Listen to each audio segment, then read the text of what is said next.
again.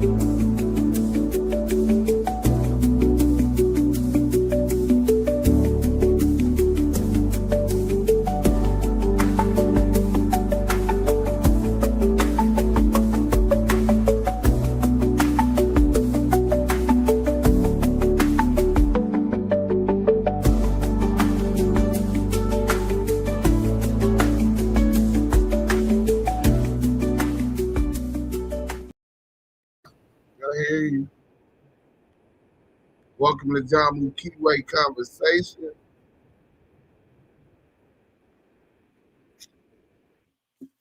Hit that like button on your way in. Salute. We got feedback, like a delay. You know, everybody on YouTube. Let me go ahead and make sure everybody on YouTube already know what's going on. Hold on.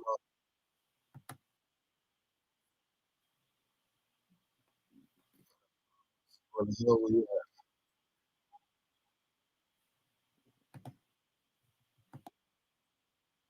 Yeah, what up? Let them know where we at. Man, listen. Got my brother Deuce M's in the building. Deuce M's the Don. Yeah, L the Kiwe pop star. Y'all already know where y'all at. Y'all should know. If you don't know, you in one of the hottest lives on YouTube and one of the dopest rooms on Clubhouse. If you on Clubhouse right now, and if you in the goof, salute to you too. Salute to all the mods that's doing their job, and salute to everybody on stage. Listen, the replays is on. Y'all know what it is, man. Make sure y'all give it 3 shares. 3 shares so we can get our shine in the hallway, man. Look, do it 3 times so in the hallway we can get our shine, man. Salute to everybody on Clubhouse, man, and salute to everybody on YouTube Live in the chat. Y'all already know that's where it's at. Salute to our valid supporters that's tapping in, and if you a friend that told a friend to tap in, make sure you like, comment, and subscribe to the content, man. Salute to the Blue Wrench Mob. That's always on their job. Salute to everybody on YouTube Live right now. One of the hottest lives on YouTube. One of the dopest rooms on Clubhouse. You guys are listening to the most authentic, well-versed, educated, fly. Deuce M's the Don. Yeah. The Kiwe pop star. The West Coast. The voice of the culture and the West Coast. Damu Kiwe Conversations.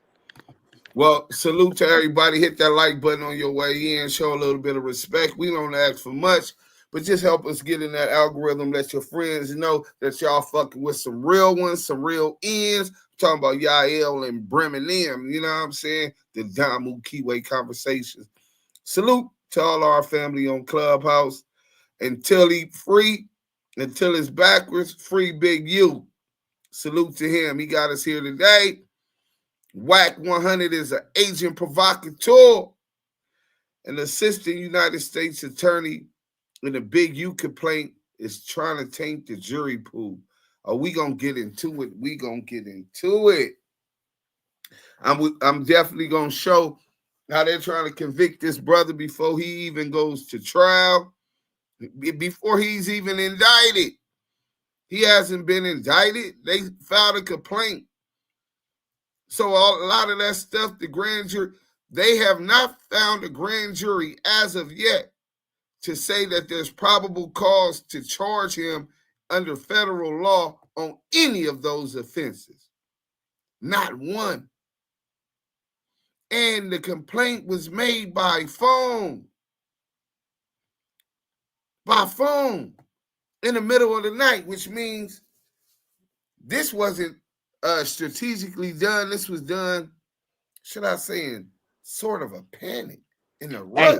Hey, listen. Hey, we got to drop the dime on Eugene. Hey, I don't like what's going on over there. They got them. Oh, no, everybody already know that you and Loose Coochie, well, you had Loose Coochie do it, kind of throw the rock and hide your hand, and now you're over there cheering, you know what I'm saying? Happy that another black man is locked up in prison.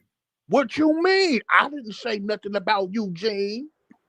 Oh, no. You said a lot for almost 2.5 years. Every single day, you hired the Crip cop. Christopher Love, boys. Buster. He's a buster. You hired that buster, right? And every single day, all he did was talk about Big U, right? But it didn't pull up. Big U wears sweats. Big U don't carry guns, and he's in the same place every day. Them niggas was not about that life. Then you went and got Lucy Coochie Cannon, Loose Coochie Ashley, a.k.a. Loose the Liability. Gregory Womack, salute. Dominique Mayweather, salute. 41st Waters Avenue, Chris, what's up? Salute. Mo Hill, what up? A Dose of Reality TV. Y'all go follow A Dose of Reality TV. We got some dope content coming up for y'all. I think Monday. You know what I'm saying? And Wack is saying, well, big loose cannon, dry snitched on himself. I mean, I can't believe that we come to the internet after 2 years of these people's implicating Big U in crimes, murders, gun distribution, extortion, multiple charges. What else they say? Some kind of tax or PPP loans. What else they say? Pimping, human trafficking. But you got the exposers.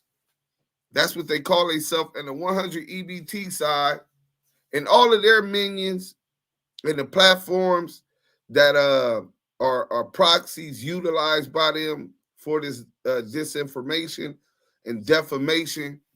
Cheeseburger Chuck, Bad Luck Cheeseburger Chuck, Ray Give, who else they got over there? Clubhouse TV, Clubhouse Shenanigans, right? And these dudes did all of this telling and implicating Big U in crimes as if that's not snitching. Why are you online talking about alleged crimes someone else did, period? Like, if you choose to self-incriminate yourself, that's on you, right? Nobody got to pay them dues but you. But not only do they go snitching, they go lie snitching, right? They get to putting people in. So say right now, they tell, hey, Duke Sims shot Tupac. Well, Duke Sims was in YA in 1996. But, so that's a lie. But because the police is listening to everything that's on the internet, because they get $700 million budget for informants on the internet, they can start an investigation and check other things Duke Sims got going on. Maybe Duke Sims is still pitching Christina Aguilera in the set. Maybe Duke Sims is gang banging, or I'm an assassin, what they call a hitman, right? Now the investigation has started because of these niggas snitching online, and I get cracked trying to knock down CS2 back. Hey, that kind of rhyme. You know what I'm saying? And that's a fact. You know what I'm saying? And they know what they doing. You know what I'm saying? They leaving breadcrumbs with loaves of bread in this case. And then a complaint is filed, federal complaint in the Central District of California, which is Los Angeles. And they cite about 60% of the complaint is citing the implications that were made implicating Big U in crimes all throughout the internet. They're in jail for what Loose Coochie Cannon, WACK100, Rico the Rat Rose, and who else? Who I forgot? And a Crip cop implicated him in. I guess the police believe that Loose the Liability is going to make a great star witness. I guess that's what they believe. Good luck with that one, because we've already undermined and flamed that short bust Lucy up from top. He's 42 years old. Let him tell it he's 31. He says he produced for 50 Cent, Mariah Carey. That was cap. He said he worked with DJ Mustard and Mustard and them made him take down the song on World Star that he had with his 16-year-old or teenage stepdaughter that he shot the video in a strip club with. Right? This is the dude that we're talking about. He said he's 30-something, but his twin is 42. Well, his twin really is 42, and so is he. He lied about so much stuff. He said that he's married to Swamp Water, Sharice Mills.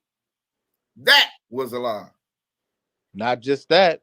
He told y'all Elder Kiwe pop star, we gonna work with Don Toliver at the studio and go on tour with Little Dirt. Sweetie! Hey, no, sweetie. No. There's nothing sweet about your lies. They're all lies. You don't know Don Toliver. You don't know Drake. You don't know Little Dirt. We weren't going on tour with them niggas. And yeah, man, just a bogus, felonious, Bush and J-Cat weirdo. He's part of the weird people. You know what I'm saying? So, but what I can't figure for the life in me, I mean, I know it's 2025, and where I come from, we never looked at the police as our ally or our savior, let alone as our savior, right? Your parents would slap you if you told on your brother. Boy, stop title telling. And this was being instilled in us because since the beginning of times, we recognize who our real enemy is. Might fight amongst each other, but I promise you this, burn the roof down, get us pissed, right? So now it's like you got people cheering that Big U is in jail, writing him off, and he's washed. He's done most of never did no time before.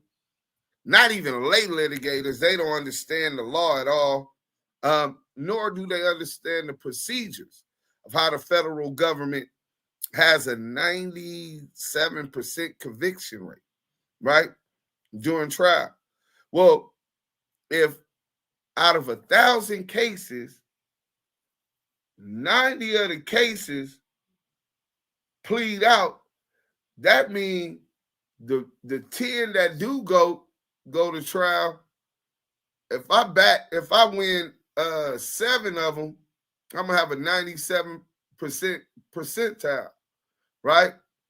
They don't really got too many up at bats. See, you gotta have a lot of up at bats to hit them home runners. You know what I'm saying? If you're trying to go swing for the gate, you gotta have a whole lot of people coming up to bat. But most people, especially how the feds do business, usually, not all the time, because they're human and they F up too. But usually, when the feds come and get you, they already got you. They got controlled buys, wiretaps, surveillance, snitches, and they just waiting until they ready to come get you. But like I said, this is a complaint that the assistant U.S. attorney felt was necessary to get a late night phone complaint filed. A change of plan. But remember, this investigation been going on for over 4 years. And they still haven't been able to get a grand jury to agree to charge and indict Eugene Henley Jr. on any of the charges alleged in the complaint. I think this is we going on like day 3, 72 hours. and the indictment still ain't passed. See, I remember going through that. I got cracked on my bank robbery, my credit union robbery in Torrance on Friday. Friday, we get cracked. They take me to Torrance police station. On Monday, FBI agent Jacqueline Ruiz picked us up from the station, took our clothes for evidence, gave us white jumpsuits, put us in a van, me and my co-defendants, and we went to Royal Ball Court, which is attached to Metropolitan Detention Center, MDCLA, and that's right where Eugene Henley Jr., a.k.a. Big U, is at right now. So, Monday we go to court, it's arraignment, and they read us and give us a copy of the indictment. Well, it ain't been the weekend. See, that was Friday, Saturday, Sunday. Ain't no court Saturday, Sunday. Monday, we already got the indictment. Here we is, Big U turn himself in. And here we go. He been to court already for a detention hearing, not a bail hearing, a detention hearing. And they read the complaint, and a grand jury still has not found that they should indict Big U on any of these cases. This sounds very troubling. Let's go right here real quick. CS2 Back and Love Boys are federal informants. This is very well documented. The Main Street Crips case exposed CS2 Back. Big U found out and cut them off. CS2 Back been scared ever since. That's a fact. Wack sat there like the DA interrogating and leading questions while Luce told all that bullshit on No Jumper. But wait. But he says that we want everybody mad at him because he's not in jail. He ain't stupid, right? He didn't have nothing to do with what Luce did. He didn't have nothing to do. So off the top, he snitching on Luce already. But I guess y'all let him get away with that too. So he could snitch on Big U. He's not a rat. He could snitch on Suge Knight because that was where he was first planted at Death Row. He could snitch on Suge Knight and implicate him and Poochie and the Unalive and the Biggie Smalls. And he's not a snitch. He could get on the Main Street case and be the initial phone call to Mark Stevens on the wiretap, basically wearing a wiretap after his house was raided. And he talked to these people on the 64th floor, even though it's only 17 floors. And he talked to these federal agents, and they referred to him as confidential source 2 back in the paperwork, and he still not be a snitch, right? Then he could get caught in Texas with three chopsticks, 800 rounds of ammunition. The case get dismissed in the interest of justice. And he's still not a snitch. He could snitch on Lucy Coochie Cannon and say he didn't have nothing to do with what Lucy Coochie Cannon did at No Jumper, saying, yeah, Lucy Coochie Cannon did that. He could have said, man, that didn't look like Luce to me on the camera. I'm not sure. I turned and looked the other way. Maybe I missed it. He definitely kicks and throws him up under the bus. But he's not snitching because it's on the internet. The internet's not real, right? Then he could snitch on Big U, attack Big U for 2 years straight online, implicating Big U in all kind of crimes, including the Unalive and the late great Nipsey Hussle, and he's still not snitching. Right? Let's get to this real quick. We all knew that Luce was a liar, but even he tried to fall back when 599 and Jabhu started bringing up that young man that was killed. that was really strange that he started to fall back. Because how could you draw the line there? Didn't you implicate him in Nipsey murder? So if that's snitching, then that's snitching, right? So while these people y'all don't really understand what's going on, they normalized and numb the people to what is going on. That this is entertainment. This ain't content that these niggas is running. They were running an investigation, counterintelligence program right before our eyes. And I love to toot my own horn. So yeah, nigga, we told you niggas about everything that we talked about right now. We told you niggas that these niggas was working. The Crip cop, loose the liability. We told you about how Crazy Rick had to jump up off the freeway. How the boy Buck got locked up. Because this nigga Loose came with money that said DEA property. Lady Fino went through a similar situation, but she didn't take the money from the dude. Later that night, the dude was arrested. Y'all don't understand that this is just a regular fight. That what's going on is the fight for the hearts and the people, the hearts and the minds of our people. Melanated people, the lost tribes of Israel, God's people. They say that the sheep shall hearken to the voice of his shepherd. So a lot of y'all ain't meant to listen. A lot of y'all are going to be attracted to that negative imp, Shaitan, Lucifer, CS2 back, right?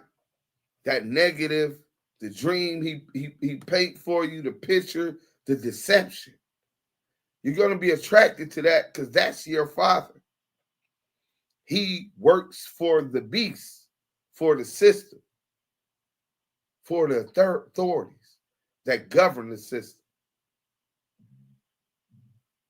And you guys have been colonized and mentally captive until now you have conformed to the ways of the beast. You understand that you're at the bottom of white supremacy by the judicial system, by the financial institutions, by the level of education you get, and you're content with that. You have no problem being at the bottom and bowing down to white supremacy. We a little bit different, my nigga. You know what I'm saying? The Crips and Bloods, bastards of the party, meaning the Black Panther Party. I'm not a Democrat. I'm not a Republican. The Black Panthers started their own party that's supposed to have our own interests.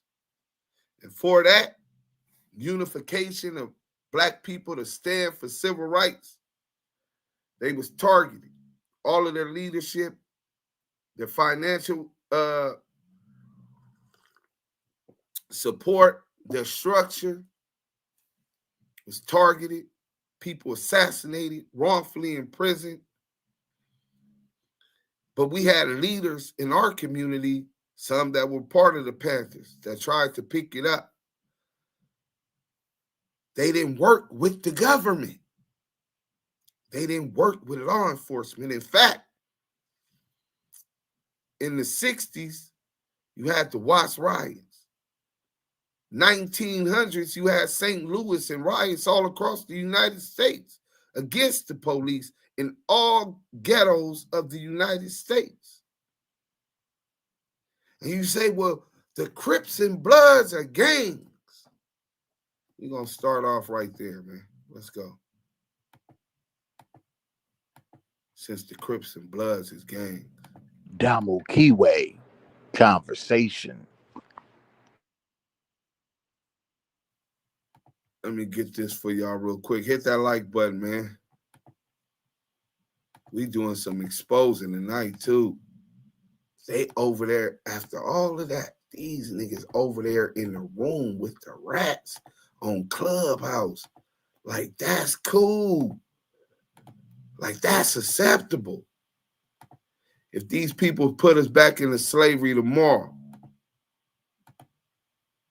they put us back in slavery tomorrow, and we tried to start an uprising, I'm telling. they definitely gonna tell. Let's get into this real quick. Crips, people doing a documentary want to call us gangs. Listen. That was something that the city and the police. That was something that the city and the police would describe us as. Today, that's what ignorant members of these organizations who don't understand the history of their organization, what they say, if you don't know your past, you're bound to repeat the same mistakes. They don't know their history, didn't have fathers in their lives, and they call it, I'm from Brim Gang. No, I'm from LA Brims. Black revolutionary, independent, militant soldier. That's where I'm from. That's my club, my tribe. But they put this tag on us called gangs so that they can criminalize us for what is in our nature. We're social beings. We were always the best at organizing and taking a stance for justice. Whether you are indigenous here, say the Luhai tribe, Blackfoot, or the indigenous people to the Americas, because the original aboriginal people in what they call today America are our people. Or even if you're from the shores of the motherland, Israelites, so-called Jews, Hebrews that were sent over here and sold into slavery. And you were part of the Ausa tribe, Fulanis, Mandinkas. I wonder if we went over there right now and told them, hey, man, you're 40 years old. You need to denounce your tribe. You need to denounce your village and be a man. I wonder how long it would take before they speared us to death. See, for people who whole history was taken from them, where they came from, and if they came from here, even the fact that they were indigenous to these lands, not being able to speak their languages, being forced and colonized to have to speak English, a bastard language, right? Not being able to pray to the gods and the spirits of your ancestors, being demonized if you had a connection and felt connections to those ancestors, forced into believing in Christianity, Catholicism, and white supremacy. That's our nature. We formulate these organizations, and they were started to protect our communities, unify and organize our people, our communities, to defend against the real enemy. Now, I know that we got off track. We started infighting, all by design. And I'm going to show you that some of that same infighting that was by design for the Crips and Bloods, we fell for it. You know what I'm saying? Was the same infighting that Cointelpro placed and incited within the Black Panther Party, within the Nation of Islam, within the SLCC, within AIM, within the Puerto Ricano independent movement in Puerto Rico. By design, divide and conquer. By design, any form or semblance of organization, of structure between people that look like us is a threat to the powers that be and the system as we know it right now.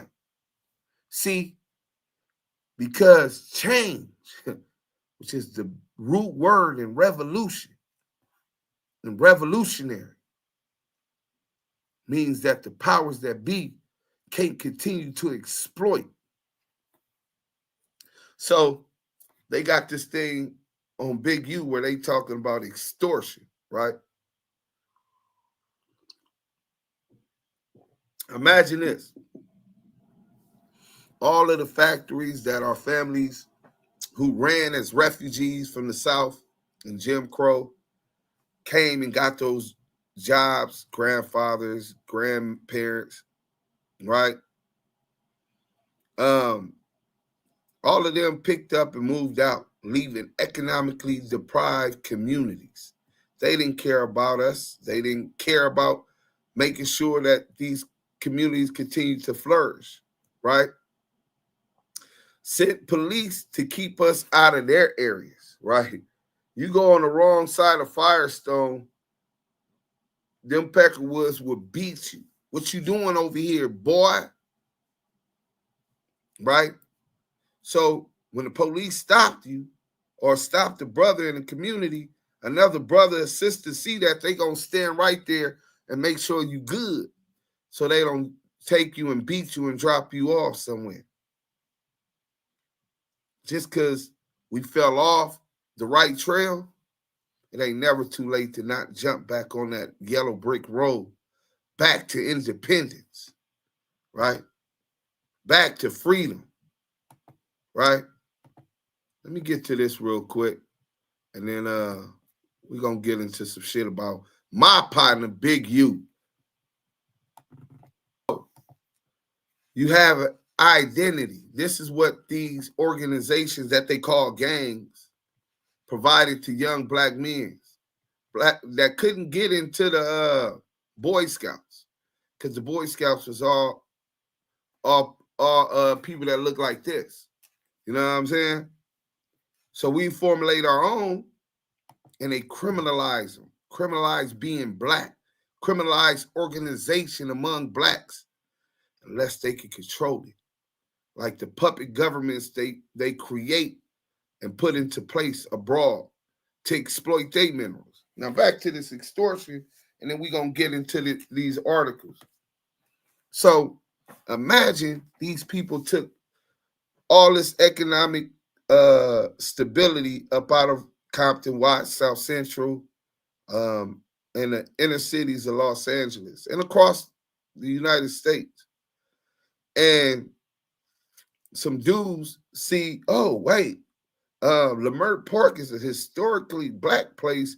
Oh, we want to go over there and shoot a movie, right? Hold on. Who is y'all? What y'all doing over here? Oh, we're finna shooting out. Y'all ain't shooting nothing up over here. What's that? We the motherfuckers that patrol these blocks. We's the motherfuckers that's gonna make sure that y'all don't steal Aunt Betty's purse running through this motherfucker. What is in it for us? You motherfuckers just coming over here taking from our community, just like a lot of these Asian stores, Mexican store. We spend our money with anybody now. We don't practice social economics, right? That's why in the 92 riots, who cares that we burnt down these stores? We don't own these stores. These people come and take money from our community and never recycle it and put it back into our shit. You know what I'm saying? Never. People that look like us make 1.7 gross, $1.7 trillion a year. Yet that dollar leaves out of our communities faster than any other people in the United States. I don't know how we going to have economic independence if we don't understand the power of having those resources. But so yeah, you think you're going to shoot a movie over here? Well, then for you to be cool over here and us not have a problem with it, because we hungry. We got kids and you got money. Right, Yael and Zoo Sims, and I'm gonna call y'all back, and G-Mac, Messy Moore, Bomani, Papa Dirt. You gonna write all Selena, you gonna write all of us a part in that movie you making so that we can have some kind of residuals and make some money off of this also. That's going to generate money within our community since you're making money in our community. You know what I'm saying? They say that's extortion. I call that fair exchange, no robbery. So another thing, when people in our community take advantage of people's that's part of our community and tied in with our community, imagine right now, Zenny, let's say Mo Hill. Mo Hill is gambling with anybody. Let's say Beast, right? 909, CS2 backs, Parrot, right? And Beast has loaded dice and works Monique out of her life savings. And Monique finds out, hey, Duke Sims, Yael, this bitch ass nigga, I lost my money to him. I wasn't tripping. Then I find out that the nigga had loaded dice. Well, how did you find out? Because he told I'm gonna call y'all back. I'm gonna call y'all back. Well, how that went?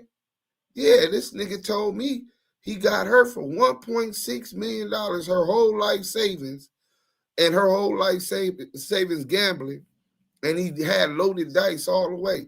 Hold on, that nigga ain't from our community. That nigga taken from our community. Don't worry about it, nigga. We ain't letting that go down. That nigga did foul. We gonna regulate that. Right? See, most people who have a problem with us having an identity in our community, having organizational skills and structure in our community, are those that never had identities in their community, if they look like us.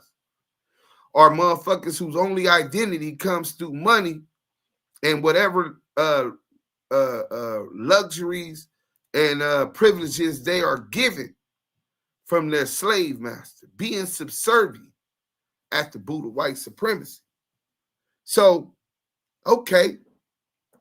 Hey, Beast, what's up, nigga? What you mean? Hey, check this out, nigga. You done worked a sister up out her money, nigga. She up out the set, nigga. You finna come up off that motherfucking money and give all that shit back, nigga, or something finna happen right now. We don't believe in calling the police, and the police would have came and been like, well, look, he ain't got the money. He not giving up the money. We're going to take him to jail. That ain't going to help Mo Hill. We take matters and govern our own. That's why we don't call the police. That's why we don't work with the police. Now, here is the federal government saying, well, Big U's using his threat and acts of intimidation to get the money back from Mo Hill. And Mo Hill, out of the 1.6, said, man, thank you. That was my life savings. Man, here's $100,000. Hey, no, I can't. No, I insist.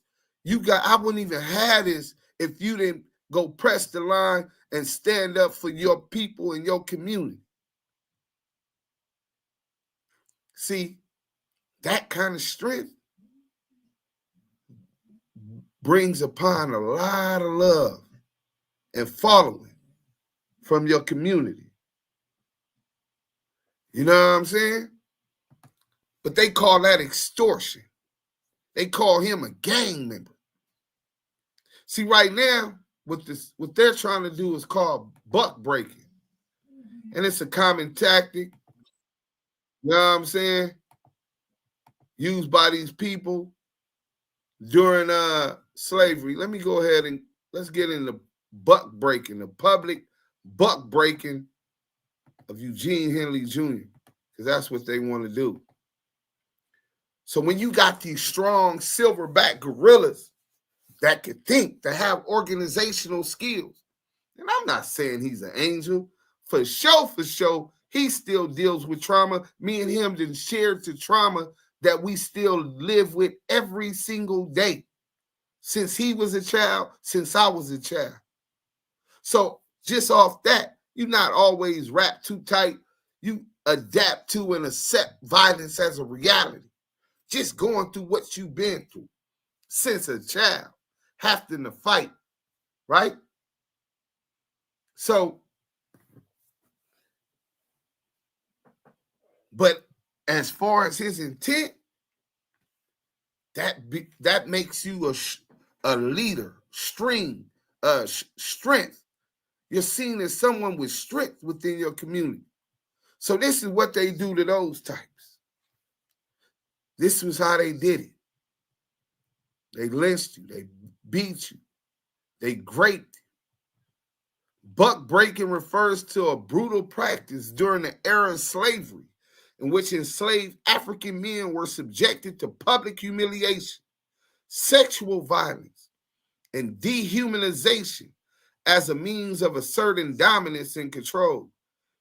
Dehumanization, ain't that what Adam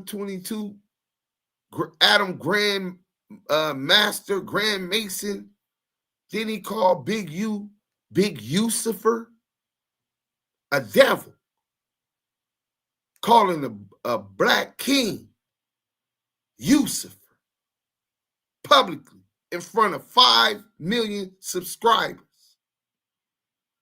The term buck breaking historically refers to a practice of sexual abuse and degradation inflicted upon enslaved African American men during the era of slavery in the United States. It involved the physical and psychological domination of enslaved men and was intended to emasculate and assert control over them.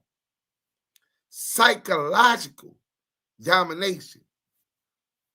Public, so that everybody sees, screaming, crying, subservient, passive. Even if they were raping your wife or your mother right now, the big black gorilla that people follow behind, that people are attracted to his energy, that people feel secure around. He can't protect you, girl. Niggas ain't shit. Wonder why females started feeling like that. Why our sisters started feeling like that with a lack of respect. Psychological domination. Here are 20 examples, facts, and miseries associated with the practice of buck breaking. Sexual humiliation.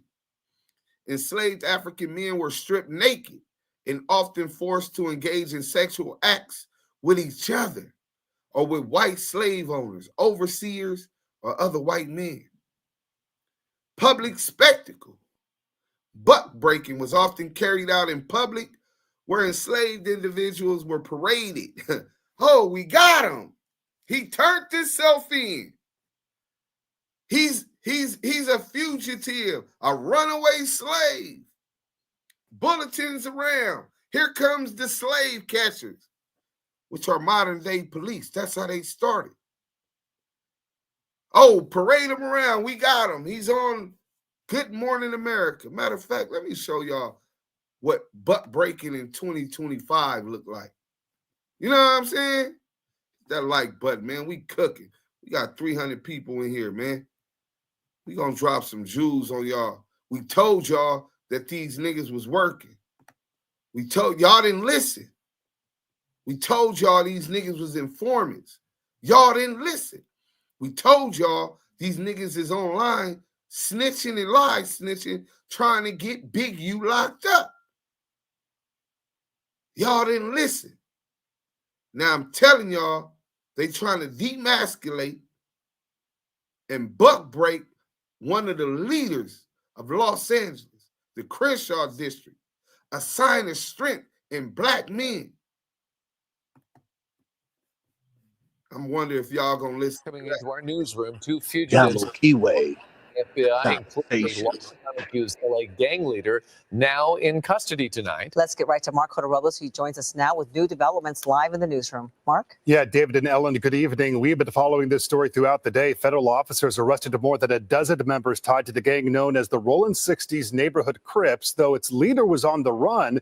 Well, within the last 20 minutes, the FBI announcing that man, Eugene Henley Jr., a.k.a. Big U, is now in custody. We have just learned new details that Henley turned himself in. Earlier, Air 7 was overhead as some of the alleged gang members were being processed at the FBI's LA field office. 19 were indicted. The FBI says Henley headed up the local Crips gang for decades.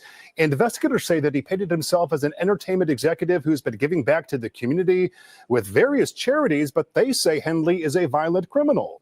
A woman who knew him says that he has had a positive impact on the community. He was incredible, whether it was a 7-year-old.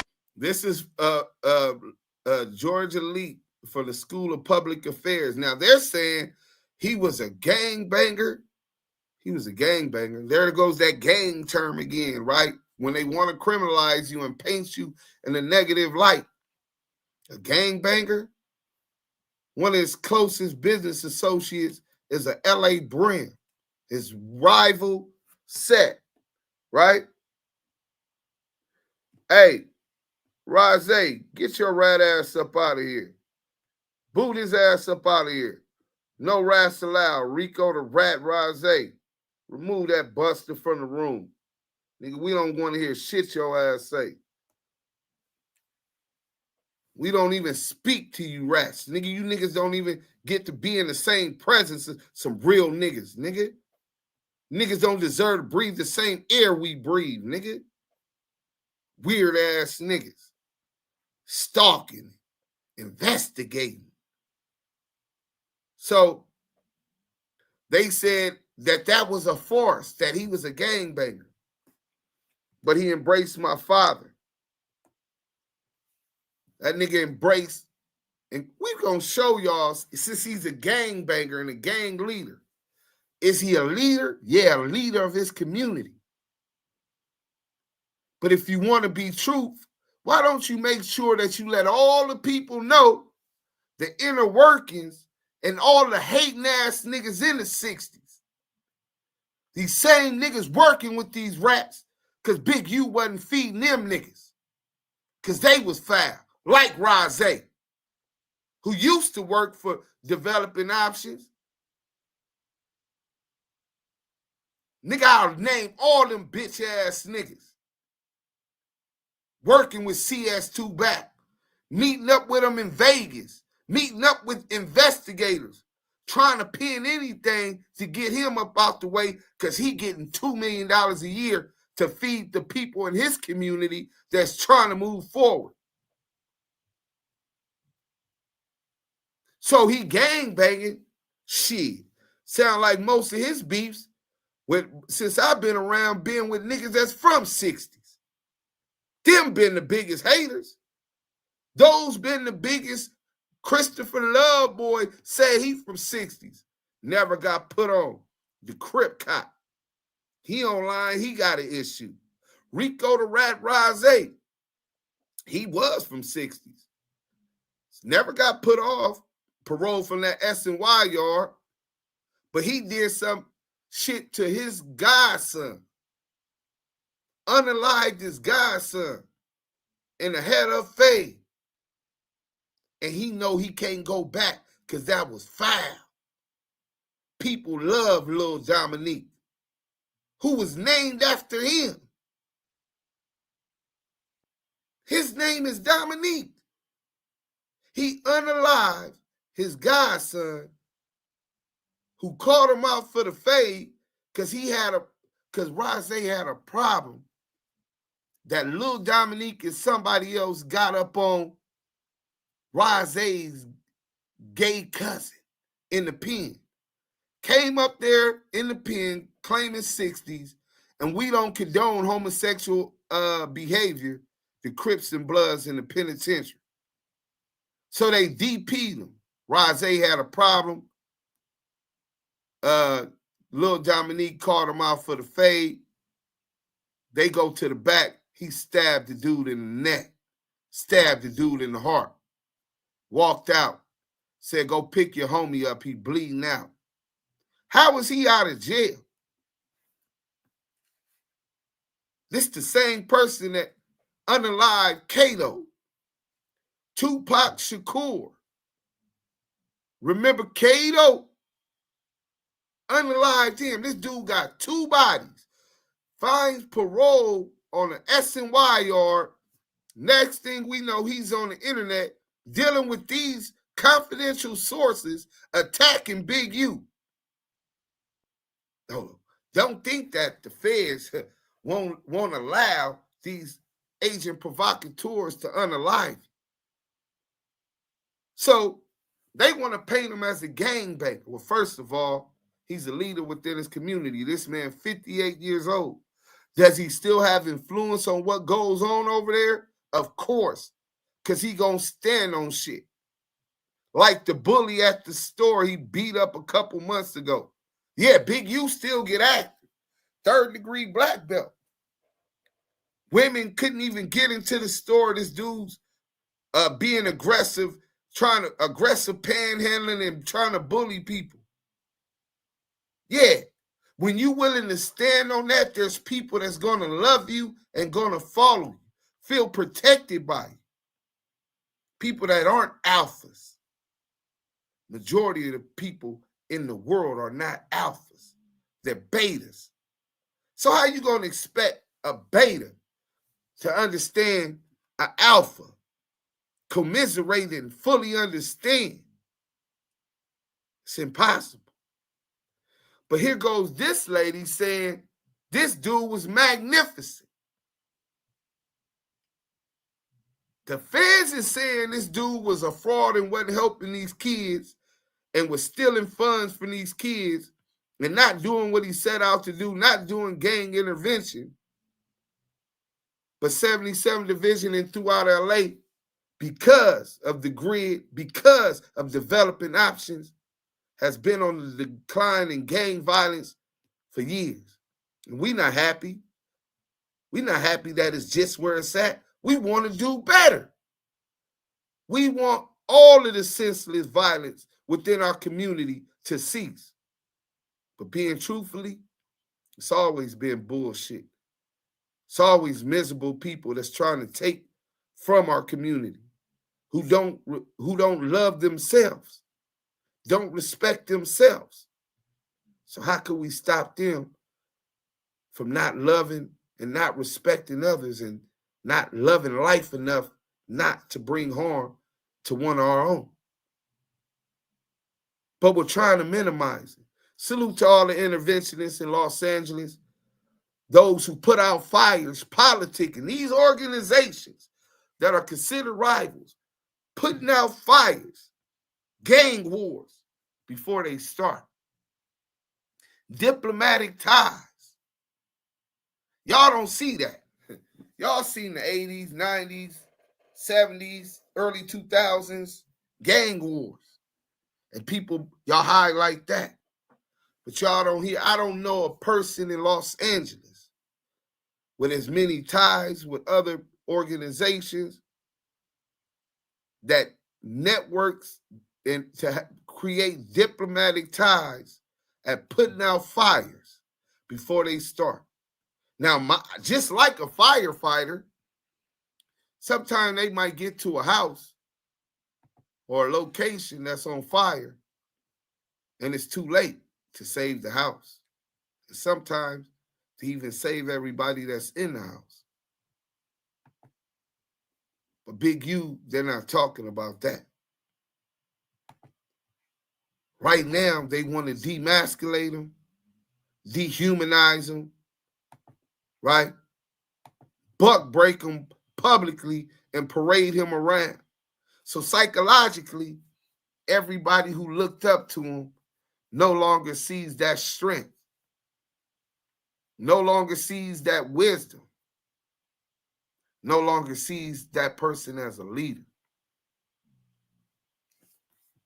So while they talking about that, And I don't even want to go back to what they say, because I don't even to stay in y'all head. We gonna paint some good images before we get to flaming these fuck niggas up. Dead homies. Y'all tell them where we at, bro. Man, listen, y'all in one of the hottest rooms on Clubhouse. One of the dopest lives on YouTube. Sitting with Deuce M's, the Don, and Yael, the Kiwe pop star. The most authentic, the voices of the culture and the West Coast. Damu Kiwe Conversations. I think this is it.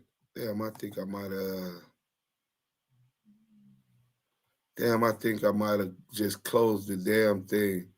It's all right. We could go to what you call it. Let's just go to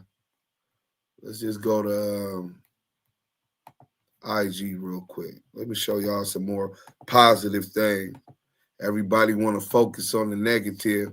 Nobody's all negative. Nobody's What's all your favorite positive. color? You like green? You on. Look, he don't want green. He said that was his favorite color. You on. I want the black one. Because I'm a dog. No. The Kiwe pop star. Man, you already know, man. I'm with the Don. Deuce is the Don. And Big U. Look how these kids love him. And listen, beautiful thing, man. Beautiful thing. While they worried about some miscellaneous fantasies, this is what we on. If y'all don't bring that energy, you don't even bring it, you know?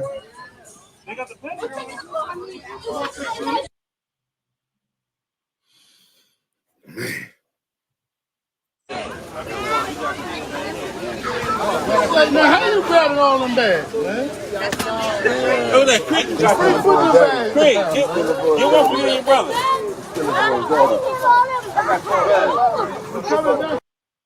Y'all see that? Hold on. I think that was one. Let me go to another one. We might be able to show y'all a different one. Yeah, we got a couple more. Oh, y'all forgot? Them niggas not like us. Hold on. Damn.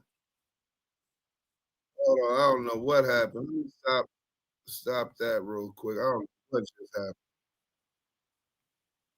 They talking about sugar plum. Oh my God. I accidentally hit one of the wrong things. Loose coochie candy. Hey, y'all didn't know?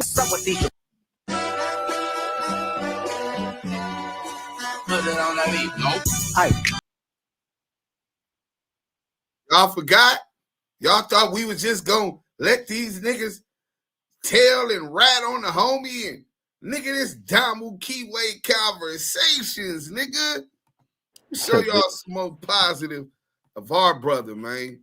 You know they forgot. You know they forgot. You forgot that we don't go out without a fight. If I don't know how to do nothing else, I know how to fight. Gonna make sure all these kids all got my life. Backpack. Shout out to Big U, Unique Music. Man, listen.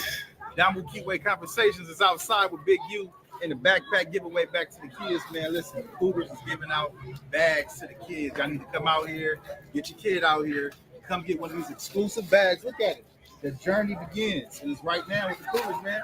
Giving back bags. Tap in. Let's go, man. Come on, all right, let's go. Hey. Pick one. Y'all can look and see which one y'all want. Let's go. Yeah, one. One line. Go on a line. Do you mind if I come back down, come over there and bust down the backyard? No, come on. I mean, do I need to check you in or? Yeah, let's let Mike know. Y'all know we finna flame these busts up, right? Get in line, get over there, get in line, get over there. Get over there. Oh, we can get one? So Yeah. we can get one. Yeah, we just have to get one. All the kids. They said one line. This is what Big E deal with all day with all these other people too. But he don't. If y'all got one back, after you get one, get back. He wasn't doing what he was supposed to with these kids. Got one? Yeah. Oh, it's in the car. After you get one, get out of line. After you get one, get out of line.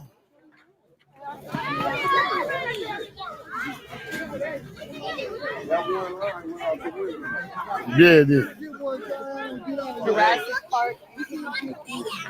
Grab one, get out of line.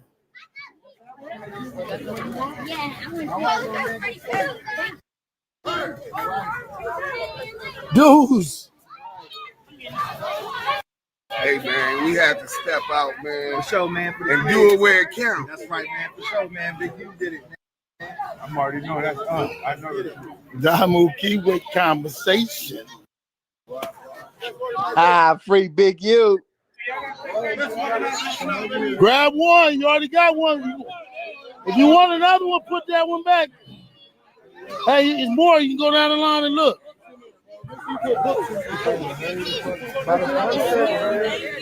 You're welcome.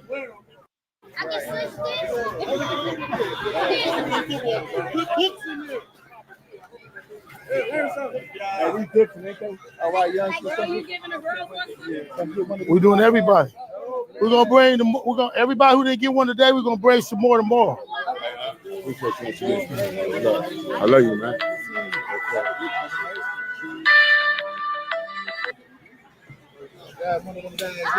When she said that, thank you, Coach.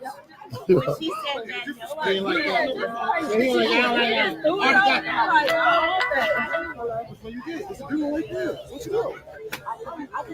Switch it out, bro. Switch which one you want. All right, that's good enough. Y'all get the idea. We got one more and then we get into the flaming. I just wanted y'all to see this. Let me turn all of this off. We got different video footage, man. But y'all think that that's just what Big U do every day, except football games for Deion. He gonna travel wherever Deion at. Oh, y'all mad, huh? They'll come back. They leaving because we ain't on the bullshit. Well, y'all can leave then. Fuck y'all. I'm gonna go ahead and celebrate the positivity while they talking about all the negativity Big U did. Saying that he didn't do what he did. This is Damu Kiwe Conversation, Sports Edition. Man, Draymond, tell us how it feels, man, being out with the kids today, man, and what is the feeling that you're getting right now, giving back to the community? It's always great to come back. You know, I come from small town Saginaw, Michigan. That's why I think it's great that Deion is doing this, because 100%. Just a few years ago, these kids watched them walk up and down these hallways. Right. Watch them run up and down this field. Right. And I think at times for us, in the situation that we grow up in, to then be playing for the Los Angeles Chargers, that's not a realistic It's a blessing, man. A lot of kids, it's like a lottery. You know what I'm saying? Even making it to the NBA, excuse me, little man. But it's a lottery that's way more concentrated than the lottery that people go and buy a lottery ticket to, because the work that you got to put in order to hit that lottery. Deion put that work in, and I think it's great for him to be back here, giving to the community and showing these kids that, yo, I am you. Right. And it's possible for you 100%. position. So what would you give any kind of motivational advice, insight to make sure that these kids are on the right path? What encouraging words would you give them to make sure they're directed down that path? I think number one, understand how hard it is. The work that has to be done. But even more important than that, how important the skill side of it is. None of us get to the NBA, the NFL, if you don't have grades. 100%. So I think the discipline that you put in the classroom will be the discipline that transfers over to the field, which is the discipline that transfers over to home, your chores, how you deal with your parents. All of those things make a difference in whether you're going to make it or not. Man, that's very high encouraging words from you, man. Look at this. What is Draymond? What are you listening to, man, in the locker room? What kind of music? Being from Detroit, because I mess with Detroit. Baby Money, shout out Baby Money, Ice Wear Visa, the whole Detroit. What is Draymond listening to being from Detroit? Well, I'm from Saginaw. Okay, I'm from Saginaw, but you know when I'm preparing for a game, I don't really listen to rap music. I'm already a little on the edge. Rap music. Yeah, we know you on the edge. He admitted he be on the edge, but he's a controlled edge, man. Sometimes we in our modes, but guess what? He's a grown man. He knows how to do and conduct himself in a professional way, man. We salute that. Appreciate you being out here with the kids.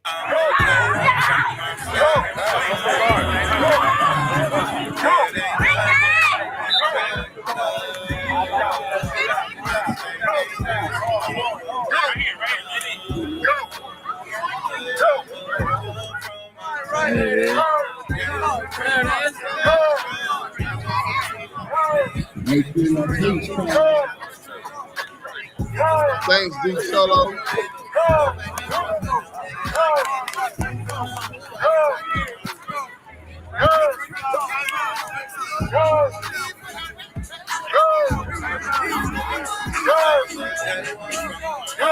Oh, my bad, bro.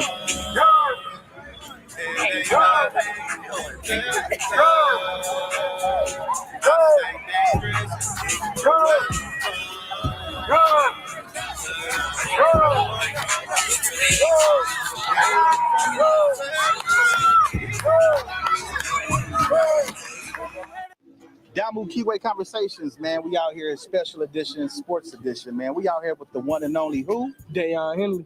Man, listen. Chargers' very own. Listen, guys. Deion, tell us. Today was a very successful day out here with the kids in the Crenshaw Cougar organization. How did it feel coming back to the community and giving back to these kids and giving them inspiration and hope? I mean, the best part about saying coming back to the community is like I never left. Right. And I feel like I never actually left the community. I've been a part of it since growing up. And I mean, just at this big grown age, I feel like I'm still a part of it. And I think that was the best part about this camp. It was the home feeling, it was my hometown, and just being surrounded by people that I love. Fact, man. Tony wisely and nicely said. So seeing that you've seen so many kids out here, your reflection of yourself and any of these kids out here today? Oh, for sure. But he ain't doing what he's supposed to be doing. Where I was every He step need of a the way. raise. That was the best part about Fuck being y'all like, talking a whole about. bunch of nostalgia hitting me, being on the field that I grew up on, seeing the kids that I would have been competing with at that age. Right. You know, just telling myself I would have had you when I was younger. Like that feeling, you can't escape it. It's amazing. And I mean, it ultimately makes me want to feel like one day I can see myself being the coach, you know, starting at a young age and then building up to the, you know, the adults or whoever it may be. But I do want to give back to the youth in that way. Giving back to I was a coach myself. I coached for the Compton Seahawks. Come on, man. We won my first year ever coaching. We won the championship. That's Matter of dope. fact, we went back to back. That's dope. So I totally understand coming out here and it's like, it's pro bono, it's free. Giving your free knowledge and wisdom and game to these youngsters and skill set, because a lot of them don't have mentors. And you being able to do that and seeing yourself doing that, man, that is a beautiful thing, man. Being that you're playing for the Chargers now, you're surpassed your rookie season. You've got your experience. How has that experience been? And what did you learn and what can you take to give back to the community, giving that advice for college kids transitioning to the NFL? I would definitely say my biggest advice is, you know, enjoy the business, understand that it is a business, and that this is your job. Once you make that transition, this is your job. Like, not only are you doing the sport that you love, you working and you making money from it. So in the midst of all that, make sure you enjoy it, bro. Like you kind of get lost in that, what I just said, the business, you get lost in it, but you can't forget that you've been playing this since you was a little kid. Wow. You want to enjoy it, you want to have fun. Remember that it is a job, but you are having fun while doing a job that you work to get to. Man, we appreciate you, Mr. Henley, coming out, supporting, giving back to the community. What another successful day for the organization. Come on, man. And it's a blessing seeing you out here, young man. Have you guys. Congratulations to you and your success, and I pray that any and every endeavor that you have, you succeed in that, brother. Thank you. This has been another edition of Damu Kiwe Conversations. And we out. Appreciate it, bro. Appreciate you. All right. Huh. Damu Kiwe Conversation. He a gangbanger that's not doing what he's supposed to for the community. Well, let me challenge the assistant United States attorney that filed that complaint. I challenge you to find one person, that look like us, that's done more for Los Angeles and the kids of Los Angeles than Eugene Henley. That's going to be hard to prove to a jury that he's defrauded them. I don't give a fuck if he took the money. Bro, I got a nonprofit organization. I put together an event, Active Chuck's Charitable Org. I put together an event. It was 6 months since I had used that account with Bank of America for my 501c3. I had got donations, and it was so if you don't, basically how they set it up, if you're not using money, they charge you. So I hadn't used it for 6 months since my last event. I only got some donations, fundraising on the internet, so it was like $200 total in the whole, and I only got like $160 through the internet. People donated for me. I come out of my pocket. I could never use the donation money to make sure that we did the feed the people on Skid Row. We fed almost 700 people hot meals on Labor Day. Videos on Active Chucks. Go check it out. Right? But because by the time I go to the bank account to try to put some of the money I was using, so at least I get tax deductible, Bank of America then closed out my account. So the $200 and this and this and that. So now that I'm there, people is hitting like, what else you need? And they sending cash apps. And I'm like, damn, I got to change this cash app to this account or I won't even be able to get it. And I took a loss. But I moved the money from Active Chucks and made sure I did what I was supposed to do. So I committed a crime? Because I moved the money from here to here. Because my Bank of America charitable organization account closed from inactivity and being in the hole.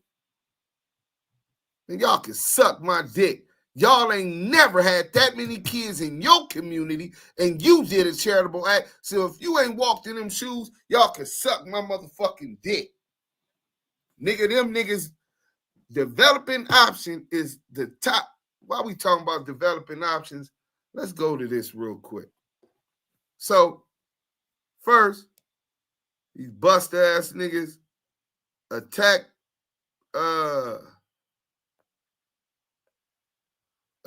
Big U.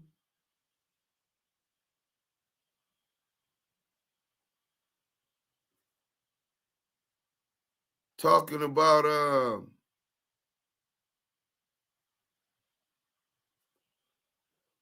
about he's a rat. He's a grid agent. He's a grid officer. He get paid by 77 division. And all of this shit, right? These the same niggas that did that. What about you niggas over there that bang that nigga set? Y'all niggas ain't really banging his set, because for all them bitch ass niggas that said he was a rat because of the grid program, why y'all ain't handling y'all motherfucking business? Answer me that. Because if you put that jacket on the nigga, you know what come with that. Nigga, and you ain't handling your business and then you lie? What's up with you niggas? What's up with you niggas? Y'all niggas ain't got a problem with niggas putting snitch jackets on your homeboy.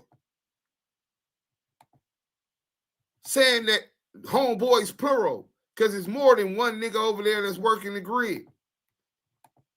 It's more than just him and Bear Claw. Right? Let's go ahead and go over here to this. We're going to get into this real quick, since they talking about the grid program, grid police, right? So, because Big U understood the handbook, right? Because he understood the handbook, let me share this with y'all because y'all can't see what I'm looking at. For the grid, he has developing options. And each one under the grid, with all of these strict things, it says that each organization, which is about 50 of them, negotiates the terms of its organization to be a part of the grid. If you look down here, they said since approximately 2015, Developing Options has been the recipient of a yearly annual $550,000. That's the budget to do all of the things he do. Get Draymond Green there as a speaker. How much you think it costs to book a speaker like Draymond Green? That's just one of the superstars that was there. How much you think it costs to have Gunner come perform at Crenshaw? To have Snoop Dogg come up there and interact with the kids all day, his time, money that he's missing out on. How much do you think it's going to cost for all of this to happen? And they talking about a $550,000 bond. I can tell you this much. Snoop ain't going to Europe without $7 million off the top. Snoop Dogg is not doing a performance in Europe without $7 million off the top. And this budget since 2015 was annually $550,000. We're not talking about Wiz Khalifa. We're not talking about Yael. We're not talking about Deuce Sims. Just Snoop Dogg. Just Deion Henley. Time is money. People, and under the 501c3, you can pay these services for coming out there to do that. The ice chest was for the kids, the snow. Nigga, that was $20,000 itself. Backpacks for all these kids. But they saying he not doing his business. This was being alleged. But back to what I was on. I thought I was showing it to y'all. I guess I left it. Boom. So from July 1st, 2018 to July 30th, 2023, Developing Option was allotted $2,352,000 from the city of Los Angeles. From that, Henley has drawn hundreds of thousands of dollars purportedly in salary. You see how they try to say over that period? That's a 5-year period, right? And in that 5-year period, he has drawn hundreds of thousands. But then when you get deeper into the paperwork, they said that him and his employees were annually making about $90,000 a year. How much money can Big U with the resources that's available to him, right? How much money can he make if he could get Snoop Dogg to come out at a discounted price? And he got venues. He's a great organizer. If you haven't known that, that's his gift. Organizing events, organizing parties, and puts together concerts. He has the deal with Live Nation. How much money would he spend all of this time with these kids is he missing out on and just taking $90,000 a year? But he don't care because this is where his heart is at. He loves those kids. He loves the Crenshaw district and that community. He ain't got to steal nothing for that. In fact, y'all should be paying him more. But he ain't tripping. Long as he keep that community strong, thriving, peaceful, these kids getting an opportunity better than that which the last generation had. He's putting kids through college and in the NFL and not in prisons. And they want to take that away from the Crenshaw district. They want to take that away from South Central. So the GRID program has an extensive mandatory handbook that is appended to each contract. See, each contract is negotiable, but they saying it's mandatory handbook. They trying to push the line. And that Developing Option, like every other GRID contractor, must comply with. They pressing the line that he's not complying with the mandatory handbook. What handbook? And all these other GRID contractors is supposed to be abiding by it, right? They must comply. This is what the feds say. The detailed and extensive handbook has many requirements that include extensive criminal background checks. So now Big U can't come work. He can't hire felons.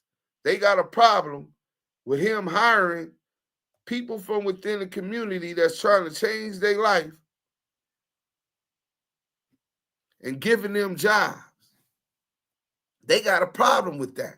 I guess they rather have those niggas that's in the community without jobs and in this impoverished community without jobs, so the crime rate goes back up. I'm quite sure the LAPD, that would be in their interest. That would give them job security, right? The feds, that would give them job security. See, they don't like when what you're doing is working. You got the crime rate and violent crime and gang violence in Los Angeles down by every metric. And y'all complaining. You got kids, my homeboy Flossie's son, in the NFL right now because Big U had him since he was about 7 to 8 years old. Got him to the NFL. Working, positivity. Nah, they want failure. They don't want cheerleaders on the sideline. They want them little girls to grow up and be strippers, dots, popping their ass on social media, not going to colleges. But the detailed, extensive handbook has many requirements, including background checks. They got a problem with that. Compliance, meaning following all the rules of the handbook, training, and approval of employees, attendance at meetings. Oh, this gets good. Hold on. This gets really good. Because they said he was a rat. Logging activity. For those who don't understand what they mean when they say logging activities, this is when you're supposed to write down, a grid worker, any information that went down. You seen somebody trying to snatch a purse and you interview, hey, homie, what the fuck you doing, nigga? It's the hood. There ain't no robbing no blacks in our community. You know what I'm saying? Nigga, you better take that shit up out the hood and you get a lady her purse. You're supposed to log it, write names and information of who it was, but you settled the difference. You governed your own. The dude doesn't go to prison. He gets the fuck up out of your grid and your community, and the lady didn't get her purse snatched. She's assured that she's protected from within the community by men, strong men who care about their community. And the handbook also necessitates, the grid handbook, liaisoning with local law enforcement, amongst other requirements. But based on my review, this is the FBI agent and the assistant U.S. attorney, of documents in the course of this investigation, developing option appears to have failed to comply with some or potentially all of these requirements. So Big U, the government, has a problem. The federal government, not City Hall. They didn't give him a raise, everything, right?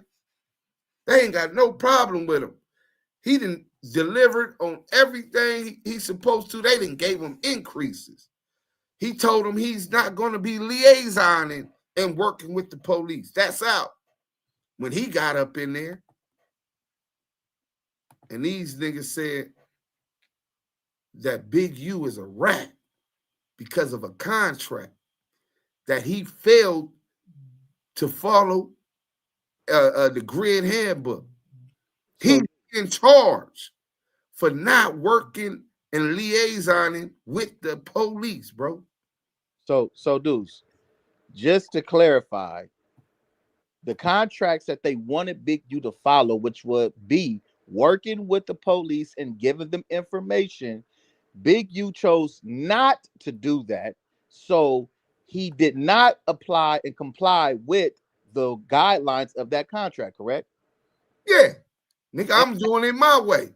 I'm That taking means- the money and I'm Right. gonna show y'all results. Don't worry about how I get the results. As long as you niggas is getting the results, then we happy, nigga. But I'm not doing that. So that means he didn't work with the police. And for these niggas to put the police on his name, that is called defamation of character. You niggas is lying, and you are okay. And the people that support these individuals is okay with Cointelpro. You okay with the police and the feds lying on your people, and you okay with your people working with the police and the feds to get this man out the way. That's basically what is being said right now. Yeah. Well, I got a lot of love for the Kochs, right? Last night I was really troubled and upset. I seen Nina Boy, right? I seen Nina Boy covered this big some shit. He just watched these federal informants get Big U indicted on him every day, implicating him in multiple felonies and crimes and all of this shit, and Big U being charged for the exact crimes that these dudes came on the internet and implicated them in, and then the complaint cites where they're implicating him as the reason for the complaint. It don't get most snitching in that. And he went and ran with the Crip Cop and WACK100's narrative that Big U was a rat because he snitched on Eddie Boy. But let me tell y'all something about what happens to black leaders and been happening to black leaders since Cointelpro, right? So this is from Cointelpro. I hope y'all can see it. Let me make sure. Yeah, y'all can't really see it because it's so small, but I'm going to read it to y'all. We don't squeak and squeal over here. They've been doing a lot of arrests across the country. Yeah, they won't, nigga, they look at niggas in jail as like an investment in stocks. You know how many, the prison industrial complex, and how many private prisons is invested in, and then the products that's sold in prison, the money that's made from taxpayers to house these people in prison. Nigga, they're gonna fill those prisons up with niggas that look like us. So let me get to this Cointelpro paper. Show you how they do brothers. This the type of games the fans play. Tell me if it sounds familiar. Also of apparent concern to the Bureau was the Panthers' demonstrated ability to link their new recruitment base to other important sectors of the U.S. opposition.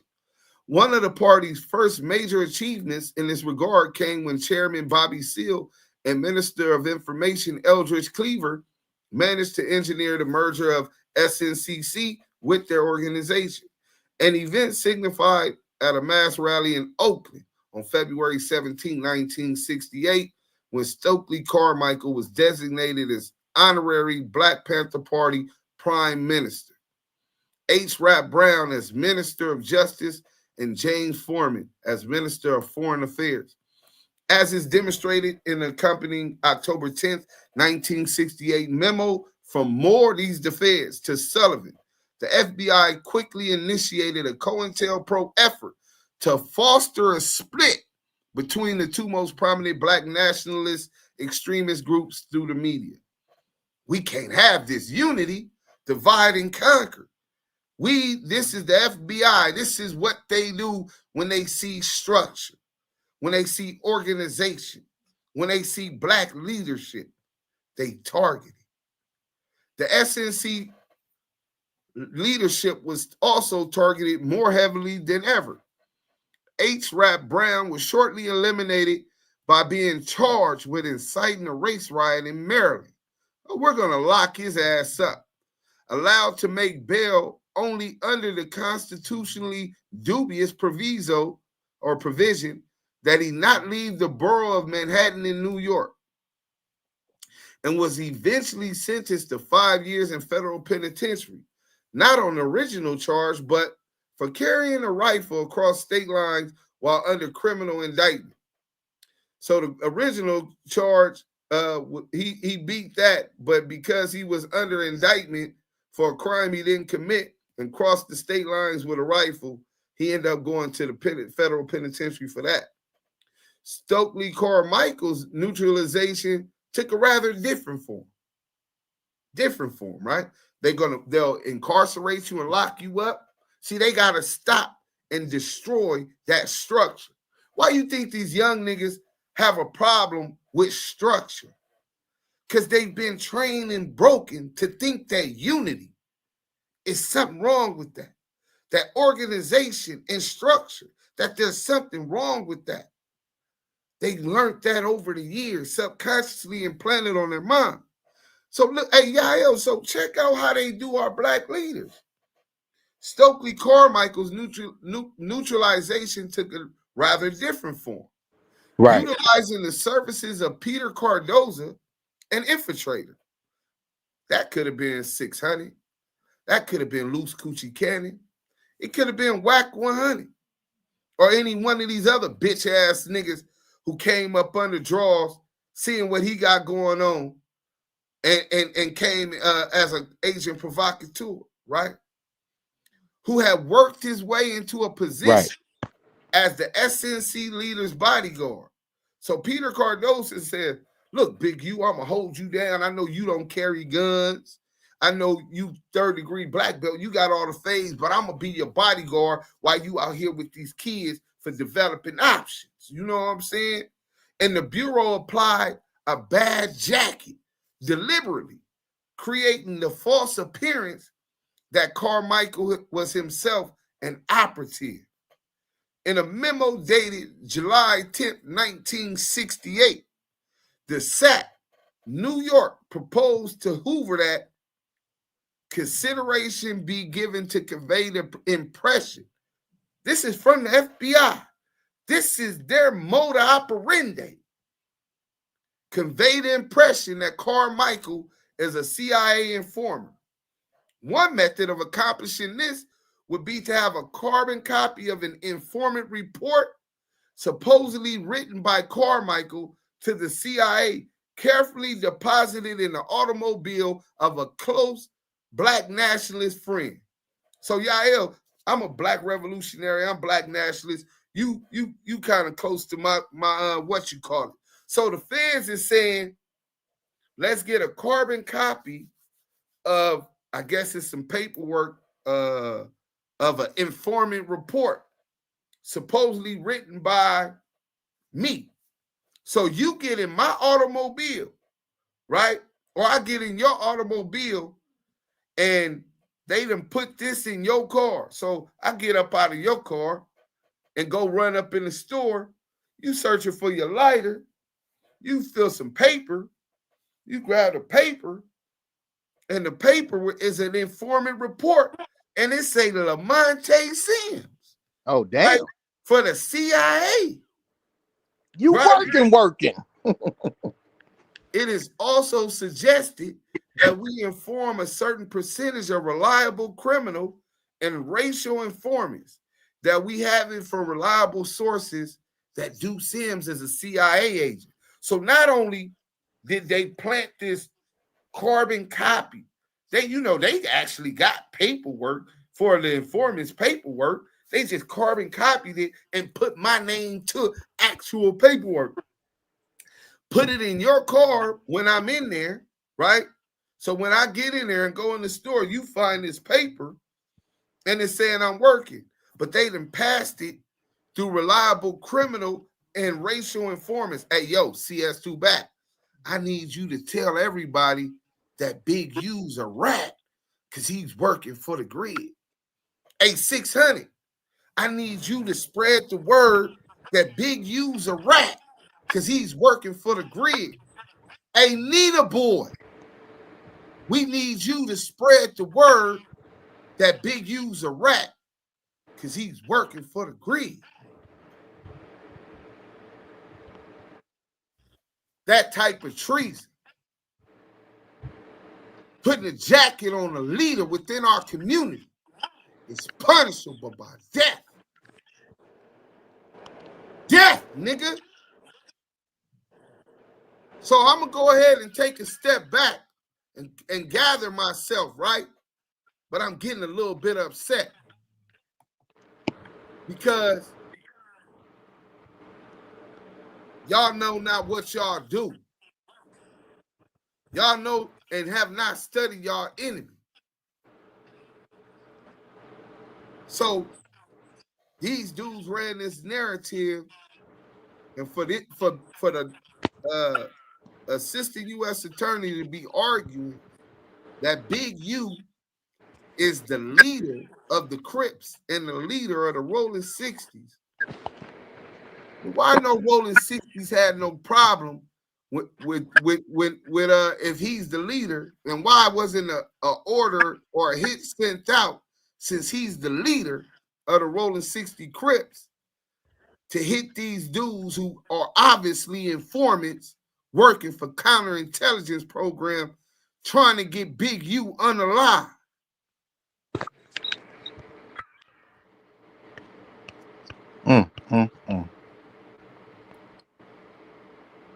And Hefe brought 600, another informant who never been put on 60s. I know you met him in Seattle. We did a little back checking on where that came from, and we're going to do a whole lot more. Because, see, when the truth is before your eyes and you still decide to live a lie, then I start looking at you like you potentially compromised. Right? You giving a platform to a federal informant. You been to the feds, bro. You know how this shit go. You can't harbor no informants or rats. And while you keep talking to him, why don't you ask him about that seal file on drug trafficking, marijuana, and $10,000 cash? And when he tells you, oh no, I got picked up at the border for a misdemeanor warrant, and it was a $10,000 warrant, I want you to Google that and find out that any warrant $10,000 or more is a felony. And I want you to question how he got a permit to carry a pistol with a felony for trafficking, and why is that that case sealed? And after you do that, I hope I don't see you around him no more, because I'm going to start thinking some strange shit going on around this motherfucker. Right? Some strange shit. Nina boy, you said that Big U told on Eddie boy, and that the 60s was just scared of Big U.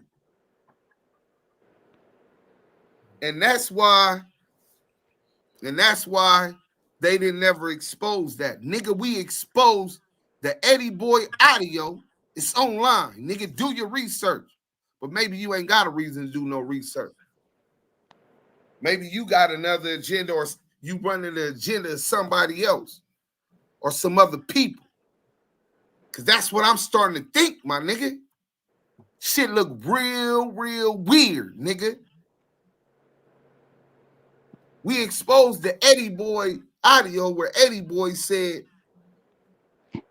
I don't believe the police. I'm just trying to get my brother out.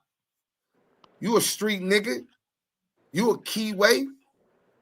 Do your research and find out what that case he talking about with his brother is all about.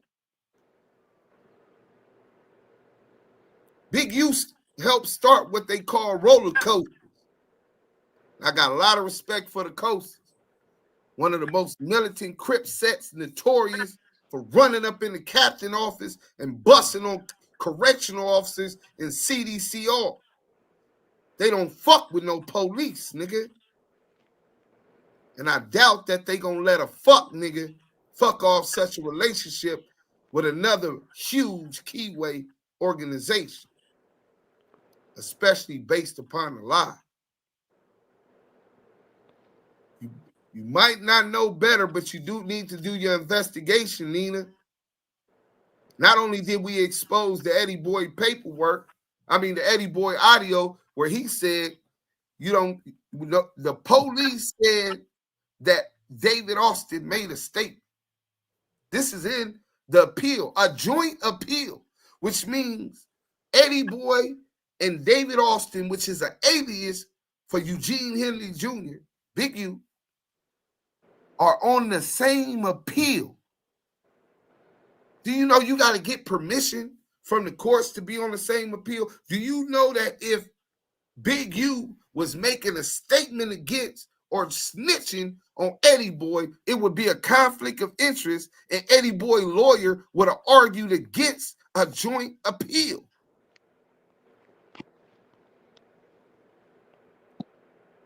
These niggas be talking like they super Crips.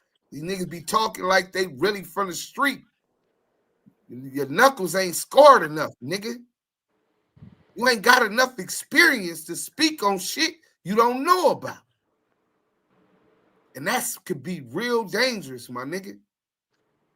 Some niggas that ain't gonna take too kindly to you putting a jacket on the nigga and validating it and you banging East Coast. That's facts. So, that's facts. Then I get the paperwork, right?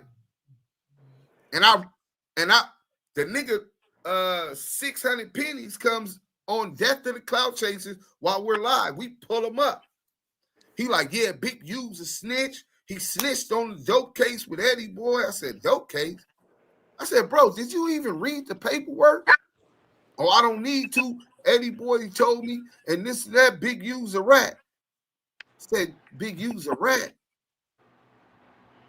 Bro, that was a robbery case.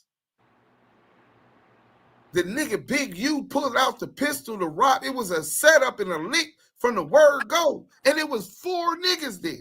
Eddie Boy, Big U, and 2 brothers in the car. The 2 brothers left Big U and them after Big U tried to rob the niggas for the 50 birds. Was it 5 birds? However, it was some kilos. They showed them one. Read the paperwork, nigga. 600 pennies didn't read the paperwork, and we made them look like a fool, a clown, a nigga that started banging after he was claiming, after he was 20 and was paying niggas to be around, nigga. This who you rolling with over a nigga that united forever in history. Yo set and the Rolling 60 Crips. And he ain't even read the paperwork. He talking about it's a dope case. Wack is talking about it was a dope case. Don't listen to the news people when they tell you he was arrested for a robbery. The news people on the same indictment talking about he has a history where he was arrested for a robbery. But let's go further. So this police officer says that Big U made David Austin, which we'll just say Big U, made a spontaneous statement, which is admissible in court, whether he made it or not. But the police saying he made it. They say, well, in court, well, did Big U waive his Miranda rights?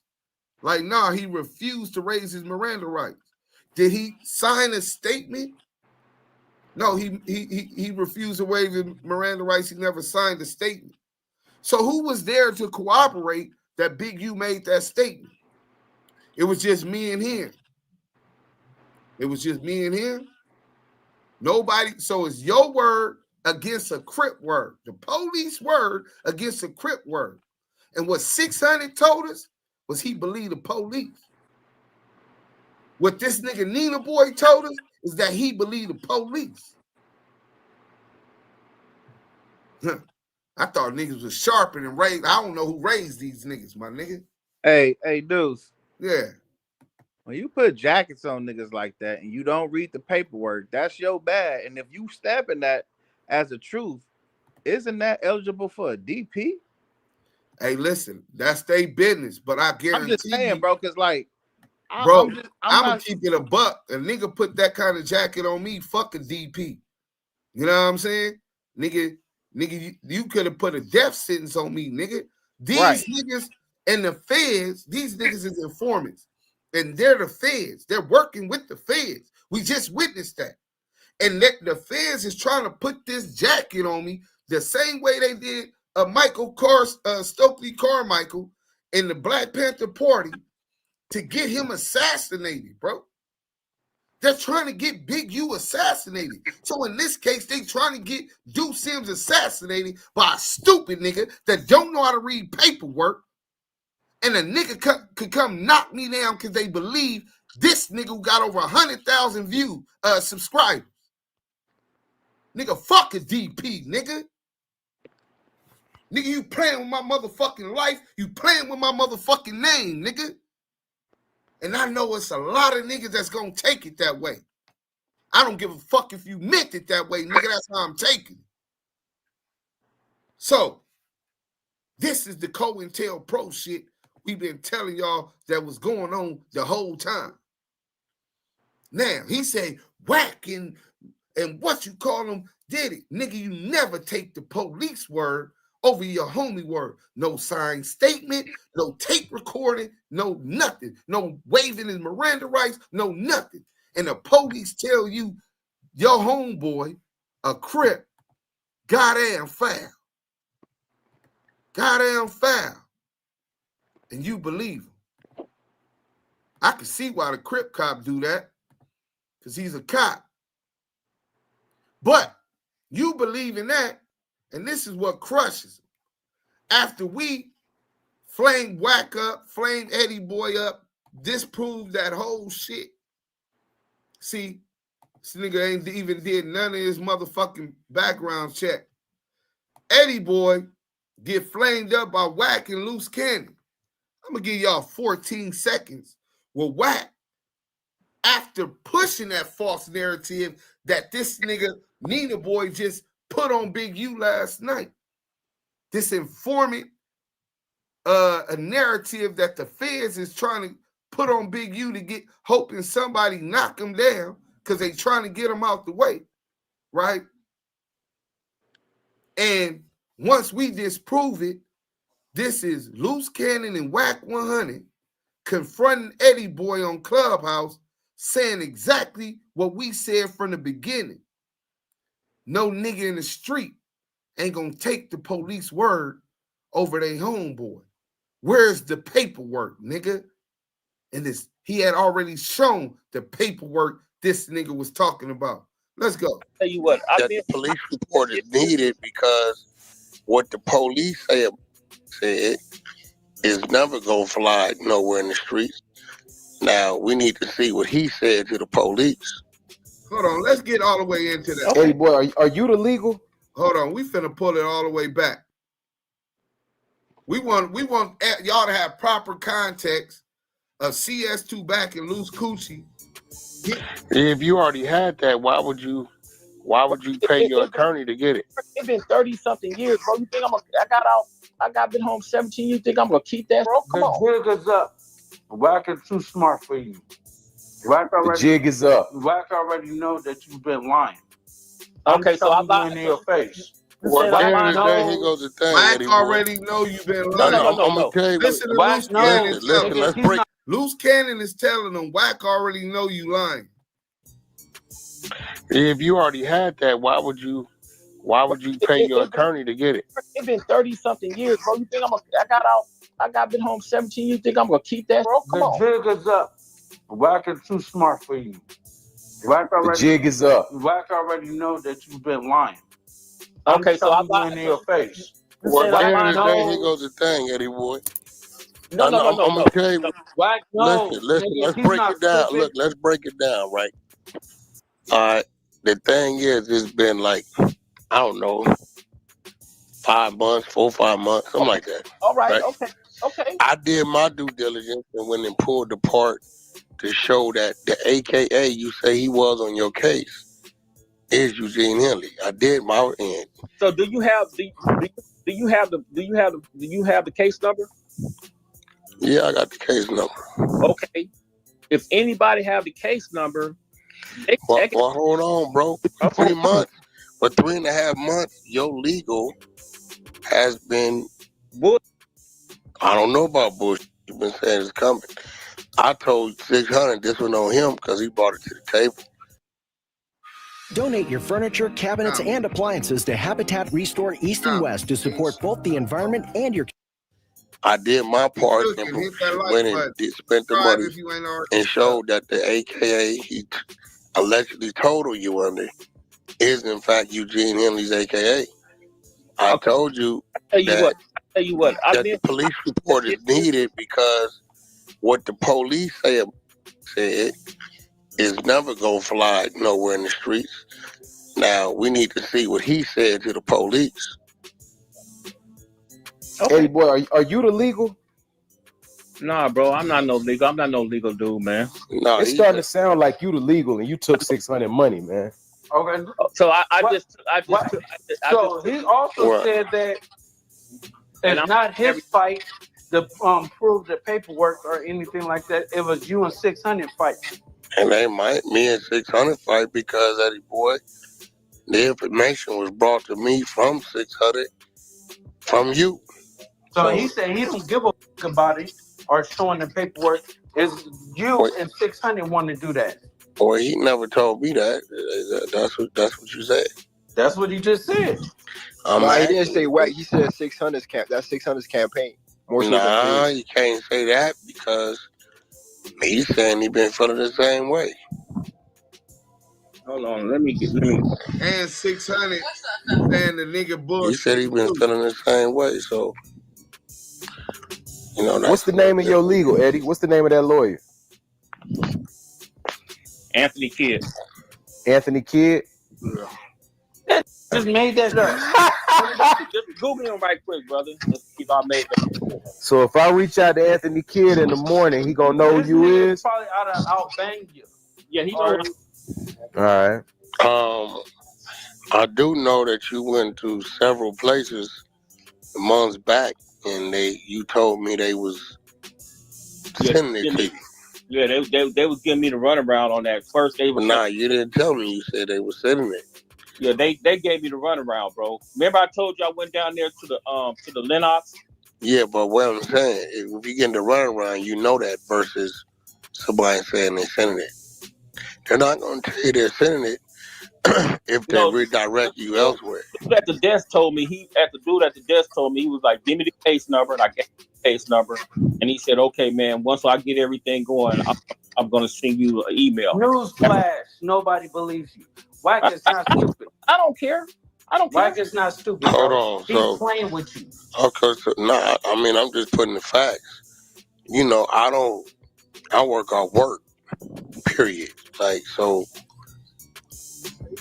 you called me a couple days ago, something changed? Like, you know, I know it. Thing is, because 600 was like, I'm like, okay, bro, I'm going, because he was just, you know, adamant about getting, I'm like, okay, bro, I'm going to press this brother to get it, man, because once why you got to pressure legal? Because, man, I grew up with this brother, man. You know, he do. If you paid him, you shouldn't have to press him. Brother, you know, come on, man. You know how dudes is be out here, man. Everybody against the bar. Wack, let me ask you this, Wack. Have it ever took you 3 months to get? Hold on, is that the police? Leonard Brigham said Cap, he was extorting from his own black community. I don't give a fuck who it is. If you ain't from my community, nigga, and you come over here in our territory thinking you gonna eat and we ain't gonna eat, it don't work like that, my nigga. And all skin folks ain't kin folks. Remember that. It's house niggas like CS2 back. It's house niggas like the Crip Cop. It's house niggas like Loose Coochie Cannon. Nigga, them your people? Oh, I guess so. You implicate niggas in extortion just like them. So I guess so. But look, that's Loose Cannon, 600 and Wack saying that Eddie Boy lying. He was supposed to bring more paperwork in addition to the paperwork, the appeal shit that we could Google right now. And with Eddie Wagner, just Google Eddie Wagner, and you're going to see David Austin as the which is Big U's read that, and the police made that statement. You have Big U's attorney making what they believe.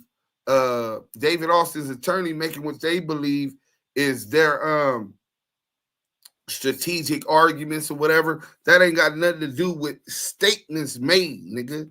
That's a lawyer making those arguments. So we don't even pay attention to that. A lawyer could go in there right now and say, well, I'm going to argue that. I said, man, I'm ready to plead guilty. No, I'm going to argue that you're not guilty and this and that. And I go with it. And then eventually I end up pleading guilty because he think we could get a better deal, nigga. But I was ready to plead guilty before.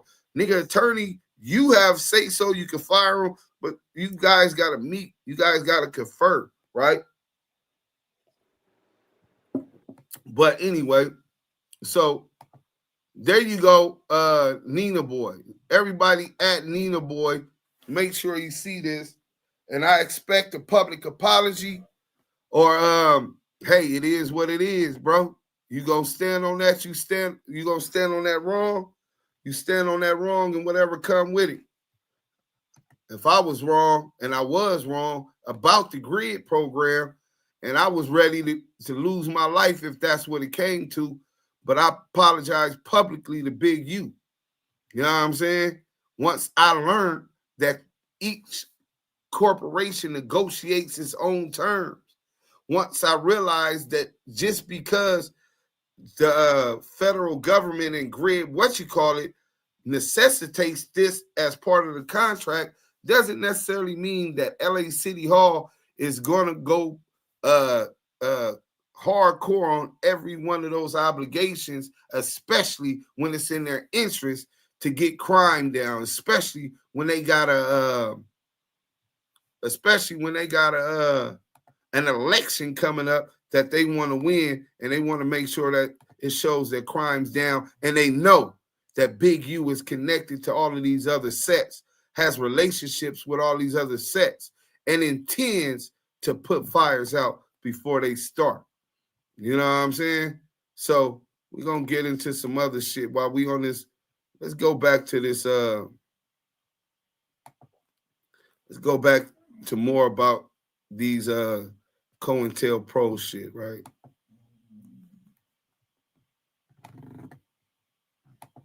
Was part of your other activities and responsibilities to study the profiles of celebrities who were supportive of organizations? Damn, what happened? Oh, I know. I got to reset it. Hold on. Let me fix this real quick. Let me stop sharing. Okay.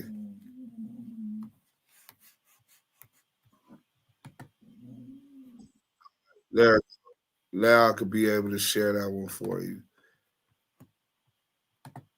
Entertainers. The FBI is fixated on entertainers and celebrities. Was part of your other activities and responsibilities to study the profiles of celebrities who were supportive of organizations? Definitely, and especially, like I said, psychological backgrounds, weaknesses and strengths. Did he have a weakness for blondes? Did he have a weakness for money? Did he snort cocaine? Did he smoke marijuana? They even get into, and that's one thing the Bureau loves is their sexual background. They have files and files on different blacks, not only celebrities, but a lot of others, sexual activity. What would they do with this information? Oh, that's used as a weakness. Wait, did So you they hear would that? feed these. They target celebrities, right? Marijuana. Psychological backgrounds. Wait, first we already proved that they get niggas locked up, kind of like how Wack got them locked up. I know most people say, well, no, Loose Cannon snitched on him, and Loose Cannon snitched on himself. Lie snitch, first and foremost. But before y'all go, hit that motherfucking like button. I'm going to show y'all and prove to y'all that WACK100 been pushing this whole shit from the beginning. He was the orchestrator of this attack on Big U. But listen, not only do they put him in jail, not only do they put false jackets on him or a bad jacket on him, just like Cointelpro, but they focus on targeting celebrities, and they focus on their sexual, what you call it. Let's go. Weaknesses and strengths. Did he have a weakness for blondes? Did he have a weakness for money? Did he snort cocaine? Did he smoke marijuana? They even get into, and that's one thing the Bureau loves is their sexual background.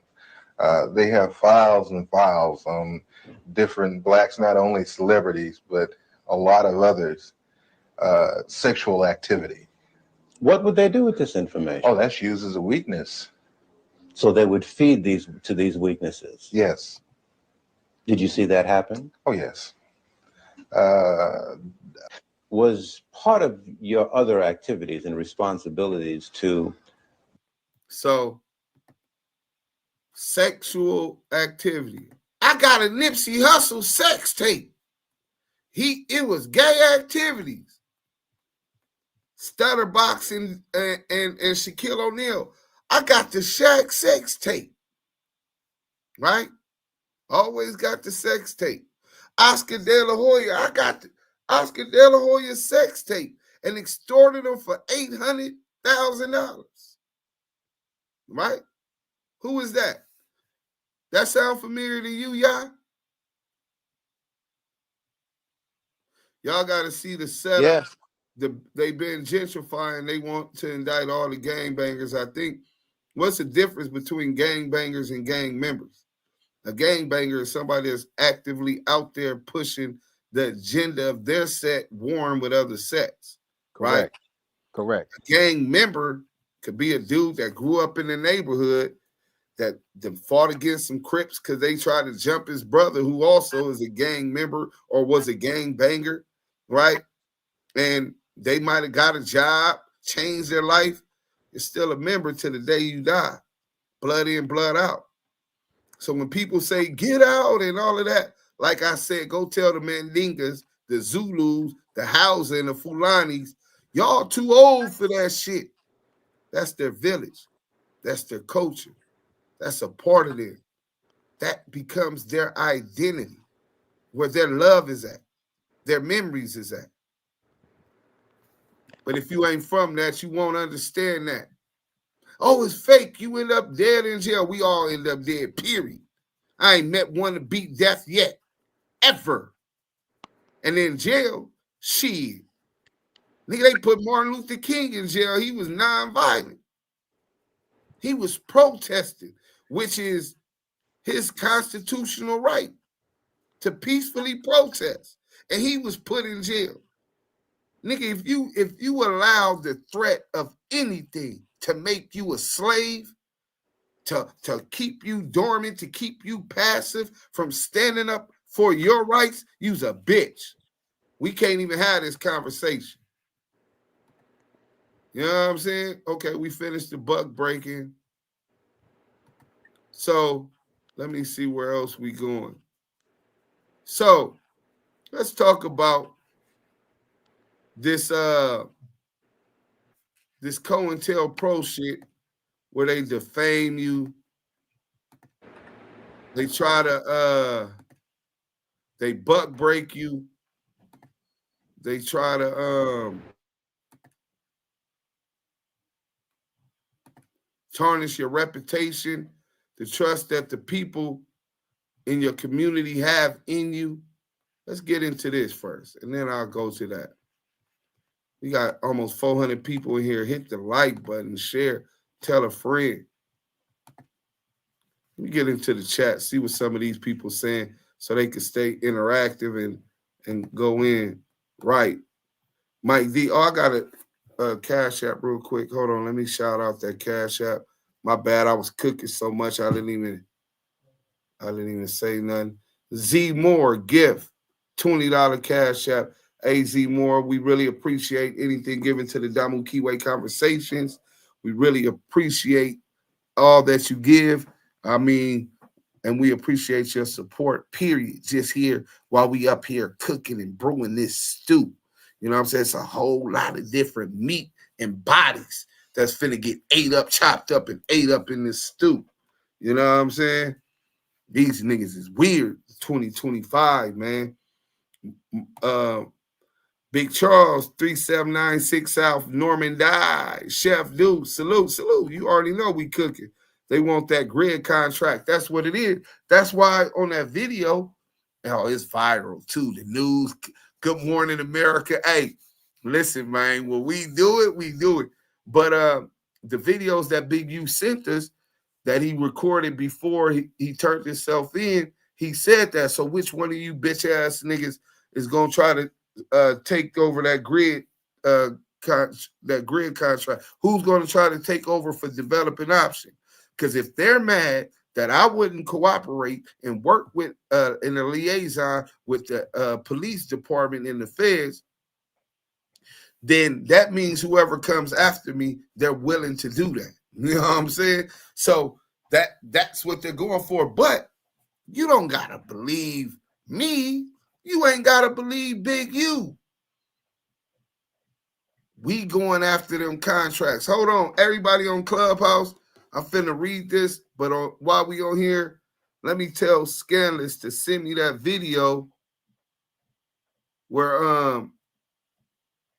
I think I got it. Let me read this first, and then I'll play something, and then I'll go get the contract. So this is how else the enemy comes at us. This is the art of war. We've been attacked since these people step foot on this land. Attacking, raping, pillaging, kidnapping, robbing, and forcing with a musket in one hand and a Bible in another hand. Right? Then once they got in control, they created and controlled the financial institution. They created and controlled how they educate us. They created and controlled the transportations. They created and controlled the judicial system and the laws, right? And they made sure that they got proxies like the FBI, CIA, and local police to help protect against any disruption and or threat to the powers that be and the program that they put in play, which is white supremacy. And you gonna go along with that, or you gonna get what every one of our leaders got before: discredited, disrupted, destroyed, eliminated, prison, slander, or assassination. FBI records acquired by the library reveal violent surveillance of Black leaders, civil rights organizations. It was the late 70s and J. Edgar Hoover smelled trouble. The status quo. Remember I said the powers that be? Hollowed by hate, sanctioned by Jim Crow, was beginning to crack. Behind the scenes, Hoover's Federal Bureau of Investigation was keeping watch. In 1967, the FBI quietly unleashed a covert surveillance operation targeting subversive civil rights groups and Black leaders, including the Black Panther Party, Martin Luther King Jr., Elijah Muhammad, Malcolm X, and many others. The objective, according to an FBI memo, to expose, disrupt, misdirect, discredit, or otherwise neutralize the radical fight for Black rights and Black power. Well, they'll be coming after me, but back up real quick. Hey, did y'all pay attention to one word that's in what their objective is? What's the first word that, according to the FBI memo, is the objective of the FBI and Cointelpro? Yael, could you read that word for me after the FBI memo? Can you hear me? Yeah. You said, according to the FBI memo, the objective, according to the FBI memo, to expose. That's it. The exposers.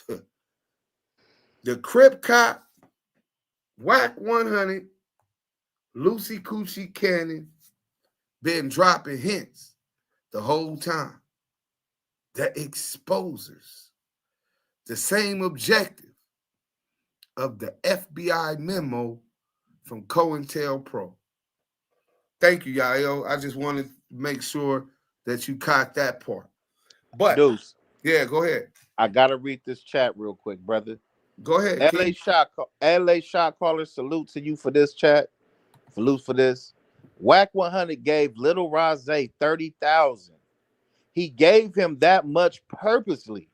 Judas was paid 30 pieces of silver to flip on Jesus.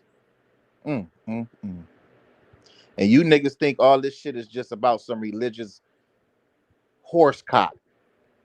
This is deeper than what you niggas can even fathom to imagine.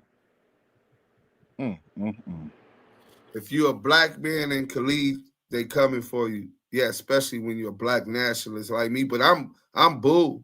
I thought that the Crips or the essays or the police would have been killed me. Now, some of my best friends is Crips. The essays love me. But the police is always going to be my worst enemy in the government. So it's going to come. But we all got to go. But I'm going to choose how I live my life and what I stand for. And when it comes, don't mourn for me. Trust me, I'm at peace. Pick up that motherfucking torch and carry it forward till we in the end zone. Equality and independence, economically, judicially, and educationally for our youth. That's what the fuck we prioritize. So they can't scare me off with death from that. But let's get back to this. So expose, disrupt, misdirect, discredit, and otherwise neutralize the radical fight of black rights and black power. So this 24-year-old youngster that they calling a kid, what's Big U's strength?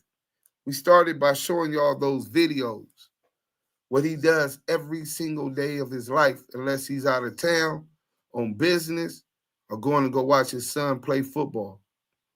He's with those kids.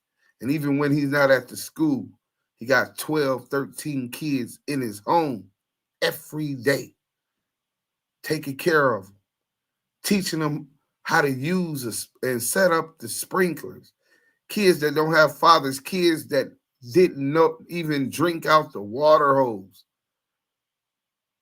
It was shocking to me.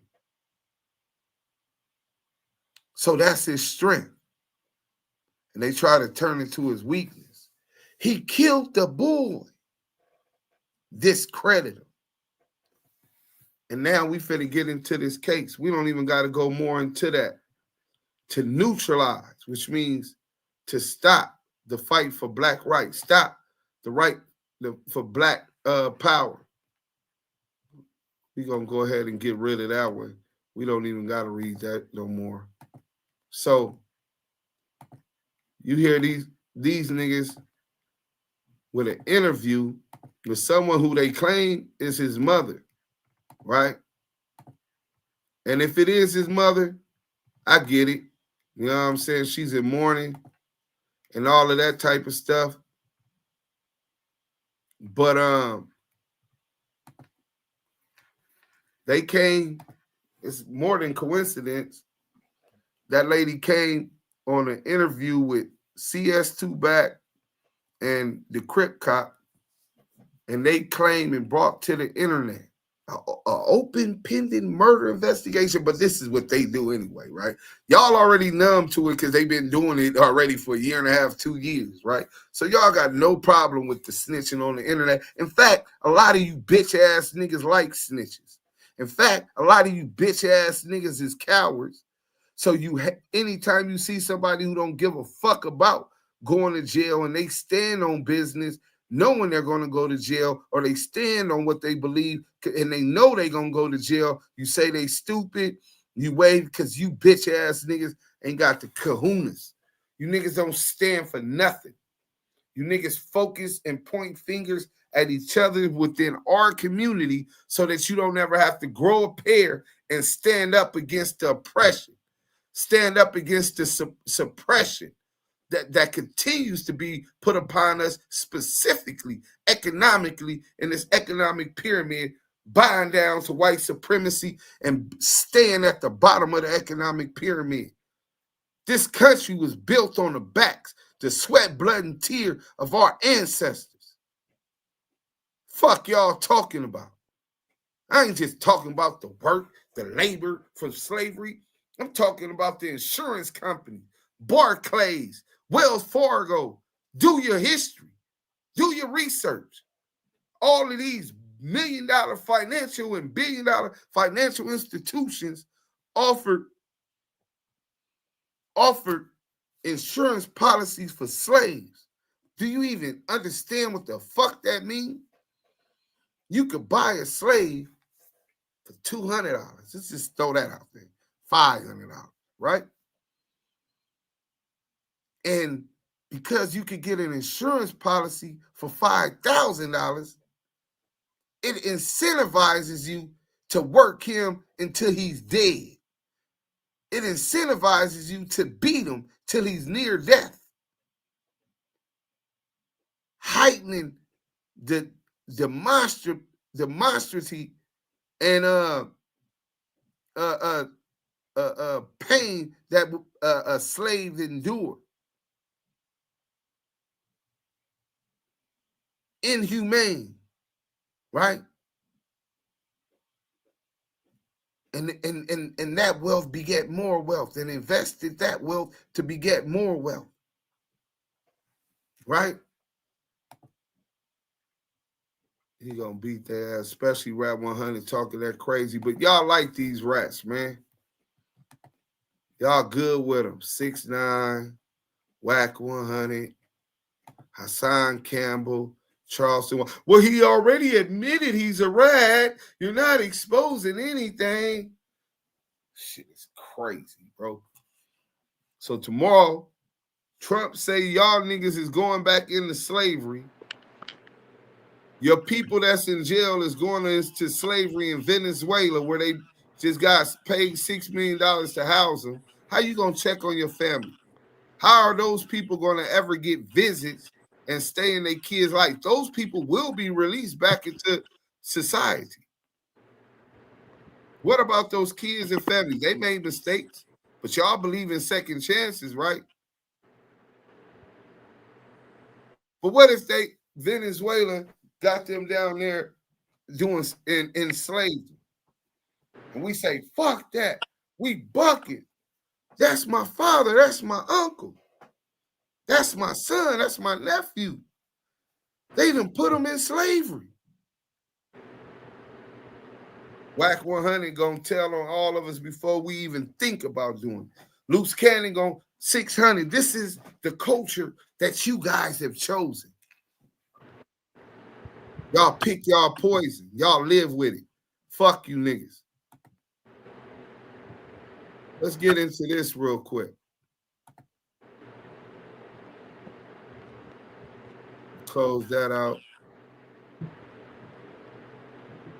So,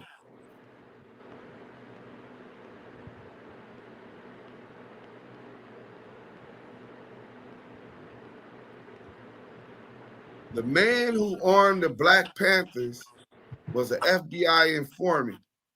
Records show. Y'all see that? Aoki went on to work for 25 years as a teacher, counselor, and administrator at the Peralta Community College District. And after his suicide in 2009, he was revered as a fearless radical. But unbeknownst to his fellow activists, Aoki had served as an FBI intelligence informant, covertly filing reports on wild. Hold on, bro. Everybody on Clubhouse, hold on 1 second. Hello? I'm live right now. Who is this? Accusations. It's the big fella. Wait, which big fella? Yo, homie, big fella. Relly. Yeah, hey. Yeah. You was on the what's that thing with an old ass nigga named Rajay? Yeah, what's up with that nigga? Man, them niggas said that like talking about the nigga talking about. Did you see what the nigga said? The nigga said I told on you and sent you to jail, bro. That you told on me? Yeah. What? Bro, These niggas is Cointelpro. You see what? Is that you? The niggas said, they said, oh, that can't be you that commented under the nigga thing on YouTube. Nah, I don't know if I seen it, but I'll call you back though. Answer your phone. But you see how they did your rally, right? You see how they did your rally, right? Yeah, that's them same fuck niggas. Just stay dangerous, bro. All right, well. Hello? Yeah, see, the streets be talking, man. Hey, dudes, was that Yeah. was that the so somebody accused you of putting your friend in jail, and these niggas run. You went out, y'all. Yeah, you went out, bro.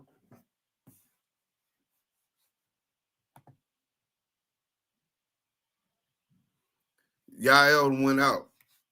But let me finish this.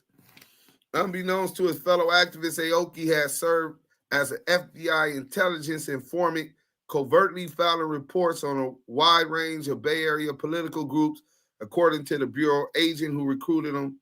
That agent, Bernie Threadgill Jr., recalled that he approached Aoki in the late 50s.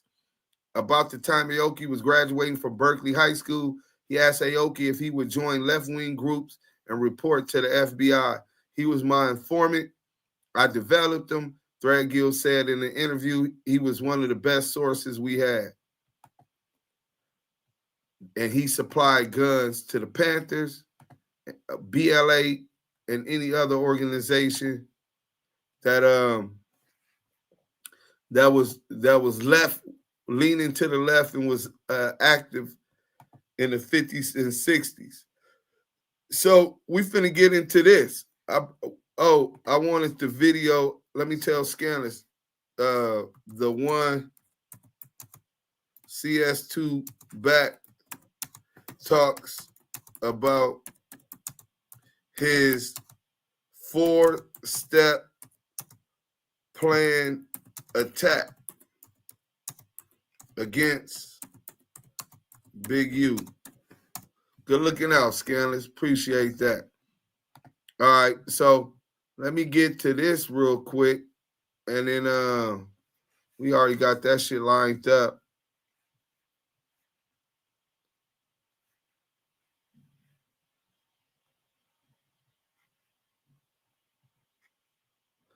Now, mind you,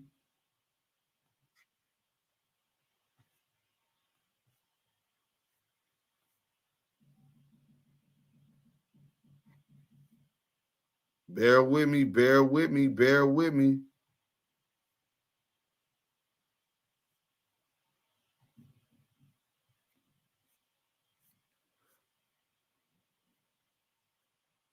Another gun. Boom. Oh, I got it. Here it go right here. Boom. So they talk about these guns on the indictment, right? So let's start with the murder first. The unaliving of the kid and the body found out in Las Vegas, right? So they find that it was mighty suspicious that if you look at the complaint, not the indictment, because an indictment has yet to drop on Eugene Henley Jr. Only a complaint. Now, mind you, I get arrested Friday. It's the weekend. Monday morning, I'm picked up and I go to Royal Ball Court, which is attached to MDCLA, where Big U is at right now. And I was formally indicted at arraignment. Learned about the charges I got, and got 3 pages of the grand jury transcripts. What happened at the grand jury? My lawyer gave me that. That's how we figured out who the snitch was from day one. So this complaint was a phone complaint. Have any of you guys paid attention to that? Let me turn this off real quick. We're going to get into that just to show y'all the heading because this is so strange, as if the FBI and the Joint Task Force was in such a hurry that that they had to hurry up and charge, or not charge, hurry up and arrest Big U and these other guys, right? So we're going to get into this real quick. So, criminal complaint. 17th, Eugene, they got the names. Criminal complaint by telephone or other reliable electronic means. They done called a judge in the middle of the night, a magistrate judge, right? In the middle of the night to get a warrant to lock up Big U and these other people. What happened? 4 years and a half. Y'all been investigating Big U and these people. And in 4 years and a half, y'all couldn't present this evidence y'all claim y'all got. All this internet shit that y'all got to a grand jury and get them to approve, and that is more than likely these crimes occurred, and that Eugene Henley was involved in these crimes that they believe occurred. Because that's what it takes to get an indictment dropped. Where's the indictment? Why are y'all making a phone call to get these, rushing to get these dudes arrested, and you still haven't dropped the indictment on Eugene Henley after 4 years? I'm starting to think that they don't really got all their ducks lined up like they claim. And I know they probably come lock me up soon and all of that type of shit for exposing them. These people in power, they never been in power. They don't wear the drawers in their household. You know what I'm saying? They probably cross-dress, right? They never had that kind of power in their life. So now they're in this power. They're thinking, oh, if I could convict Eugene Henley, this big black nigger with a hard R, right?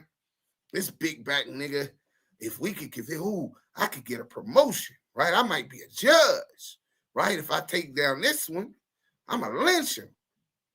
They're so hungry, they're so thirsty, right, to take out another brother. They go public and attack his character. They try to discredit him and the acts that he do within our community. Cointelpro at his... Now, they go so far as to let Christopher Lovejoy and WACK100 talk to the alleged victim's mother, the kid that was found unalive in Vegas, and sister. Allegedly, that's who they supposed to be talking to. I cannot confirm or deny that's who they were talking to. And they let their confidential sources, who's been assisting in this investigation for over 2 years that we know about, and that's just been online where they built all of this case, most of this case at. And they made an insinuation or a blatant lie to the public, claiming that Eugene Henley's DNA was found up under the nails of the alleged murder victim.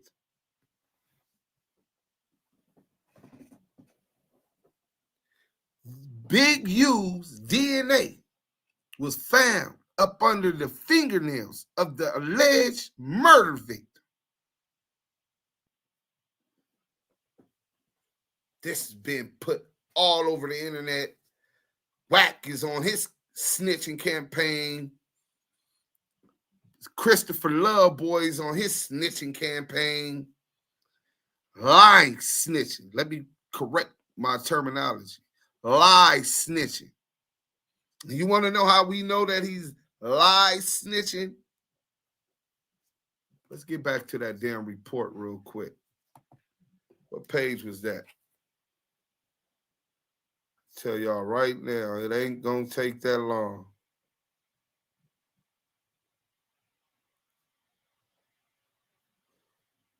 Oh shit, that shit's in my WhatsApp. Hold on.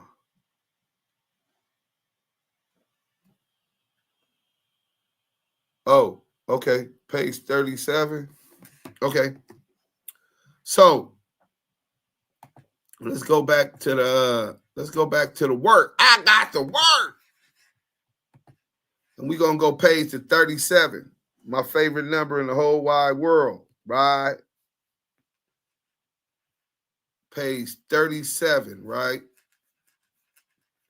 And these dudes that's working with the federal agencies and the AUSA, Assistant United States Attorney, right, went and tried to convict Big U by public opinion that he unalived this kid. You know how many people is on the internet talking about Big U's wash? Big U, they found his DNA up under the nails. Big U supposed to been helping those kids. Now he done unalived this kid. And you already know about the Nipsey Hussle fanatics. You can't tell them that Big U didn't know and didn't do that. That's why they believe Lucy Coochie Cannon when he lied. Because it's what they wanted to believe. Right? So you add that to now this alleged evidence coming from, if this is his mom and his sister, what they would believe would be a credible witness. I'm not sure his mom's so credible. She was out in Vegas hoeing, and her son was staying with Big U. And I know Big U might not like that, but I'm not playing no motherfucking games with nobody who gonna lie on my motherfucking homeboy. I don't give a fuck how much you want. Bitch, you doing your son a disservice trying to put a murder on somebody who had nothing to do with it.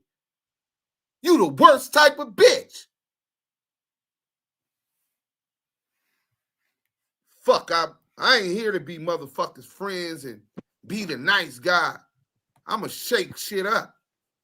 He won't do it, I will. Damu Kiwe Conversations. So, this bitch and these rats get on the phone and lie snitch to implicate Big U on academics, on No Jumper, on Vlad, whatever of these platforms that are used specifically to build investigations and help get people like Keefe D locked up. That's Vlad TV's like claim to fame. Yeah, you know, I solved the Tupac murder. That's his claim to fame, right? And they have no problem with trying to help take down another nigga. These culture vultures. So, officers and medical professionals responded to the scene of R.W.'s murder. And a subsequent autopsy found that R.W. died from multiple gunshot wounds. Okay. The responders noted that R.W. was not dressed for the weather, which was cold and inclement on the night of the murder. DNA was collected from R.W.'s ankle sock area, not up under his fingernails, but the DNA was connected from his ankle and sock area. Didn't they say it was found, DNA was found up under his fingernails? Then why are they in the complaint saying that the DNA was collected from the ankle and sock area? That's a bold-faced lie. Consistent with the direction that R.W. was dragged into the desert off the highway. So they said this is where they get it because, you know, they looking for DNA where this person was dragged off the highway into the desert off the highway. The DNA profile obtained was not complete, likely due to the aforementioned inclement weather on the night of the murder. Analysis of Henley's DNA profile was inclusive, such that he could not be excluded as the contributor of the DNA. Robinson, on the other hand, was excluded as a potential contributor of the DNA found on RW. Let me go back up some, right? So it was non-conclusive on Big U, right?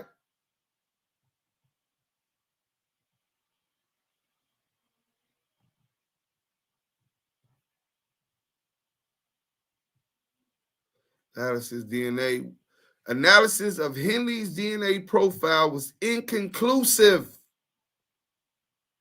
such that he cannot be excluded as a contributor from the DNA. But it wasn't a match. It was not a match, and it wasn't under the fingernails of the victim. But this is U.S. attorney, was they complicit? Well, me understanding Cointelpro and what we just talked about and why I just read all of this stuff to you, of course he was complicit. Would he benefit from such a great conviction? Of course that gives him incentive. Can I prove he was complicit? Maybe not. That's a high bar. But the FBI already know that's a high bar to prove. But what we can prove is that these are your informants.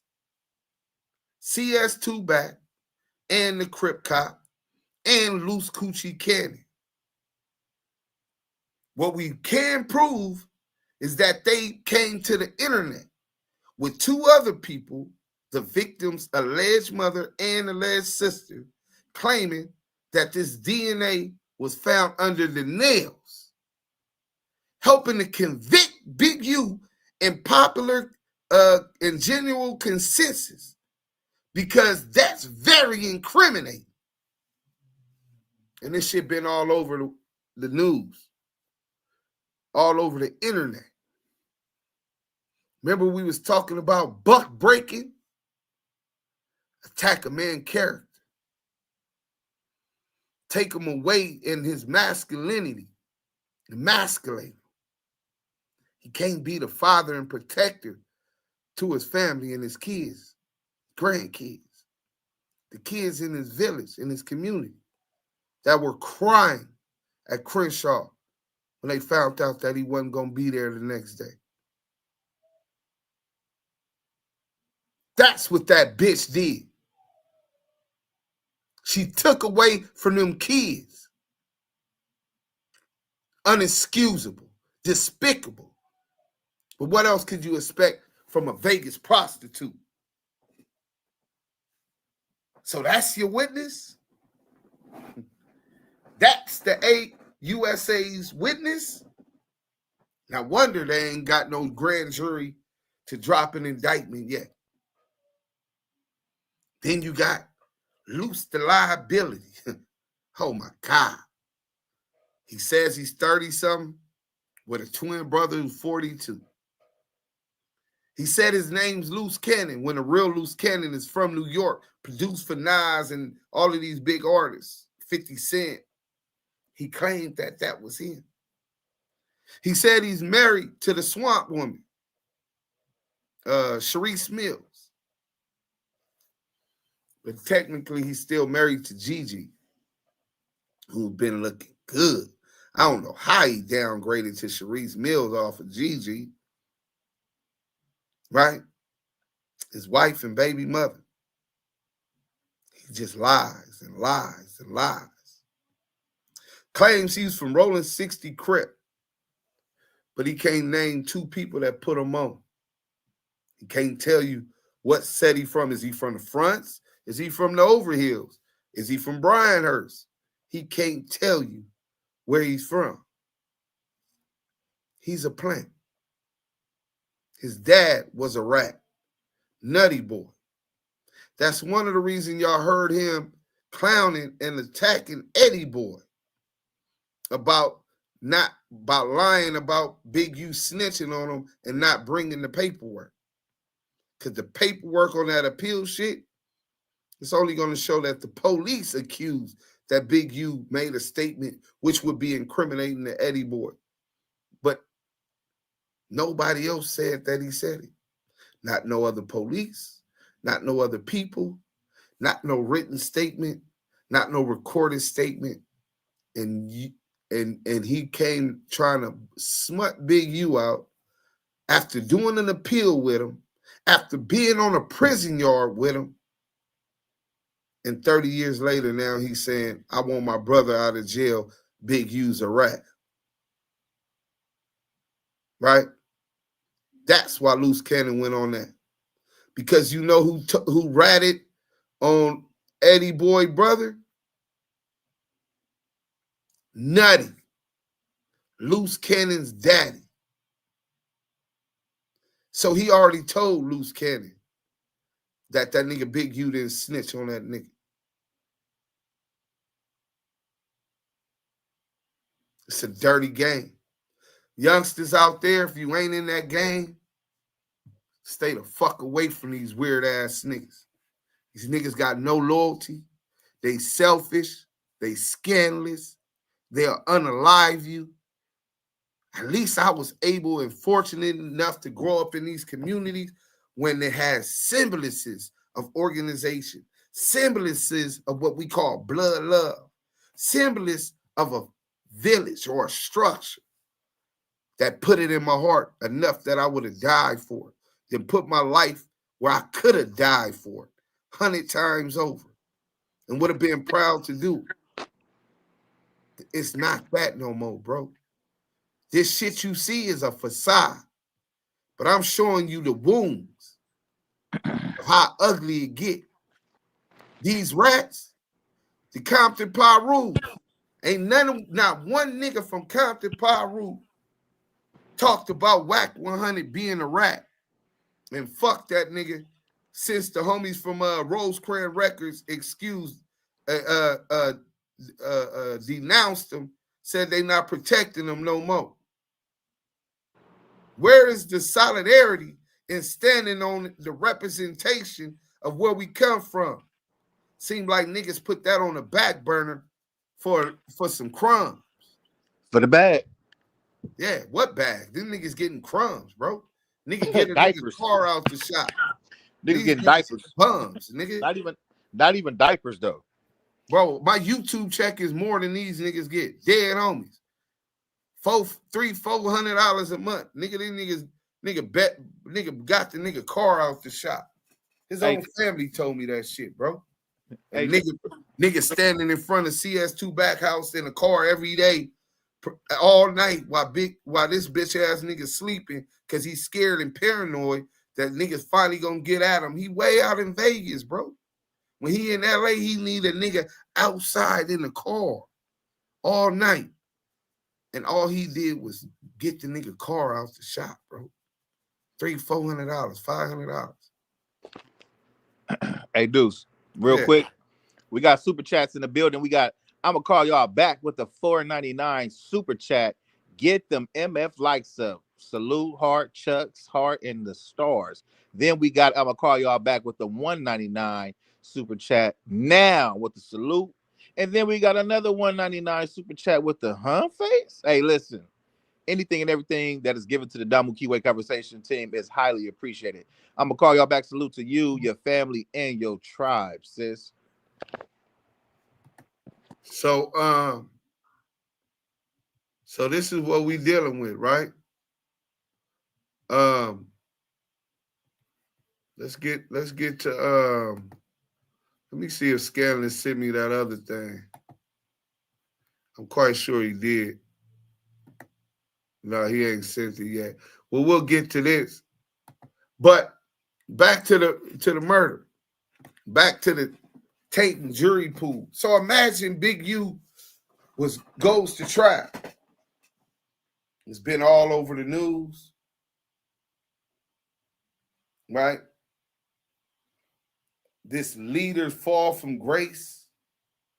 Black community leader some of the jurors they make sure they pick the ones that's not from your community, Canyon Country, the Boondocks, where a lot of people who are ignorant because they don't interact with black people. They have these bad prejudices and misperceptions of people that look like us, right? That grow up where we grow up. They get them on the jury, and they see this big old 300-pound, 6'4" black man who they've already demonized.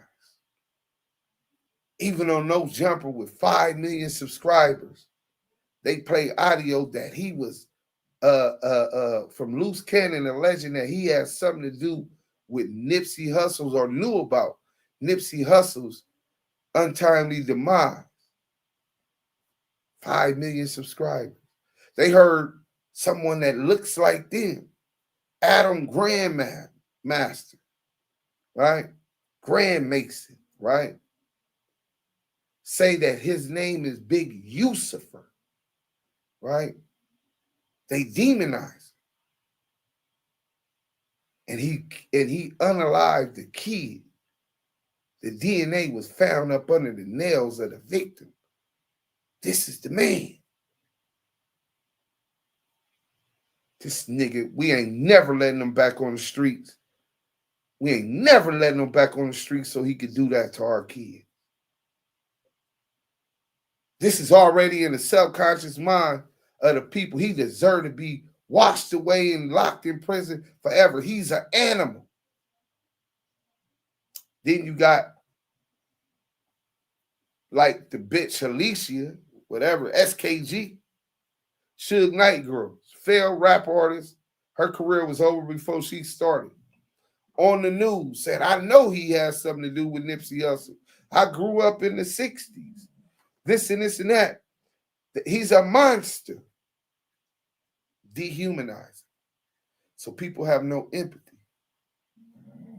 Demonize him, dehumanize him, castrate him. This the same bitch who got caught stealing from K-Day. This the same bitch who put a pistol out on her own kid. Right? This the same bitch that said Nipsey locked her in a room in her book and had niggas beat her up. Now, she say Big U locked her in the room and beat her up. SKG, the same bitch that's FaceTiming CS2 back while he's on Clubhouse and it's on YouTube. And he's instructing her on how to attack Big U on FaceTime. Moving at the behest of a confidential source. This bitch. Talking about she know he did it. You dumb bitch. The only way you know what happened is if you're on the murder scene. And if you were there. Everything else is speculation. But it's okay. They wanted to delegitimize everything that man stood for. They wanted to attack his character. And they succeeded. I'm not even sure Big U has a chance to have a fair trial on this weak-ass murder case. That might not never even get charged. It's so weak. A grand jury might not never charge him for that because it's so weak. But if they do find that they believe a crime occurred and that Eugene Henley has something to do with it, the assistant U.S. attorney has created an atmosphere where they poisoned the jury pool, the possible jury pool. Good Morning America, all throughout social media and YouTube. That shit broke the internet. No Jumper, Academics, Vlad, the biggest platforms on the internet, they're talking about it. The biggest stations on TV, they're promoting this. And people are judgmental. People are prejudicial. They only go by that which they know and which they've experienced. And their first experience for a lot of these people wasn't with those kids that he was passing out the backpacks to, or the kids at the snow on Crenshaw that he spent $20,000 for. They'll never get to know and don't care about that big U, because their first impression means a lot. Their first impression was, this man killed the kid. That case that week that they allowed Loose Cannon, 600 and WACK100, and the alleged mother and sister to muddy the investigation. This is nasty work, bro. But y'all can say, well, Biggie, WACK100 didn't have nothing to do with it. You talking about SKG? He told on SKG. He told on SKG, but Wack didn't tell on Krishan Rock when he called the police. Big U's in a public place, a gala, fundraiser for his charitable organization. And he's attacked by a broad talking about she's going to call the police, accusing that he put hands on her previously and he's going to jail and she's going to destroy everything he got. All right, call the police then, bitch. Of course. I ain't got nothing to hide. So then they asked him, oh, you want us to call the police? Yeah, call the police. I ain't got shit to hide. Because this bitch is accusing that she's going to call the police or threaten to call the police. And he brought out his camera to protect himself. We put that up also. So let's get into the snitching, right? Let's get into the snitching, right?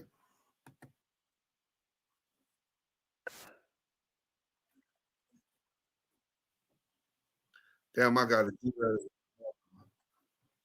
Let me start this over. Damu Kiwe Conversations. All right, here we go. So remember, when they talk about this Meek Mill shit, Rick Ross shit, and the indictment, and this extortion, we're talking about the extortion now. We'll get back to the guns, right?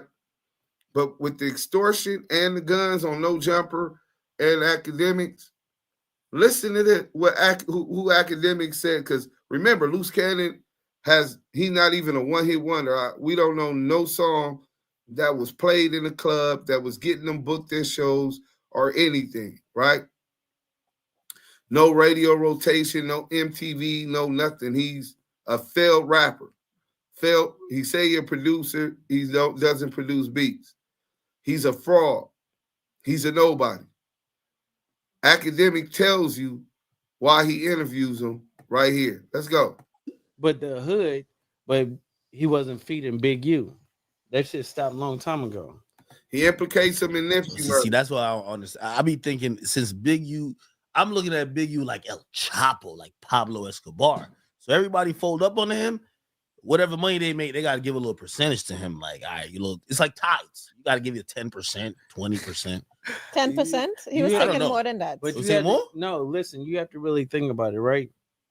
Thank you, Tony. The young niggas don't give a fuck about nobody old no more. That shit is out. Niggas don't listening to that's like homies. Chicago, dude. That's happening in the West Coast? Yeah, that's always been like that. Like, nigga would kill you quick, fast, in a hurry if you thinking you're gonna get out of jail and be this super tough nigga. Because they ain't fighting. Niggas on the block is on drugs and shit. So they like, why do I have to fight, nigga? You been doing push-ups and pull-ups, nigga, for 10 years. I ain't about to fight you. I'm gonna just pop your stupid ass. And that's just how it is, because I've been trying to be pulling up on niggas trying to fight them. Shit, I got shot right there the last time. Were you trying to fight somebody? Yep. That's like a prehistoric sport. I thought it was only in Chicago niggas don't fight. I thought, because everybody be talking about, like, again, my LA knowledge comes from watching a bunch of YouTube channels that have to do with LA, and they be saying like, "Yo, you got to go to the hood for a DP, got to catch a squabble." I'm like, all right, niggas is still fighting, only in LA though. No, niggas fight amongst each other, but that DP could turn into a nigga backdooring and killing a nigga too, because that shit happen all the time. Like, oh, you think you gonna punch me? 1968, great comment. Beat me That's up a fact. in front of all the homies and stuff like that? I'm gonna just come back later and do you, because it's like this. And where I'm from, you ain't a real 60 until you kill one, and that's just how it is in the hood. Yeah. No way. Okay. All right. We good to go? Holy. Welcome to Off the Record Podcast, man. It's your boy Big Ack in the building. Listen, Wack has ordered me. I got to pay my dues to the part. No, I'm playing. Wack has put me with some very interesting people who you heard what he said. Wack has ordered kill one, and that's just how it is in the hood. Yeah. No way. Okay. All right. We good to go? Holy. Welcome to Off the Record Podcast, man. It's your boy Big Ack in the building. Listen, Wack has ordered me. I got to pay my dues to the part. No. So Wack has ordered academics to interview this bum.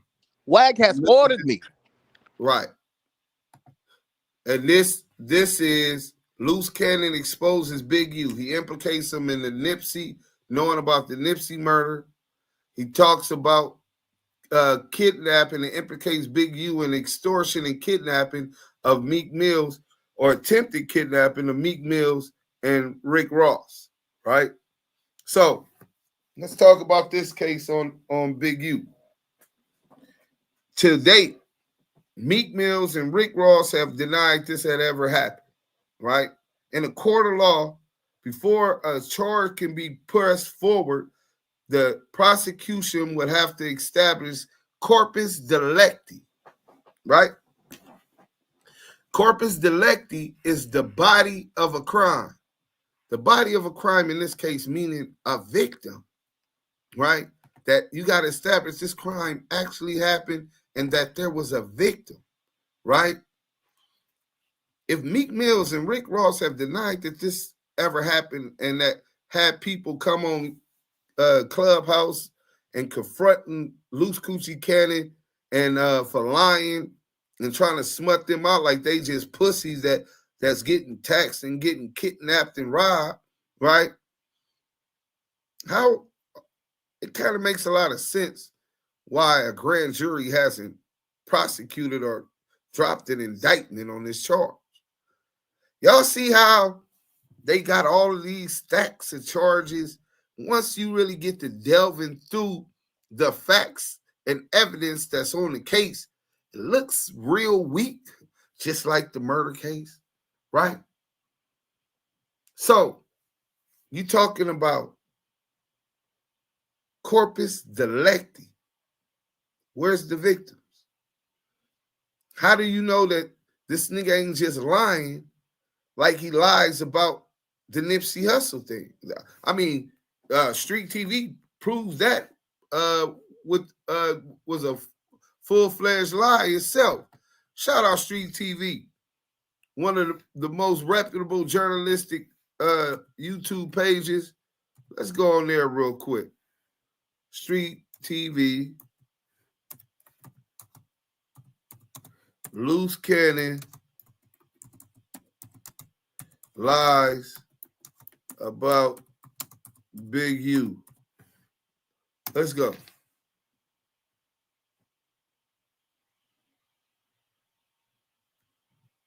Proof there was no FaceTime with Big U. Shout out my boy Alex Alonzo.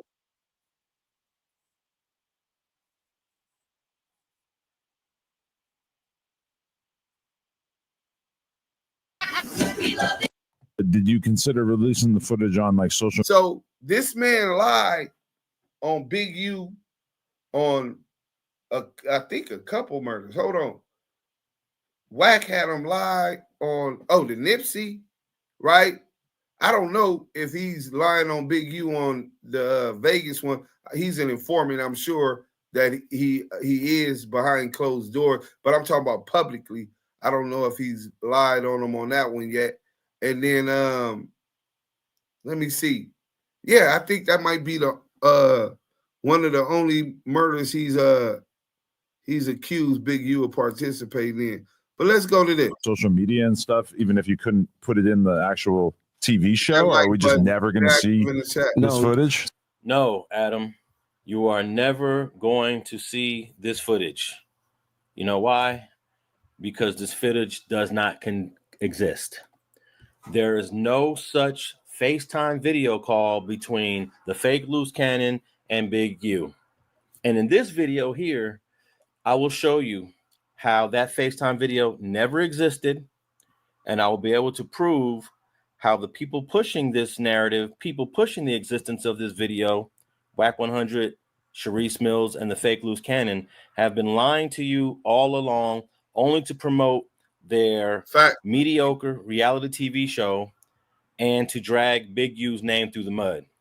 See, WACK100 has been on an anti-Big U campaign for the last several years, and he's still butthurt about whatever Big U did to him a few years back. But you got to understand, when you're dealing with gangsters, gangster things will happen. And you don't run to the internet and cry about spilled milk. So are you one of those persons that has been waiting since February of 2024 for the fake loose cannon to drop that FaceTime video between him and Big U that he claimed he recorded on March 31st, 2019, on the same day Nipsey Hussle was killed by Eric Holder? Well, I'm going to show you how that FaceTime video never existed, and I'm going to provide you with enough ammunition to take WACK100 up on that $100,000 bet. Interview where his name came up. Let's be real. Okay, but you realize that some very, very serious allegations were made during that interview. So what? And a lot of them don't really seem to stand up. Luke, how you know? You a white boy. I've seen a lot of evidence to the contrary. So here you got a white boy telling WACK100 he's seen a lot of evidence to the contrary, and that the allegations that Loose Cannon is made about Big U wanting Nipsey Hussle killed, or even actually having or knowing that Nipsey Hussle was going to be killed on his watch, was something that Loose Cannon could prove, and that it was even a fact, right? This is a white man. So if they know that Loose Cannon is lying, implicating Big U in murders on the internet, on No Jumper, how is they going to utilize Loose Cannon after they think they break him and flip him, which shouldn't be hard because he already been working, right? And they tell him, we need you to connect us to the murder in Vegas. We need you to connect Big U to these guns. We need you. I don't think he connected to the dudes in Arizona that was moving drugs or something, but they might need him to lie about that too. He's going to sing to the choir, right?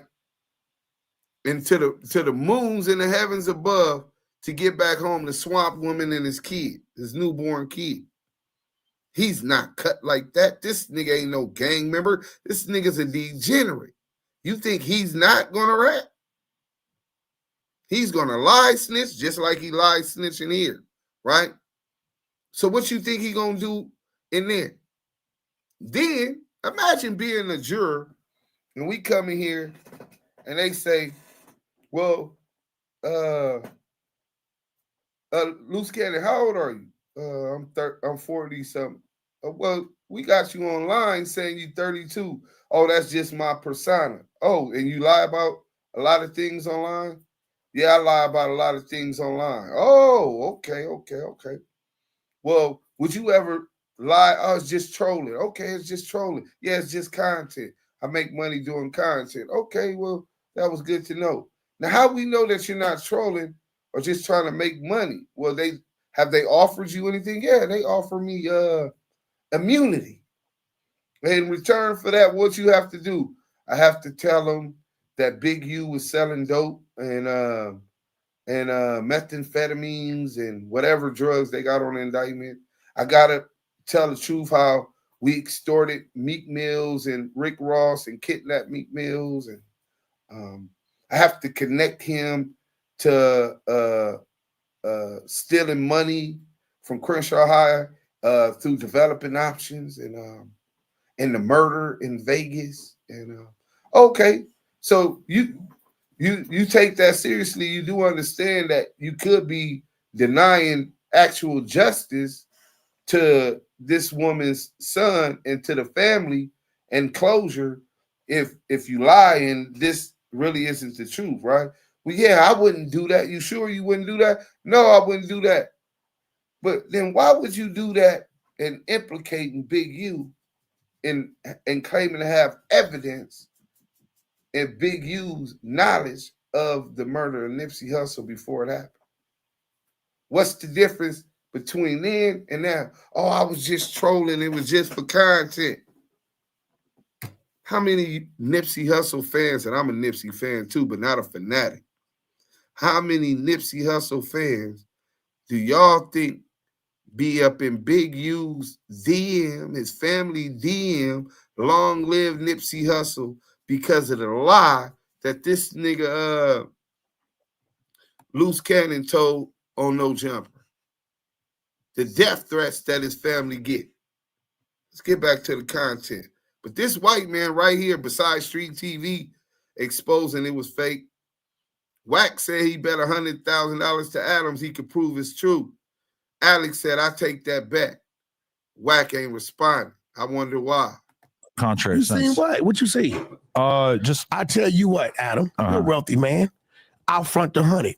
You put up 100,000. I have Loose pull up. If he ain't got what he say he got, I'll pay you 100. If he do, you give me 100. I'm not really trying to be the guy who decides exactly what happened or didn't happen. Stop trying to discredit something that you can't. But what we can do, hold on, Adam. I'll front the 100 for Loose. If he ain't got it, I'll lose that. If he got what he say he got, you pay. We got a bet? No, I'm not getting involved with that. Then let's leave it alone and keep moving. Okay. Now, did you hear the manipulation tactics that WACK100 used against Adam 22? First, Adam's whiteness prevents him from identifying regular evidence and people lying. Isn't that ridiculous? But then he challenges Adam 22 to an outrageous bet of 100,000 that ends the conversation on the topic, because Wack has nothing of substance to offer this conversation to say about this FaceTime video. And for the record, this entire video here is specifically aimed at discrediting everything they've said about pushing the existence of this video.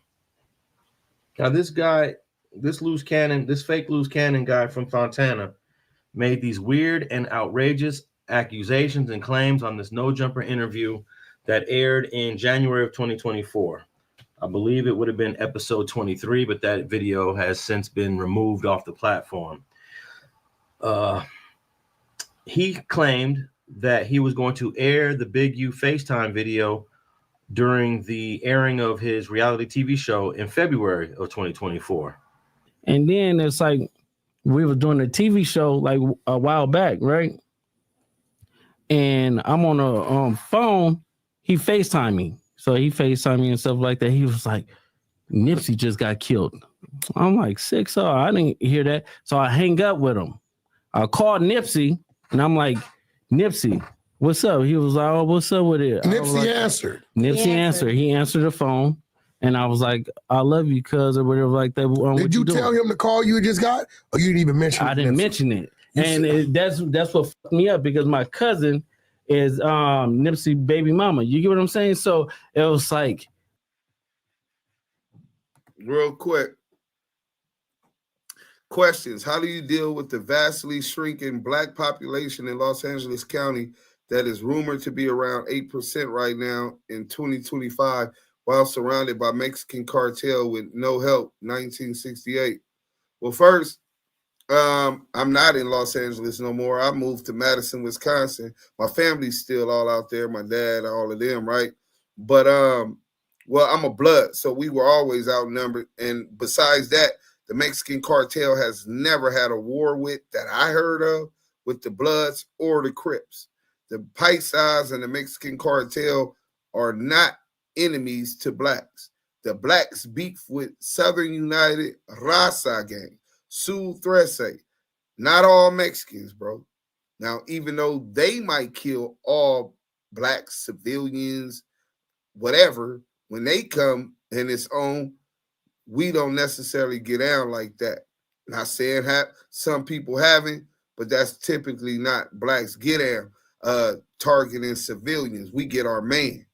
You know what I'm saying? But the Mexican cartel, nah, bro. They're not that deep in LA. They definitely, LA is the spot where all the work goes first, primarily all the border states, Texas, California, but the population in Los Angeles and California of 40 million is one of the most popular. That's why the price has always been the lowest. So as far as they don't have a presence like that. We never had a war against El Chapo, my nigga. You know what I'm saying? We never, the Sinaloa cartel, we ain't never had no beefs with them. If anything, niggas always trying to network and get plugs with them, my nigga.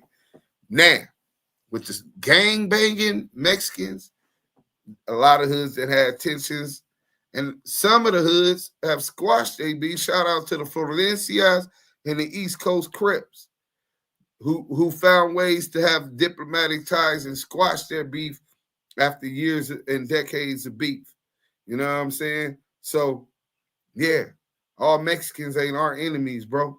I'm mixed. I got Mexican in me too. So all Mexicans ain't our enemies. You know what I'm saying? But thanks for the question, bro. But I wanted to answer that because I didn't want people to get the wrong idea about the land. And numbers, we've always been outnumbered, bro. Numbers don't mean power. You can have 100 niggas and it be 95 busters, and you can have 20 niggas and all of them is riders. Who you think gonna win that? I could have probably stopped it, or it had it. Stop what? You mean that? What you talking about? No, because listen. So after I talked to Nipsey, and I was like, "Yeah, I love you, cuz," or whatever like that. I'll see you later, or whatever. So I hung up the phone. I thought Big U gave wrong information. 30 minutes later, the homies blowing me up like they just killed Nipsey, and so I'm like, wait. You get a call from Big U telling you Nipsey just got killed. Yeah. You panic, called Nip. Nip answered the phone. Yeah, and you we like were just talking on regular. So it's like at the end of the day, I didn't even think about it because you don't even warn him that you got that call from dude. No, because their relationship was so fucked up. It'd be like they be hot one minute, then they be cold the next minute, and then they be lukewarm. Like you and just 30 minutes after you get off the phone with Nip, he get killed. Yeah, I got it. So you think he hit you a little too early? Yep, he hit me a little bit too early. Well, let me start off by saying that Wack calling loose cannon. Right now, you can get Disney Plus and Hulu for just $2.99 a month. A price so low, you'll want to scream. And nephew, where there's only a 5-year age difference between the two, is bizarre. Wack was born in 1977, and the fake loose cannon, real name is Termaine Williams, was born in 1982. So it's basically a 42-year-old man and a 47. Is it a 47-year-old man and a 42-year-old man calling themselves uncle and nephew? All right, but let's get into this clip. Let's dissect this clip and deal with the facts. Now, the fake loose cannon said he was doing a reality TV show at the time Big U called him on this FaceTime on the day Nipsey got shot. Well, we never got to see this FaceTime video, but he did introduce this screenshot, which is supposed to represent the video. And if you look at the screenshot, you can see the fake loose cannon is in his car. He is not on the set of any TV show. But maybe that's just a minor point, because you know how sometimes it's too noisy on the set, it's too noisy where you're at. Let me go inside the car, take this call where it's quiet. But do you put the seatbelt on? Look at this dude sitting in the car with the seatbelt on. And then secondly, he said that he called Nipsey Hussle 30 minutes before he was killed. But let's tap in with an interview that he gave 2.5 years ago, back in February of 2022, where he said Nipsey Hussle called him on that same day. More into producing and stuff. And then when I figured out, like right before Nip died, he was like, you got a voice. You need to take over and finish what I'm doing. And I was like, what the fuck are you talking about, cuz? Nip told you that? Yeah. So it was like 30 minutes before he died. Well, how did he tell you? Through a text or what happened? No, phone call. He called me. Wow. Why do you think Nip would have said something like that? I don't know. I just figured that he knew he was going to die. So he called you and said you need to finish off where he left off? Yeah, he was like, nobody's like you, cuz these niggas is jealous. They envious of you. I love what you're doing. I love you, little bro. And then 30 minutes later, he died. Okay. So what's going on here? Well, let me just say that in this video here that I am assembling, you're going to learn the following facts. You're going to learn that the fake loose cannon, Tremaine Williams, never, ever, ever spoke to Nipsey Hussle on that day he was shot and killed, March 31st, 2019. Bro didn't even have his phone number, and they weren't in any sort of communication. The person from Rolling 60s, not that he was the first by far, but from our generation, the person that got the most notoriety from being from the block and starting businesses and being an entrepreneur was Neighborhood Nip the Great, Kiwe Christ. Rest in peace to the homie. Mm-hmm. Your brother had his name in his mouth real loosely on No Jumper. Uh-huh. And he claimed to have received a phone call that was forewarning of his death by 30 minutes, and it came from a certain individual.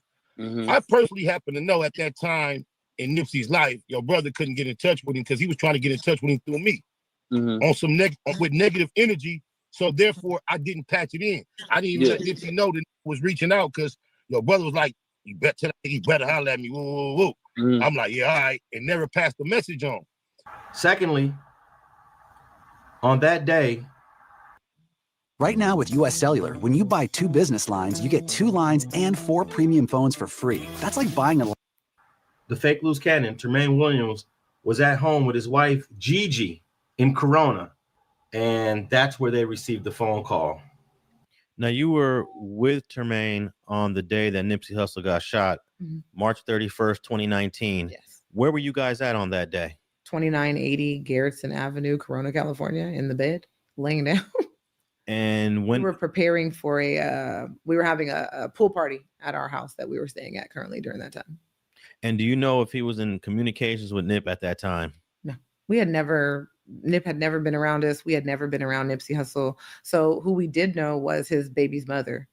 That's who we known during that time. But he's never, and like I said, I can only speak for 2018 till now. He has never had any type of relationship with Nipsey Hussle. Never had his phone number.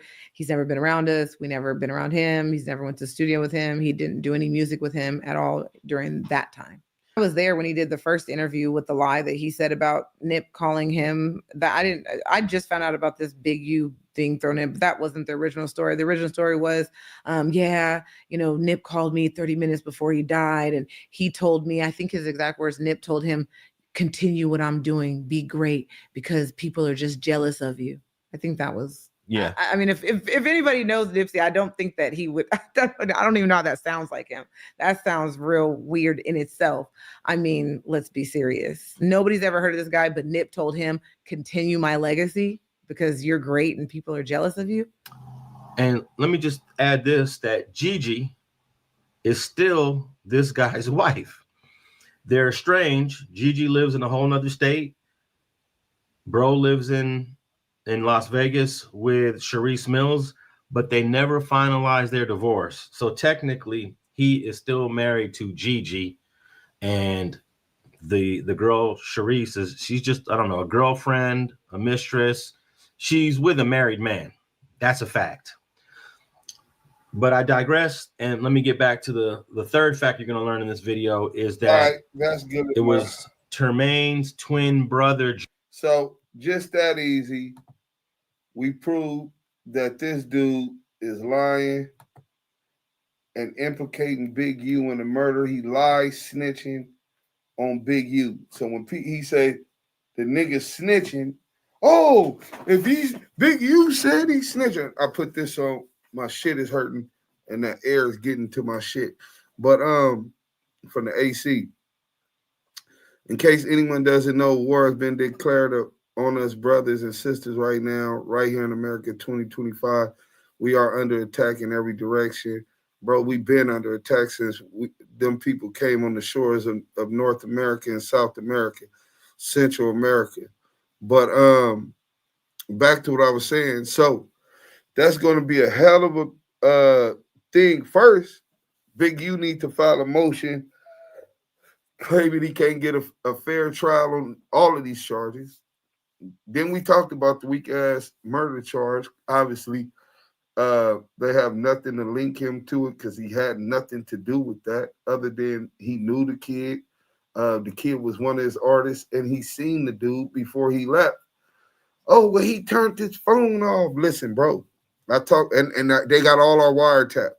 So in our wiretaps, there's evidence of Big U with his phone off, and early in the morning when we usually talk, and they'll be able to prove why he has his phone off at different times, right?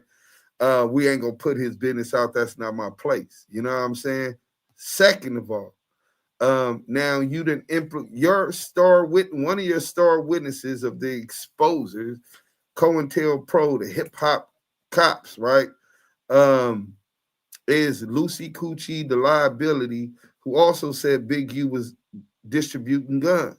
Well, we're gonna get into that because well, now that you see that he lied about this one, well, how we know you wouldn't lie again about another murder just for content or just for clout or just because they're gonna make sure you don't have to do time for stripping and pistol whipping somebody at no jumper in front of the world on camera, right?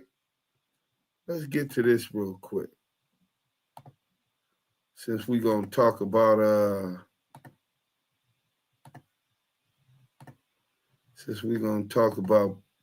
pistols, I think we was over here with it. Let me get over here real quick.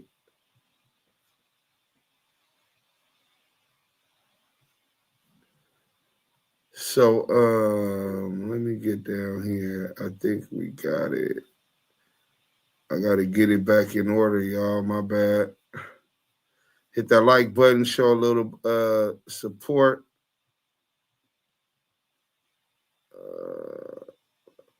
Tim Sam, okay, Big U, Durst K. Oh yeah, we're gonna get into that too.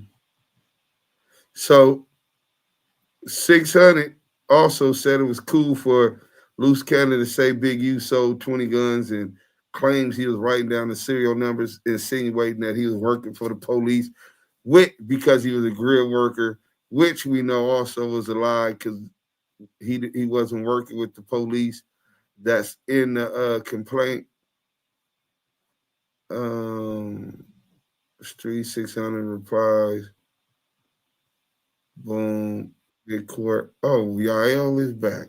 I was wondering what happened to you, King. Hit that like button. We cooking, man. Where y'all at? Y'all, you with me or not, nigga? Damu Kiwe Conversations.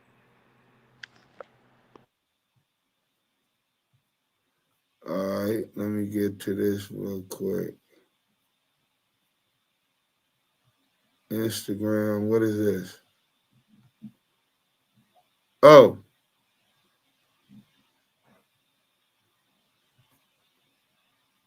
To FSCI, Wack drops off gifts. Let's get to this. Oh, this is. Oh, y'all gonna like this.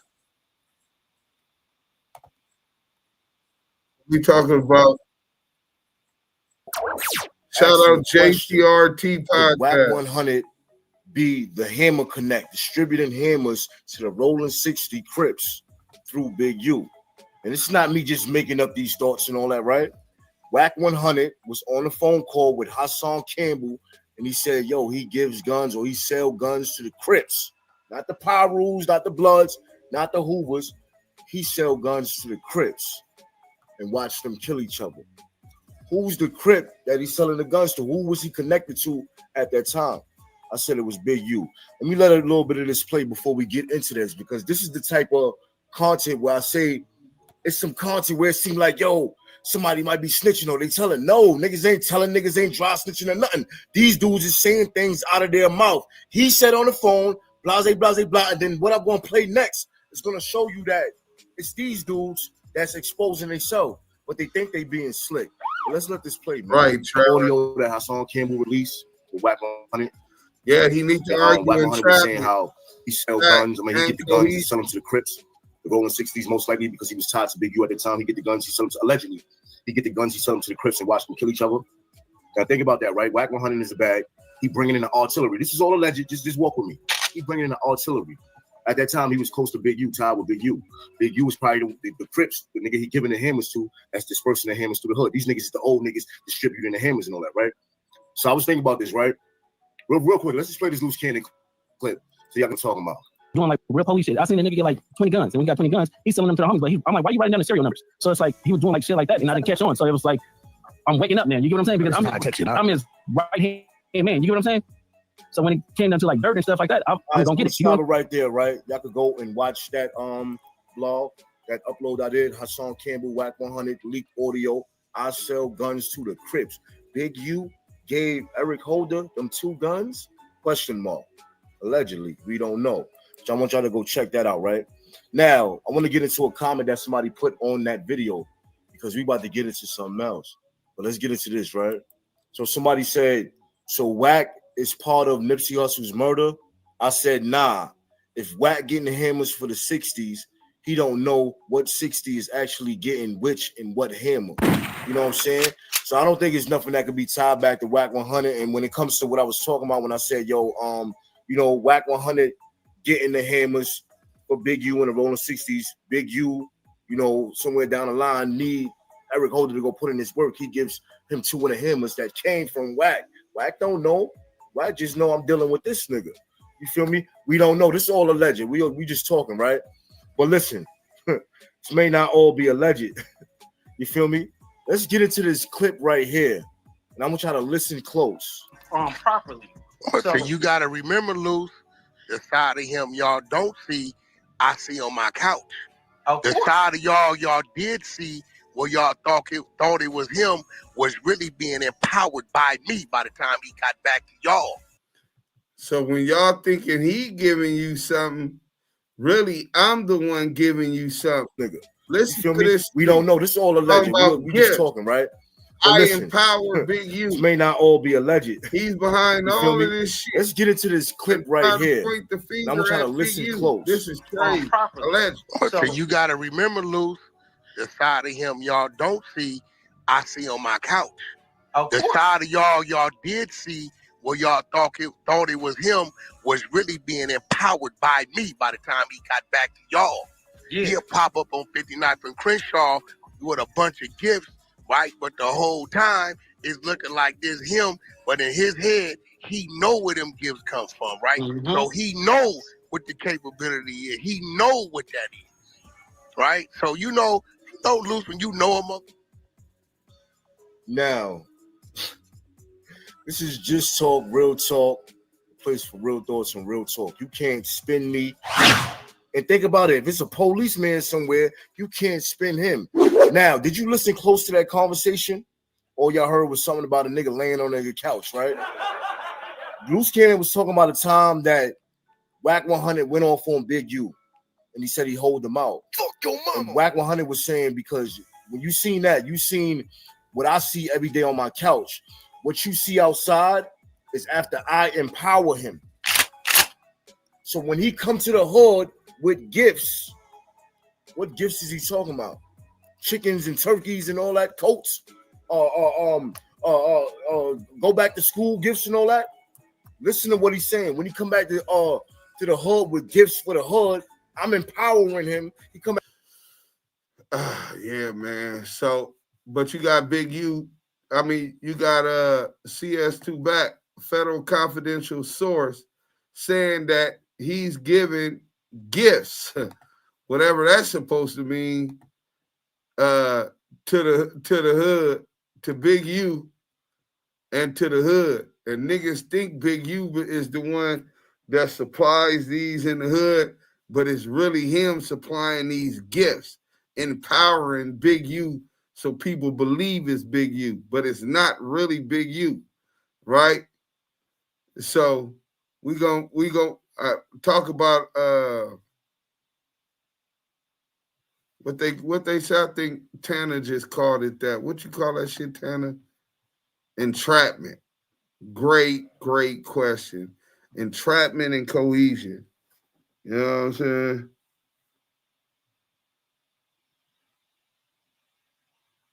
So before we get into more stuff about whacking these guns, I'm waiting on this video. I'm looking for it.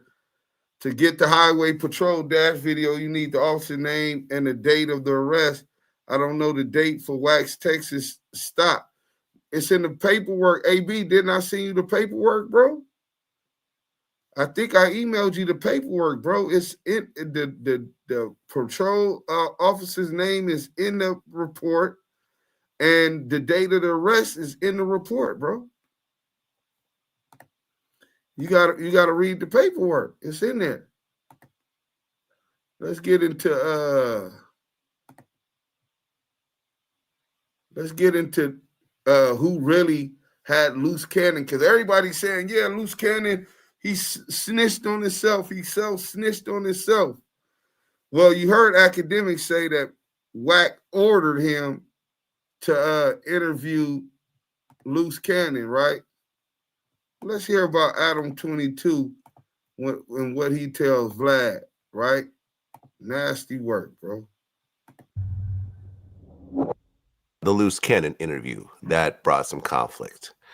And I remember I briefly spoke on it in our last interview, which caused, people to start talking from both sides. I'm cool with Big U. And I was cool with Nipsey when he was alive. And from what I understand, what Loose Cannon said wasn't directly kind of one-to-one to what it was titled. So what exactly, because at this point, Big U actually sent you a cease and desist. Did you take that interview down? We did. Okay, so you complied to the cease and desist. Yeah, I talked to my legal team, and, I am of the opinion, and it's mostly true, that it's very, very hard to sue anybody in America as a journalist, as a media personality for, covering issues. But my legal team talked to me about it and said basically that, like, in the full arena of what's free speech and what's libel, that episode was quite a bit closer to libel from their perspective than the average. So for them defaming Big U, this is Adam admitting and insinuating that they had, and lying, saying that they had evidence that Big U knew about Nipsey Hussle murder before it occurred. Adam 22 is telling Vlad his lawyers told him that he would be liable. Basically, he defamed Big U on his platform, and Adam allowed him. So he owes Big U a fee. Hey, Adam, don't even worry about it. While we gonna walk and chew bubble gum at the same time, I'm gonna make sure we collect on that debt for defamation of character, especially as he's facing what he's facing right now. And we don't need jurors or nobody else to have a misperception or false perception of who they're facing with because they're Nipsey Hussle fan. Let's go. The average piece of content that might be discussed in this type of thing. Basically, Loose Cannon said some stuff that he basically said that Big U knew that Nipsey was going to get killed before Nipsey got killed. And his evidence for that was claiming that there was a FaceTime call from Big U where he told him that Nipsey got killed before Nipsey got killed, like a half hour beforehand. And then he ends up finding that Nipsey actually did get killed. I've yet to see any evidence of this. It would be kind of hard to prove it in general, too, because you would have to show me time-stamped video. And even that would it would be hard for me to believe that the timestamp wasn't just wrong, you know? And it's like very hard to believe that Big U, if he was this criminal mastermind, would be so lackadaisical with this criminal plot that he would just be calling people and telling them about this happening before it actually happened. Like, it's just very, very hard for me to believe. And I was never invested in it or anything, but I mean, that's part of the problem with doing a podcast with Wack, is that he one of his big things is, I don't want you to edit the shit that I say. Like, I want you to just, if I say something, I want you to run it. He brings Loose Cannon on the podcast. I didn't even really know Loose Cannon. I'm still cool with him. I still talk to him and stuff, but I definitely. Wack has the power. He want to run and say what he want to say. Adam agreed to it, and now he's going to be facing defamation civil suit for defaming Big U and implicating him in the unaliving or knowing about the unaliving of someone he considered his little brother. Nasty work. Nasty work. So we're going to get up out of there. But Wack, he didn't know Loose Cannon. Wack got him to interview Loose Cannon. So y'all think that y'all still think Wack ain't snitching? He's sending, y'all say Loose Cannon snitching. He's sending these niggas to do all this snitching and lie snitching, right? So much so that I think Loose Cannon end up saying that these niggas is snitching. Let me get to that real quick. In the meantime, in between time, just so y'all know who niggas be saying, why Wack say niggas want me in jail? No, nigga, we realize that you got immunity because that shit at No Jumper, Loose ratted on you and said that you got here. Shout out to Dose of Reality TV. Y'all go subscribe and run that shit up. Dropping some new shit Monday. Y'all go check that out.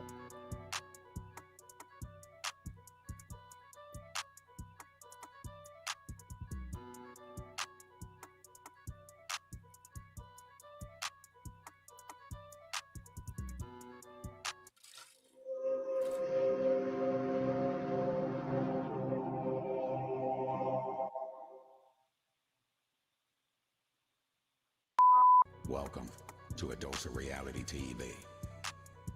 And what you're about to hear is exclusive audio from a video that was streamed live on December 27th, 2024. A video that CS2 back, aka WACK100, wanted to erase off the internet days later. Call from Loose Cannon. Y'all think he ended up hanging up? Yo, Loose, we got Loose on the line. Yo, Loose Cannon, salute. What's up with it? What's good Loose, with what it? up? What's up with it, Salute, salute. What's up with it? Yeah, bro. A lot of people saying that this is staged, and I'm telling them, like, look, I can't show you everything, but who you can pay to get butt naked, like to get stripped like that, bro? One guy got head butted by something. You know what I'm saying? Like, damn, this shit, you can't stage no shit like that. I think these people are just ghosted. You get what I'm saying? They just don't want to admit the truth that we not internet dudes. And that's just the fact to it.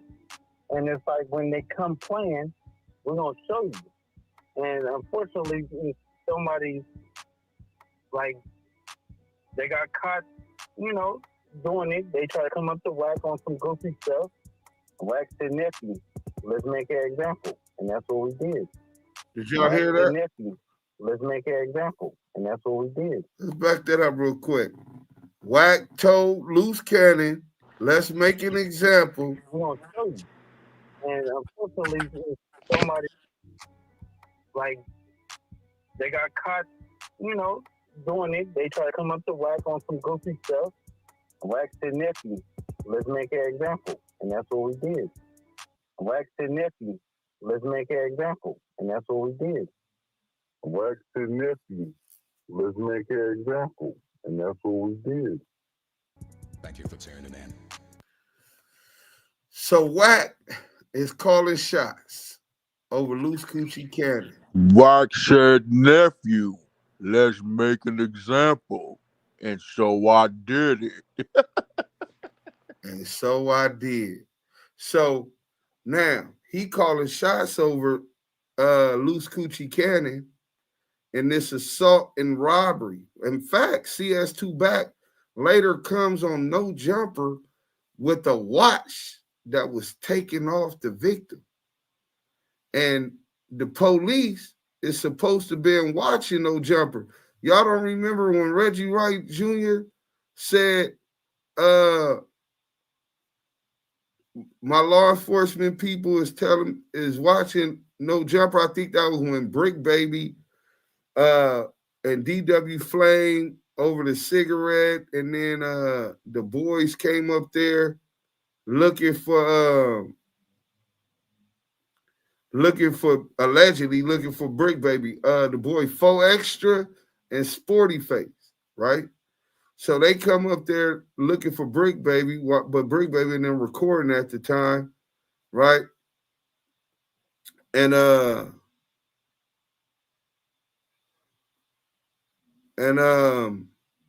hold on, let me see if I can find it. I think I might have it.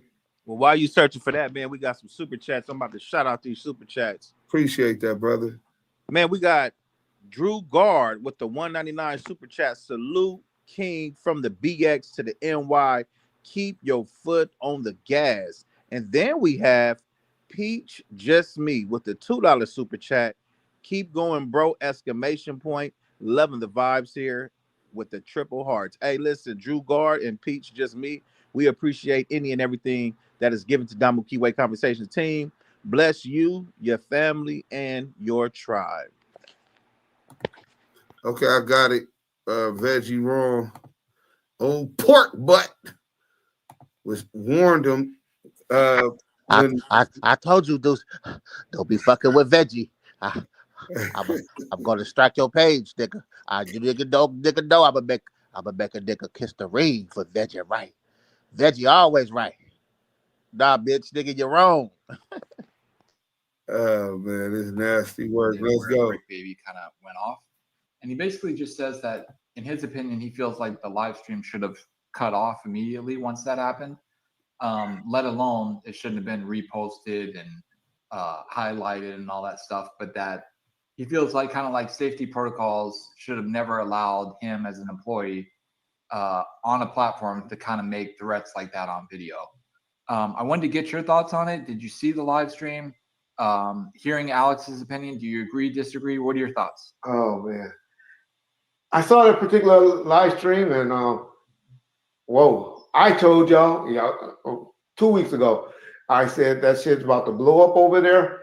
That stuff over there that they're doing is that game, having that many gang members and alcohol, drinking on the set, and smoking on the set is just not a good chemistry, and that's going to be bad over there. That's nothing that would happen. I mean, I get it. I'm about views. Alex, Alex is a grown man. Alex is a professor and all of that. He allows some things, in my opinion, on the channel that maybe he shouldn't, but there's a lot of things I know that he has done that he hadn't put out. Things concerning me that people might have said about me and stuff like that, where he will stay silent on. So I get Alex on that part, but matter of fact, he got in between me and my boy. I know I use that term. Me and Kane. I can't think of his name now. Tyrant situation got us on the phone, and we got a truce going on and all of that, and we understand each other's point of view. And so Alex does stuff like that behind the scenes. So I understand his post, but hey, man, Adam he's straggling the line. He got people around him. I'm surprised. If that would have happened on Bomb First, the cameraman that's sitting right here would have quit immediately on the spot. John would have been like, I can't do this no more. And so I'm surprised. I was surprised when Brick was able to come back and still film over there and tape over there. The next day, but he was obviously high and drugged up that day and got a whole bunch of liquid courage in him that day. I don't know him personally. I had one conversation with him on Clubhouse, and it was all positive, but he was wilded out. He was flamed up, meaning he was turned up. Turned up is the correct word. And I'm just surprised Adam was allowing that to go down, that his staff didn't quit on him. I know he was mainly upset with the security guard, but he said the security guard was putting out the address to the business, the location, endangering their lives like that, which I had always had a concern with over there, where, hey, y'all, it's unfortunate. Hey, I'm glad that this is a blood man, that Adam was giving them jobs and opportunities. That's how I look at it. Hey, look, man. So basically, Pork Butt warned niggas when that DW Flame and Sporty Face and what you call them came up there and 4 Extra came up there, that his law enforcement buddies, and he's plugged with all of the guys. Hey, we got super chats, y'all. You already did that? Juvie. Let me check. Vegas Freedom. I think that's. Oh yeah. Hold on 1 second, brother. Oh shit, we got Las Vegas Freedom News with the $20 super chat. Deuce M's and Yael. Keep the fire. Fire. Then we got Drew V with the $20 super chat.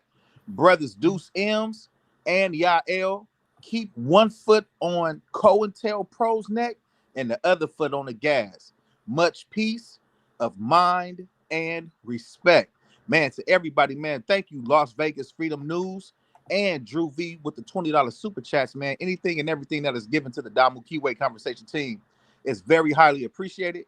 Blessings to you, your family, and your tribe. Selena just made it in. My bad, Selena. I didn't even realize you weren't here. Shout out, I'm going to call y'all back for holding it down.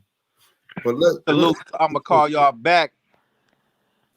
So, the Source magazine has put up a post that says Big U drops bombshell, claims WACK100 is working with the FBI in a final message before Rico surrender. He's calling shots over Loose Cannon. He's the one that made sure Loose Cannon made sure that he made academics interview Loose Cannon to implicate Big U in all of these crimes that are later cited in the indictment. Adam says he didn't know Loose Cannon, and he has a deal with Wack that anything that Wack say cannot be edited out. So Wack lined him up for the okie doke and made him bring Loose Cannon. He doesn't know Loose Cannon. And he brings Loose Cannon and makes sure that he incriminates Big U in pistols, 20 pistols, extortion, another charge that's on the indictment, and the knowing about the unaliving the Nipsey Hussle. So Eugene Big U Henley has been arrested under the RICO Act, citing his Big U Enterprise as a mafia-like organization that terrorized the West Coast. As he turned himself in on the charges, Big U blamed WACK100 and more for the raid. Full story on source.com. And then look who video they got. My last video, I'm going to turn myself in to see what's going on. They talking about I'm a fugitive. So they just raided all my houses. We got the guy. 600 was actually with the police when they raided my house. He's actually got video and footage of it. So y'all know what y'all dealing with. And I just want to say this to to y'all. When they raided my houses and my property, they was asking about Wack. Wack, loose cannon, 600, and this internet stuff. All of y'all fired. All y'all who be sending shit around the internet, all y'all who be promoting and listening to what these niggas saying, all y'all giving these likes and hidden likes, all y'all supporting this. All y'all guilty of this fuck shit. If you had something against a black man, you should handle it with a black man in the streets. Wack said 100 times he was gonna take my contracts. He working with the FBI. The FBI. So this is gonna probably be my last video. I'm gonna go turn myself in. That. Hey, that's the see video what's going on. They talking about I'm a fugitive. Well, so they just raided all my houses. He was sending SKG 600 for them contracts. Was actually with the police. Let's go. And 600 was with the police. We seen that video too. So let's go ahead and go to this. What is this one on? Damn, I don't think this one is. Let's start down here.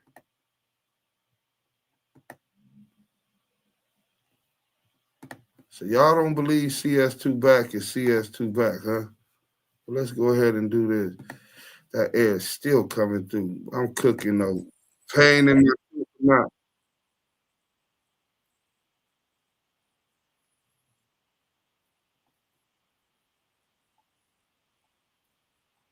Shout out my boy Scandalous Los Angeles.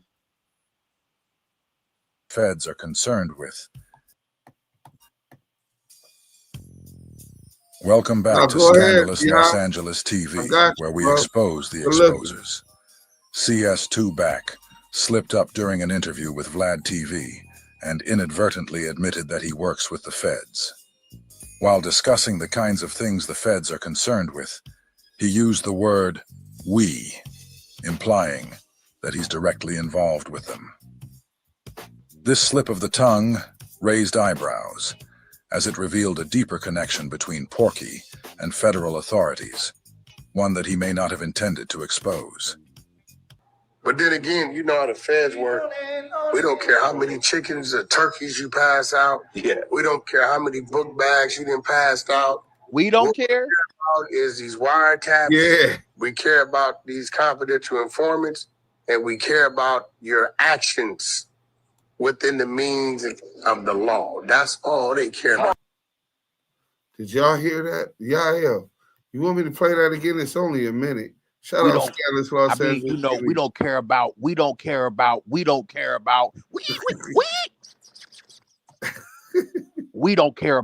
of that. That's all I hear, bro. I don't hear nothing. We don't care about. Yeah, bro. Yeah, you can play that one more time. They need to hear that one. Yeah, that's nasty work. Welcome back to Scandalous Los Angeles TV, where we expose the exposers. CS2 back slipped up during an interview with Vlad TV and inadvertently admitted that he works with the feds. While discussing the kinds of things the feds are concerned with, he used the word "we," implying that he's directly involved with them. This slip of the tongue raised eyebrows, as it revealed a deeper connection between Porky and federal authorities, one that he may not have intended to expose. But then again, you know how the feds work. We don't care how many chickens or turkeys you pass out. Yeah. We don't care how many book bags you done passed out. What we care about is these wiretaps. We care about these confidential informants, and we care about your actions within the means of the law. That's all they care about. Hey, Deuce. Yeah, I'll let you react. How long will this take? I think that needs to be clipped, and everybody needs to repost that. We care about. Hashtag we care about in the chats, because we don't give a fuck.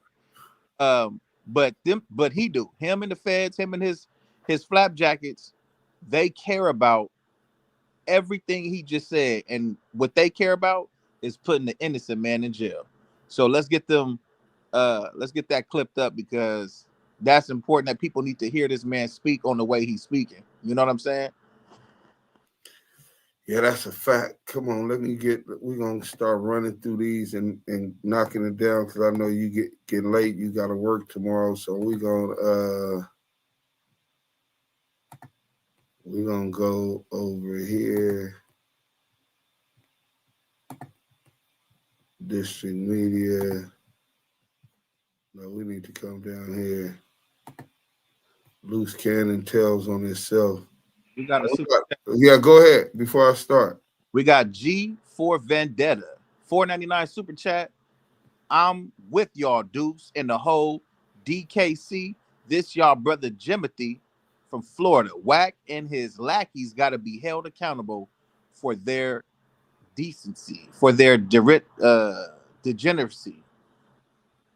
Black Fist B1. Hey, man, listen.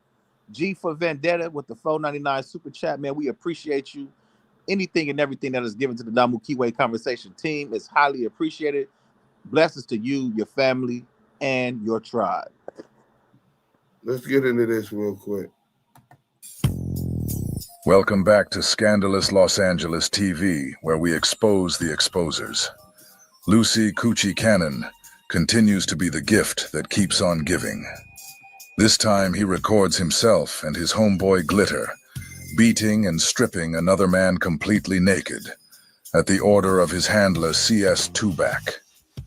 It's been looking bad for Cannon lately. Rodze just exposed to the world that Lucy isn't from 60s. Brick made him look stupid when he put him on the spot and asked him to name one person from his put-on, and Cannon couldn't answer.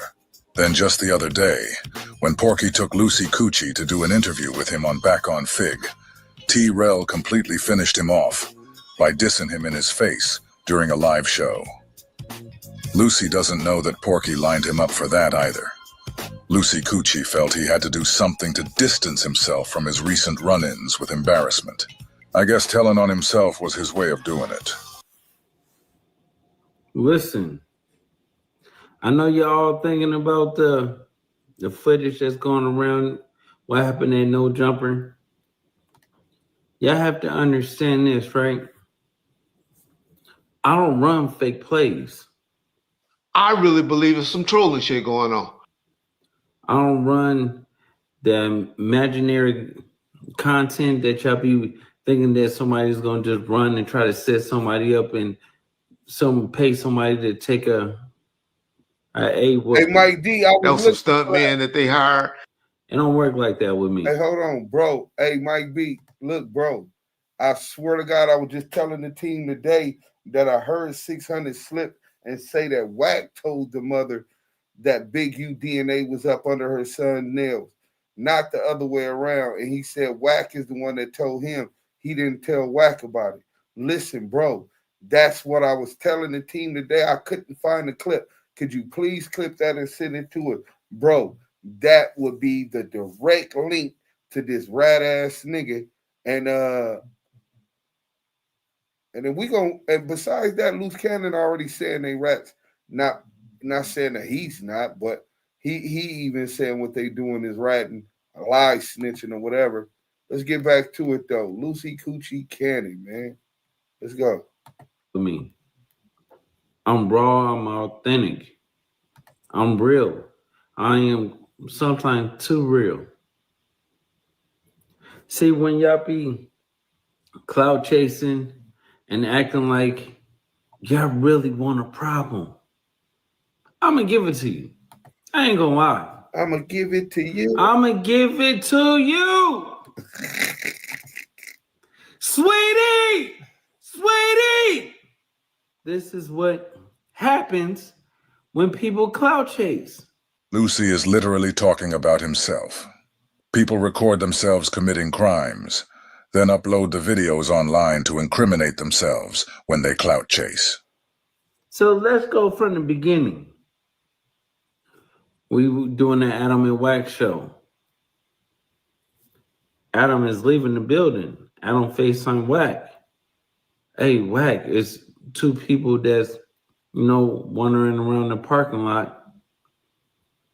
You know who they are? And Wack was like, no, I don't know who they are. So I'm like, oh, I don't know, but let me go out and holler at them.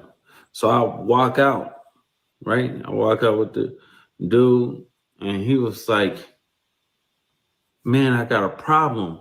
with Wack. I'm like, you got a problem with Wack about what?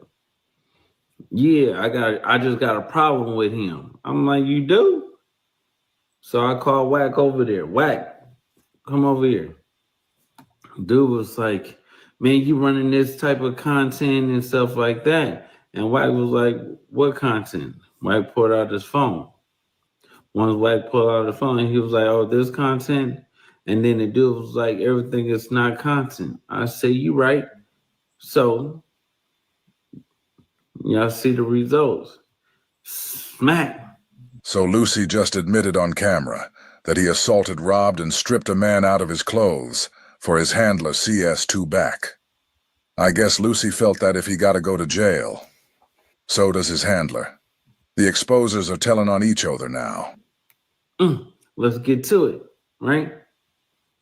So, how far do y'all expect me to go if somebody's cloud chasing? I want to really understand this, right? Understand your mental, right? Because if me and Wack was on the other foot, y'all be saying, oh, this is what they get. This is what they got. They cloud chasing. They thought they was untouchable and stuff. But then when it goes the way it's going to go, oh, it's fake. It's a fake play. This is fake. How?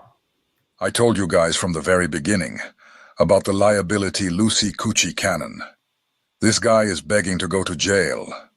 This is how bad he wants to get away from Sharice Mills. Lucy couldn't just post his crime online. He had to follow it up with a taped confession. If these guys don't get booked after this, it's for one of two reasons. The whole thing was fake, or these guys are the police, as we suspected. Why? Because y'all wouldn't have the heart to do it, or y'all not like this, and y'all expect nobody else to be like. Listen, bro. I told you, I was big useless enforcer.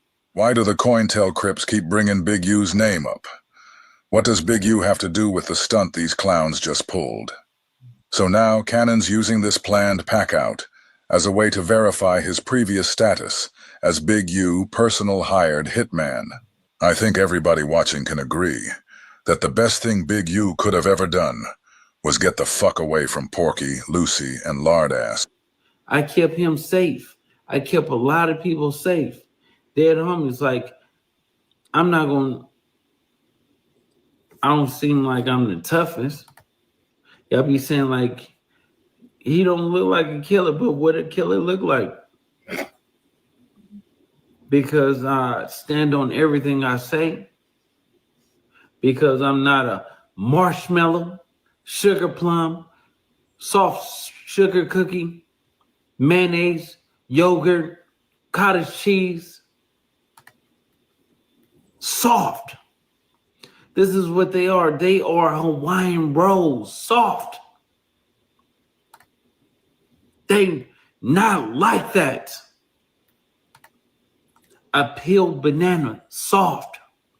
A peeled orange. Soft.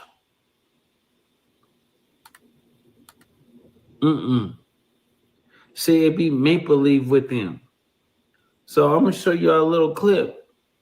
But you have to really understand, I can't show you everything because everything is not meant to show.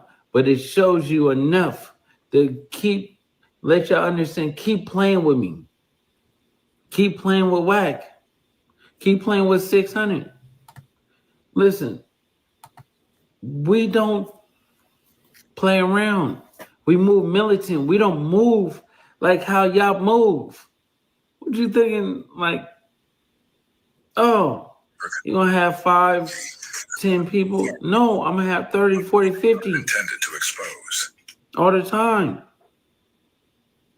You want to hit a fade? I'm going to give you that. I love to fight. Remember that $20,000 that you owe me?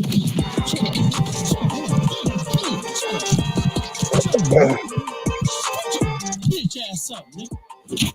The fuck up. I'm going to give you the head of fade. That's all you want to do is watch out on me, yo, cut. Watch out.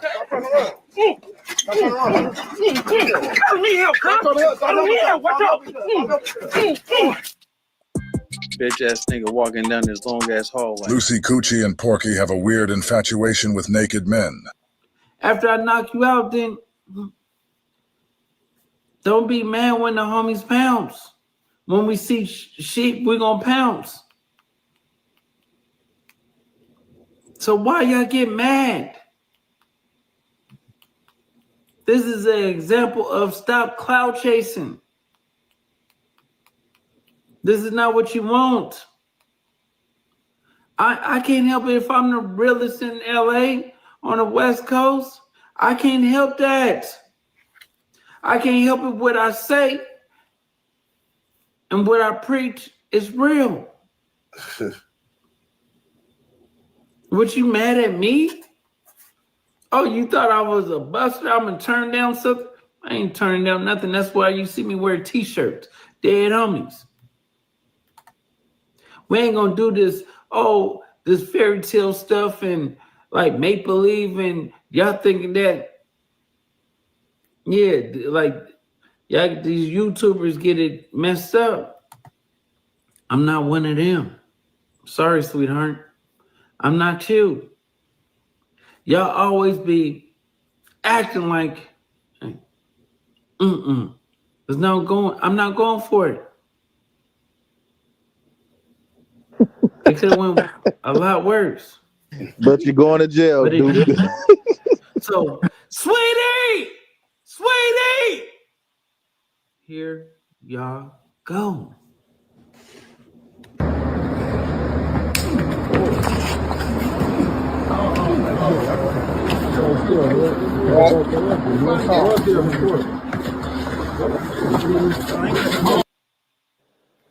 So that's it for that video, man.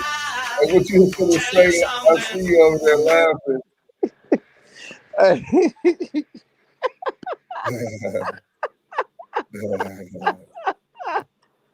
Hey, how many sweeties y'all think he got in him before he come on? I don't even know, bro. Sweetie, I miss you, Sherelle. Sweetie. Right there, he gonna be yelling that down the tier when niggas when niggas get their hands on that nigga. He be like, sweetheart, sugar plum fairy. I'm nigga, dad homies. Nigga, shut up. You gonna be yelling, help me, help me, help me. That's crazy.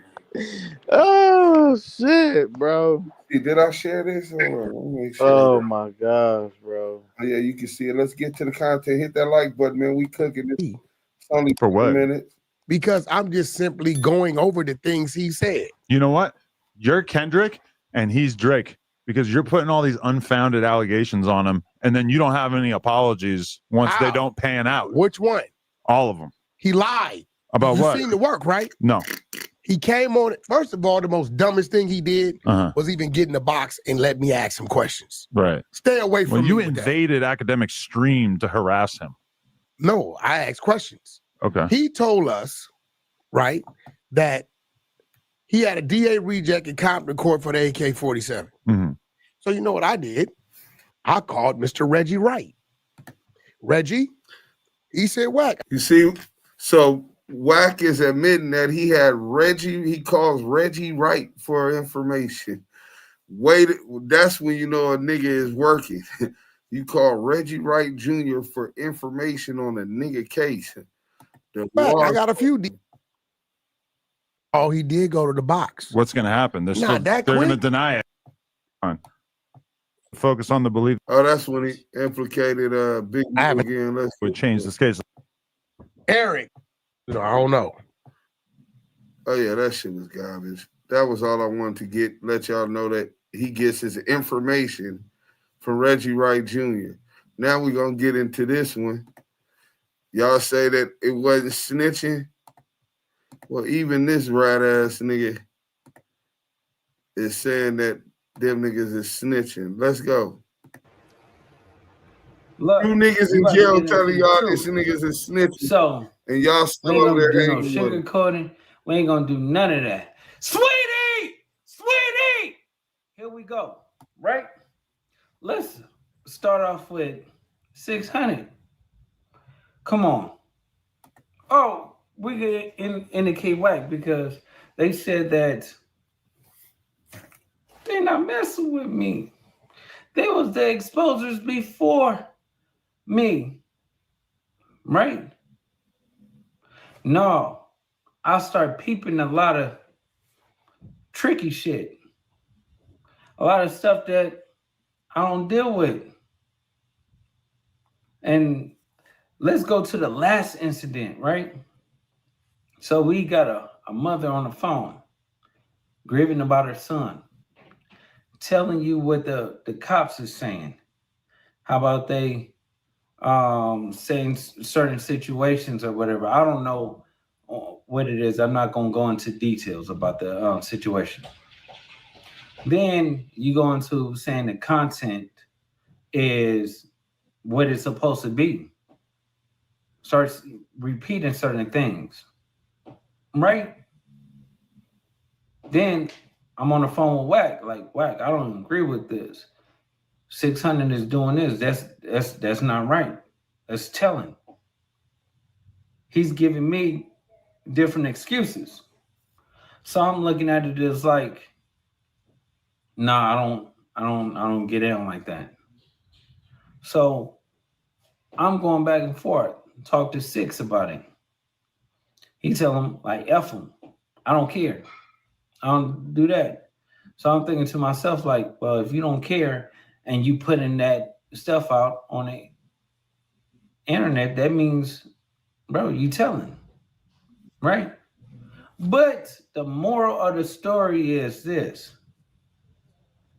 If that happened and they found, quote unquote, what he was saying, they wouldn't wait a month and a half later to pick somebody up. They would come and get him right then and there. See, y'all saying the street politics and all this and everybody supposed to be street and no, this is gang goofy. If somebody found that, it's over with. It's no need to worry about something else. They already got what they got. They're not going to schedule a time where he's going to get picked up. You don't put that on the internet before it even happens. And I don't agree with that. That's a rat. It ain't nothing more, nothing less to it. Sweetie! Sweetie! It's called telling.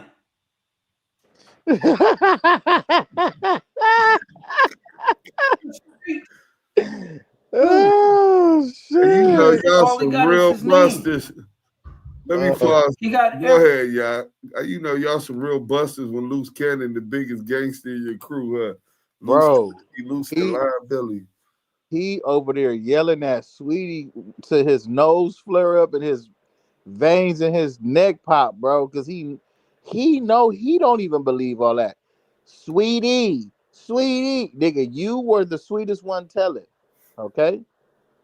You were telling, and your counterparts, your butt buddies, 600 pennies and CS2 back shots, CS2 back shots, and 600 pennies. Then was your counterparts. You niggas was running around, going on all these platforms. I know, right? I know. Hey, look. Hey, CS2 back shots is crazy, bro. CS2 back shots. Hey, but let me finish this. All right, bro. Everything else. Y'all want to be, oh, let me just mess it up. Let me say this. Let me say that. No. Y'all agreeing with y'all doing. It's thousands and thousands of people that see that. Yeah, I'm loose cannon for a reason. But I'm not implicating nobody in nothing like that. I'm not about to be a part of that. That's weird. Y'all took exposing on something that's probably not going to even happen. It would have already happened. They don't do it last year and give you a scheduled date. A scheduled date is crazy. It seems like it's a play on the other side. Oh. Then you're saying, oh, we warning him. How? How are you warning anybody? Do we understand what's going on?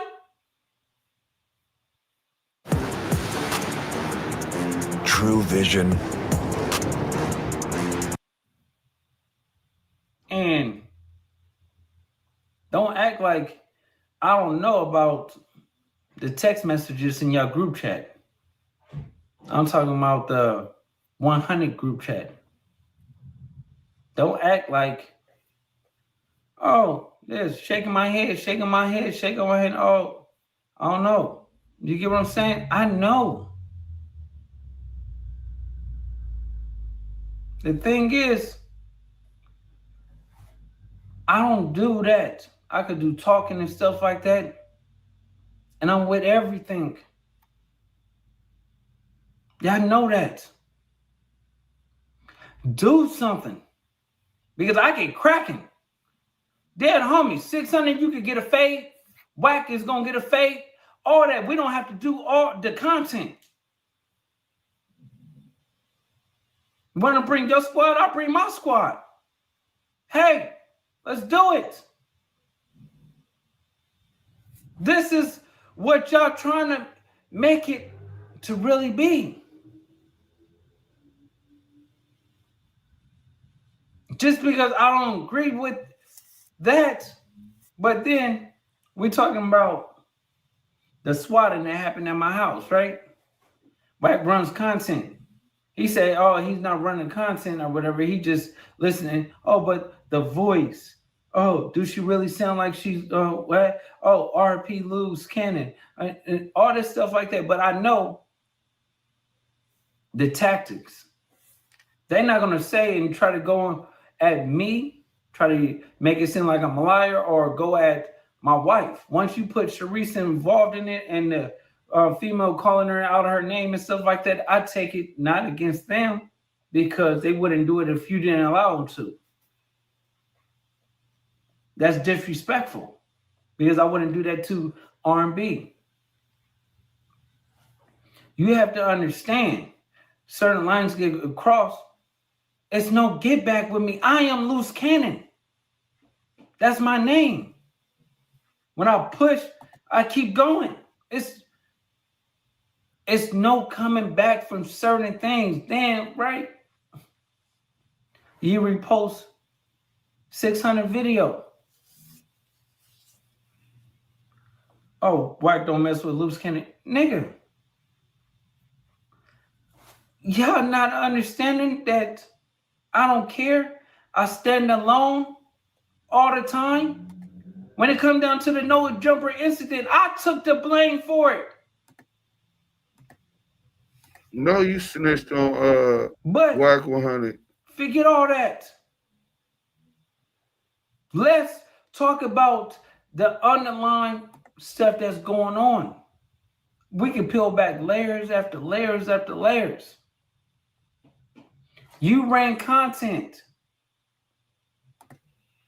smutting my name, thinking it's cool, thinking, oh, I'm gonna just say a lot of things, let them run the content and say certain things and chime in and stuff. I know the tactic.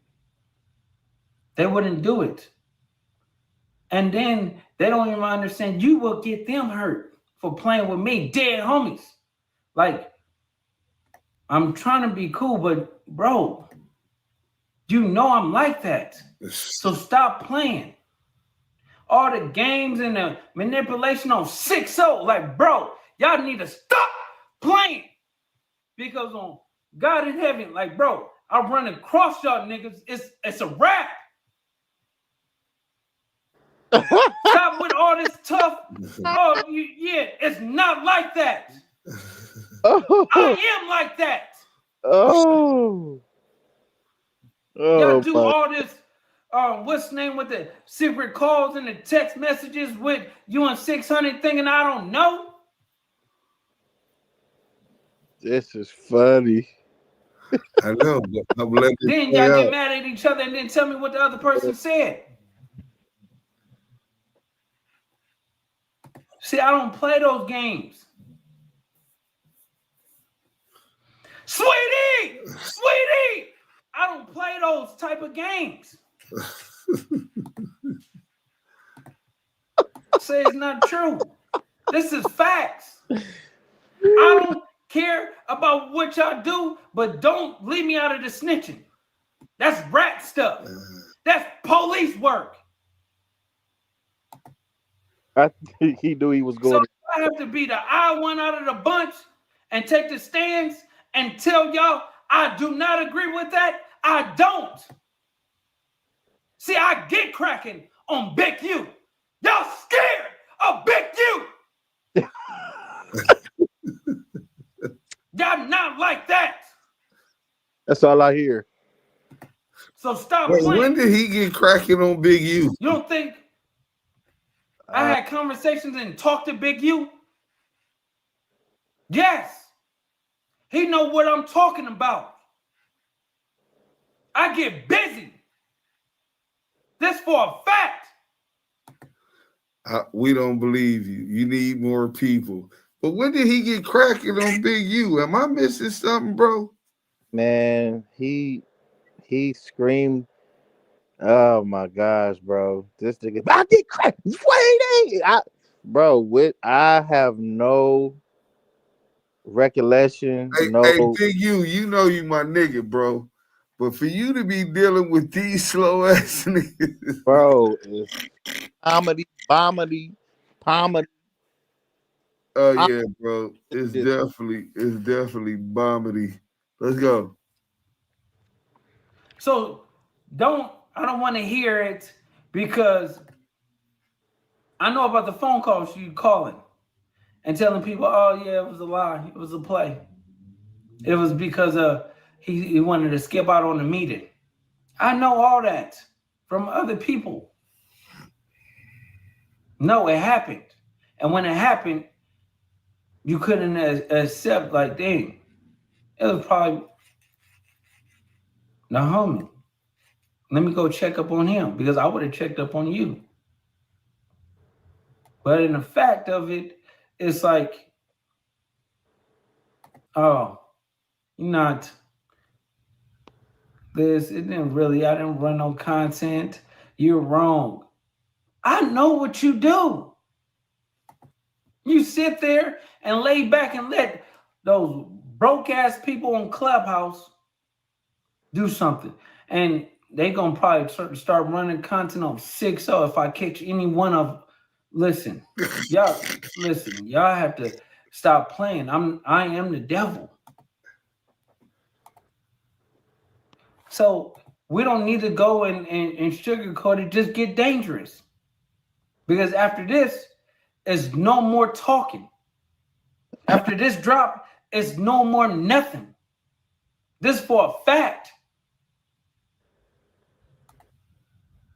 Yeah, what you told your people and stuff like that?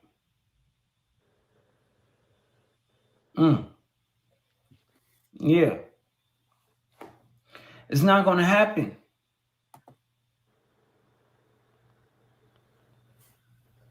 We could keep it off the internet after this. That's it. Hey, YNW Ludamari, Deuce Sims, Lisa, who claims to be, Miss Lisa. No, you talking about Mama Lisa, who claims to be Draw's sister. No, she's not his sister. She joined forces with Wack. She said it's possible that Big U unalived that boy. She said she hopes Bog Big U doesn't see another day.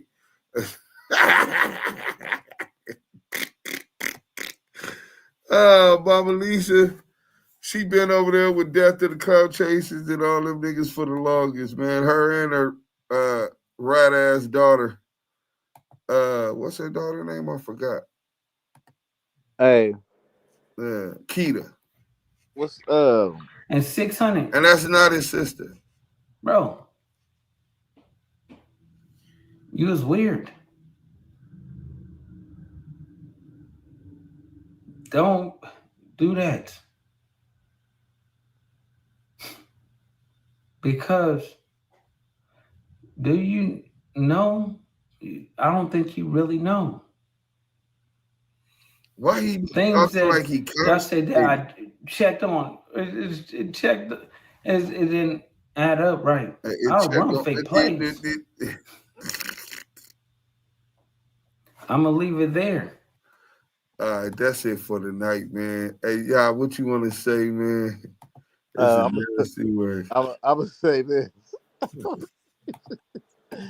Dudes, the champ said Wack skin looked like a Tomless English McMuffin. John G and AB been clowning in the chats all night, bro. Hey, listen, man. I had to laugh tonight, man. I had to laugh. The content was content. The fact that we're here at this point, and it's just sad that we're here. You know, sometimes you gotta laugh from being angry and upset. And I'm just grateful of my team. I'm grateful for our team, the whole team, all the brothers and sisters that are, you know, putting in the hard work, especially with Deuce doing his research and, again, bringing everything to the forefront, and we elaborating on this. Salute to everybody that's tapping in, that want to hear the truth, and that's just not going off of, you know, people on the internet being content creators. You know, content is not putting lies and allegations on a man. Content is just giving you an expansion and an in-depth perspective of what's going on in the world events, and all trending topics and music and etc. And yourself and your life, not putting lies and snitching on individuals. And I think people have a very blurred line when it comes to using sound discretion, when it comes to edifying what's content, what's fabricated, what's real, what's fake, and what's the truth and what's lies. You know, and right now we're in that thin line, and the truth has to be brought out heavy and consistently. And the fact that Deuce Sims, the team, is doing that, man, this is what we need right now. You know, hate the fact that our brother is in the situation that he in, but with long suffering and due diligence and prayer, and, you know, his team and everybody around him working for him and with him, we'll be able to overcome this obstacle together. Hey. You know, and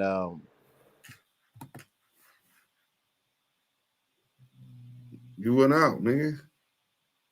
But look, for the Texas case, the court stamped it July 26th that this is the indictment, right? I thought I sent it to you. Maybe I sent it to somebody else. So the indictment is January 26, 2006. This is for CS2 back. And Deuce, was you talking? Yeah, y'all can hear. Yeah, you can hear me? I couldn't hear you at first. I said that the CS2 back indictment in Texas, the indictment is stamped January 26, 2006, right? And then if you want to know the police officer's name, hey, dude, we got a super chat, bro. Go ahead, read the super chat, brother. He said, Iceman Vamp said, with the $5 super chat, if you listen close, you can hear the hamster wheel running in that power loose brain. Help! Help me! Help me! Man, salute to Iceman Vamp with the $5 super chat. Anything and everything that is given to the Damu Kiwe Conversation team is highly appreciated. Salute to you, your family, and your tribe, brother. Hey, well, salute, man. Thank y'all for the everything given. So look, I said that the indictment was January 26, 2006. That's the day of the indictment. And then the court here regarding Trooper Darren Chase. I'm gonna put it in the chat. DERIN Chase. That's the trooper, right? That's one of the troopers. Trooper Darren Chase. And then the other one is Deputy Julian Torres. I'm doing all of the work. You better make sure you send me that video camera footage when you get it. You got me doing all of this. Who you talking about, Deuce? Now they trying to get the dash cam video from the police car when CS2 back caught that gun case. Look, bro, breaking news. I just seen this. Rolling 60 gang indictments, Rolling 60 Crip gang indictments, California, New York, Georgia, and more exposed. Nigga, they coming for the 6-0. Nasty work.